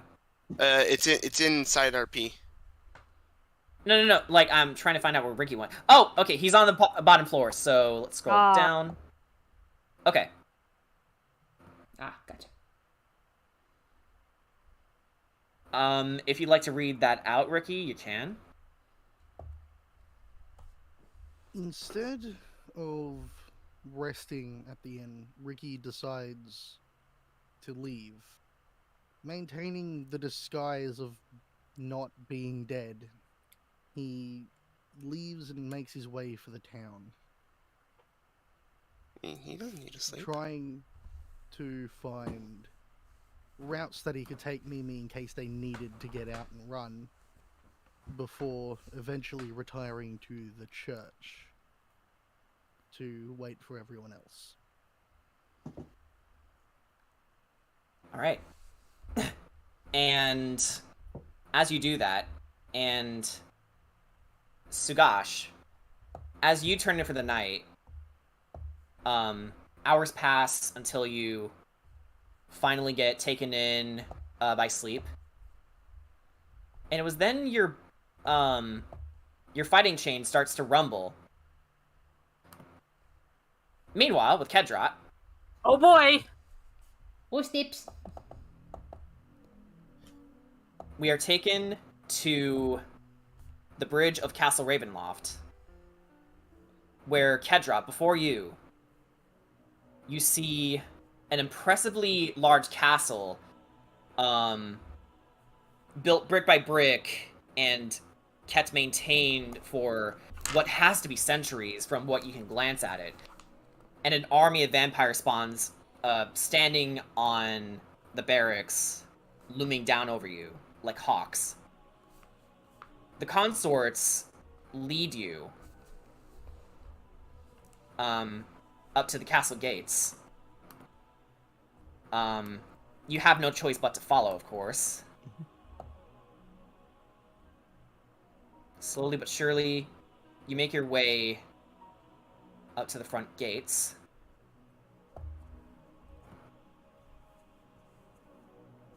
Where, the vampire spawns work together to actually open the drawbridge for you. And before you stands Rahadin and Strahd himself. And Strahd says, "Ah, Sir Kedrot, you arrived at last." Rather ironic being invited by the vampire, don't you think? I see you haven't changed. Afraid not, sir. And he leads you deeper into the castle. And we start at the left side, just so you know. Okay. This is how big this map is, by the way. Speaking out of character. Speaking out of the game, rather. This is how big Castle Ravenloft is. Like, holy fuck, that is huge. And so he continues to lead you into the castle, where eventually, we'll say that they go here, wrap around this way, and they eventually walk through the door and take stand around the table. Kedrot, you can choose whatever location you wish. And the consorts will actually stand about, just below you, actually, keeping an eye on you. And then, Strahd snaps his fingers, to have them all stand at attention. And he says, "So, how long did you know?" Truth be told, I've been putting pieces together since you killed me. Your intuition is impeccable, I must admit. Tell me, what do you plan to do now that you're in my humble abode? See, there's much I would like to do, now that I'm here. But many of the things I'd like to do would be problematic on my own. So, for the time being, I think we could simply reflect on our encounters. And not just with you, but with your own little court. Very well. Rahadin? Yes, sir. Prepare my favorite game for our esteemed guest. It should give our chefs time to prepare dinner. Right away, sir. And Rahadin leaves to prepare the game. The floor is yours, Sir Kedrot. Sir Strahd? Or is it Count? Do not worry. Count Von Rue's antics pale in comparison to my machinations. Interesting, you know of him. I take it Dern has informed you much of my land. Oh, this and that. For example, he told me such wonderful things about Meridel's king, Skarl. Is it true that if you make him laugh, he will reward you for your time? Very true. It's also true if you tell him a joke's so terrible, he'll throw you in the dungeon. He's a crude man, but he does genuinely care for his kingdom in his own weird way. Unlike myself. But let's not talk about me. What I'm more interested in is how you and your court truly view us. You claim we're to be your successors, and yet you held no hesitation with taking my life. Unless you somehow knew Lady Illison would have rejected my death. Or what of Corey? Cutting her arm off was a bold move on Rahadin's end. Given how small she is, if not treated quickly, she would have bled out. And fair Mimi treated her wound post-haste, as I hoped she would.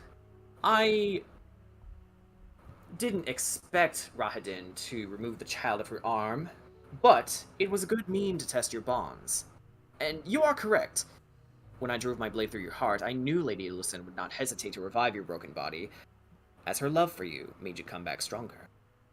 A man of your experience does not live as long as he does through sheer dumb luck or nepotism, which is why you also saw right through my ruse, my talk of successors.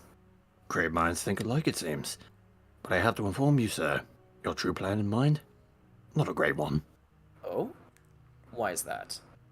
You seem real obsessive on the state of our lives for your grand finale. But the reason your plan won't work is simple. Allow me to do a roll call. There's the Belmondo, prodigy and skilled monster slayer. A ghost boy who's been alive for longer than you. A princess who ran from her kingdom to build a newer, peaceful utopia. A large, bulky bird with a troubled past and great strength. A healing tiefling who wishes to do good for the world. A soldier for the princess, and you. You, sir. You managed to anger every single one of them. One who is slow to anger possesses sheer understanding. He leans forward, crossing his fingers, but one who takes to anger, like a moth to a flame, will surely burn. He leans back again. True, they work well under great emotional duress so far, but whether or not they live or die, their sacrifices will still further my plans. Well, in your case, as well as Ricky's and Sirark's, die again. His consorts accept. Ludmilla actually share chuckles. He leans over again. But what about you? Do you feel anger as I'm sitting across from you at this table? Don't you just want to take your sword and plunge it through my heart as retribution? I doubt it. Ending you and putting this kingdom in the hands of its rightful people is my end goal. But as I said, many things I would be foolish to do on my own. And besides, taking your life, that's not my rite of passage. Wise. Since your friends are undoubtedly reading through my tome as we speak, allow me to tell you the honest truth. I think you've more than earned my respect.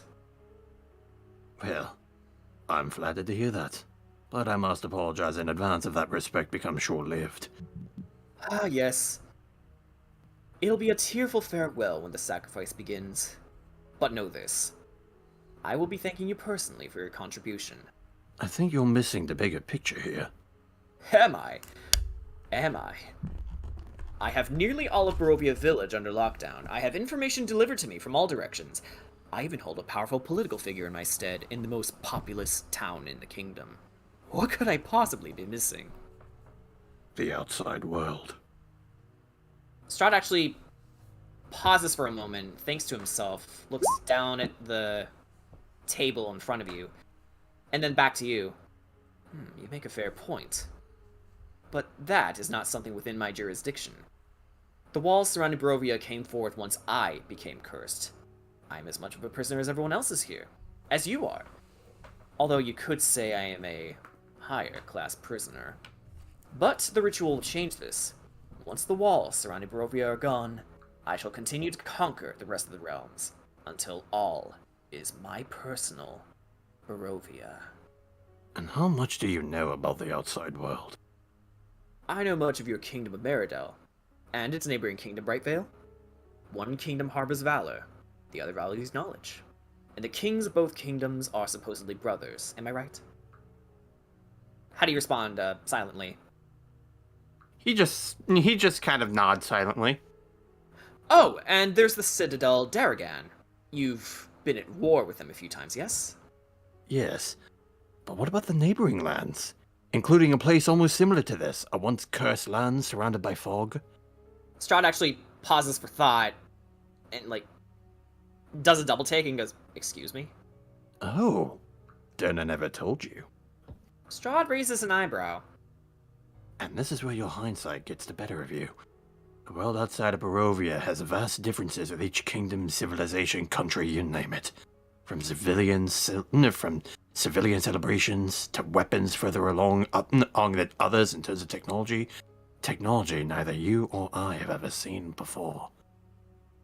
And Anastasia steps forward, giving you the "do you feel in charge" hand gesture on your shoulder. Just rests the vertical end of her hand on you and says, "Are you suggesting Lord Strahd can't fight against such threats?" And Strahd calls her off with a hand gesture. Now, Anastasia. I want to hear this. And begrudgingly, she removes her hand from your shoulder and backs up. We aren't your first batch of adventurers, and we clearly won't be your last. Maybe your power is too great for us, and maybe we'll fail to defeat you. But another batch of adventurers will be sucked into this place with greater technology than you could comprehend. If you're trying to make me fear the outside world, don't waste your time, Sir Kedrot. I appreciate the concern, but I am fully capable of understanding new threats as they come. Not the point I'm making. If we don't take you down, the future generation will. Anastasia again pipes up saying, "Nonsense!" And Valenta says, "You underestimate Strahd's power." And, again, Strahd calls them off with a hand gesture. "Ladies, he has a point." Hang on, let me say it again. "Ladies, he has a point. One I have taken many considerations for. Should these future generations bring their advanced weaponry and technology to my realm, they shall be confiscated and reverse engineered so they may serve me. You've no need to be concerned with my situation. Now, I believe it's almost time for our little game." And Rahadin returns with a peculiar sort of game, which I'm sure any Pirates of the Caribbean fan would appreciate. Yu-Gi-Oh! Even no, much more better. Yahtzee! Oh, they're playing Magic the Gathering Commander Edition. Okay. I Catch up. summoned my Dr. Magician in attack mode. Yeah, it's like... it's like... If I had a gold piece for every time I played a vampire and dice, I'd have 2 pieces. Which isn't a lot, but it's weird to happen twice. I believe you are familiar with the rules of Liar's Dice? I am. Good. Because this... He takes a single d6. Because this may as well be the most important game of Liar's Dice you've ever played, Paladin. Alright. Before this first game, let's play without any stakes involved. Rahadin says, "What's the matter? Afraid to lose something dear to you?" No. I just want to see how my opponent looks when they have integrity. Strahd chuckles and grabs the d6 in his hand. Agreed. Anastasia looks to Strahd and says, "Please, Lord Strahd, why humor him? A game of deception like this is clearly not for the likes of him." She steps towards him, glares at you. "Look at him. So pure of heart, always fighting for righteousness. I doubt he even knows how to bluff." And Valenta says, "Don't worry, Anastasia. Strahd has this game easy. That goody two-shoes paladin can't possibly ruin his nobility playing a game like this. Good men have too many rules." Kedrot's flames actually begins to simmer as the lighting around him gets darker, and he slowly turns his head to Valenta. Good men don't need rules.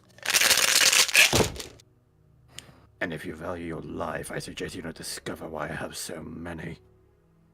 The die is cast. And Strahd does the same. I bid 4 3s. Yep, I bid 4 3s. And that's what we'll call it a session. God damn it! Do we level up? Please tell me we level up. Not yet. Oh, wow, okay. Not yet. Oh. So what was that about Sugash's chain shaken? So let's pick this up next time. God. I don't like this. You're leaving too Technically speaking, we still have 9 more minutes. Oh, quick question. Yeah. So, we do at least get a long rest, right? Yes, you do. You are fully rested.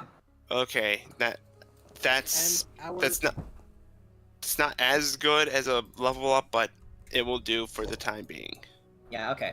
And our next session will be on July 2nd. Yeah, just so you guys know, since I know not everyone watches my streams on Twitch, the Kooky Celtic, I am actually going to be away for most of June, because I'm attending my older brother's wedding with his fiance as one of the best men. Hey. So yeah, that's going to be a huge responsibility for me. Not to mention, after the wedding, I'm going to be house sitting for them. So I'm going to be gone pretty much all June, and I'll be in Wisconsin by the time. So Their internet does work, so if there is an opportunity for us to play Curse of Strahd by then, I doubt it. Actually, on June 18th, though, Jen is actually hosting a one-shot. That won't be streamed, but it's a personal game, so I may join them for that. On May 21st, though, since he had his big moment here, Realm, what's happening on May 21st? May 21st is going to be the Neopets one-shot that I am hosting. Yeah, and we all have our characters made, pretty much, and Well, I still gotta help TP with his sheet. Yeah. Yeah. Okay. I'm the Most only of us are one. pretty much done, though. I'm the only one who's not completely made, and even then, we already have a lot of the big details that we need to have set up. So Yeah, fair. thankfully, thankfully we're not. Though with that said, the other thing I also want to mention is that also for this game, we're also going to be bringing in another individual who has not been on this channel before, who goes by the name of Heaton Novaroni. Yeah. I didn't realize Heaton was. Oh yeah, she is playing the Neopets one. So this will be the Yeah. first time on this channel y'all see me and Heaton together, and we Yeah. make Realm cry. Yeah, and who knows? Maybe one of these days we can get her to play with us on Curse of Strahd, but we'll see. And on July 16th, another campaign begins. Oh. Oh. Oh. One with a slightly different little twist than you're used to seeing on this channel, because you're used to seeing Jordan DM. And maybe sometimes Realm DM. Yeah. Y'all haven't seen me DM. no, we haven't. I have. Well, actually, I have once. I have to. And I have I for once, one, and even I then get to be a player again, guys! Holy shit! Yeah. But the Spiffy Needle Geeks audience hasn't seen me DM. Right. True. And they certainly haven't seen me DM in the setting of Ravnica.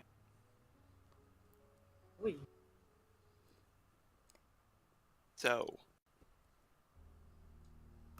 mark your Goblin calendars. Commander deck, let's go! Mark Our your calendars. Mark your calendars. In 2 weeks, we got a thing with Real M Wars. Sure. Yeah, Yeah, May what's 20 up? May 21st is the So Neopets mark your one shot. calendars, the next few months are going to be very packed. Mm-hmm. That Yes. being New shit said, going we're, on all the time. that being said, we're only.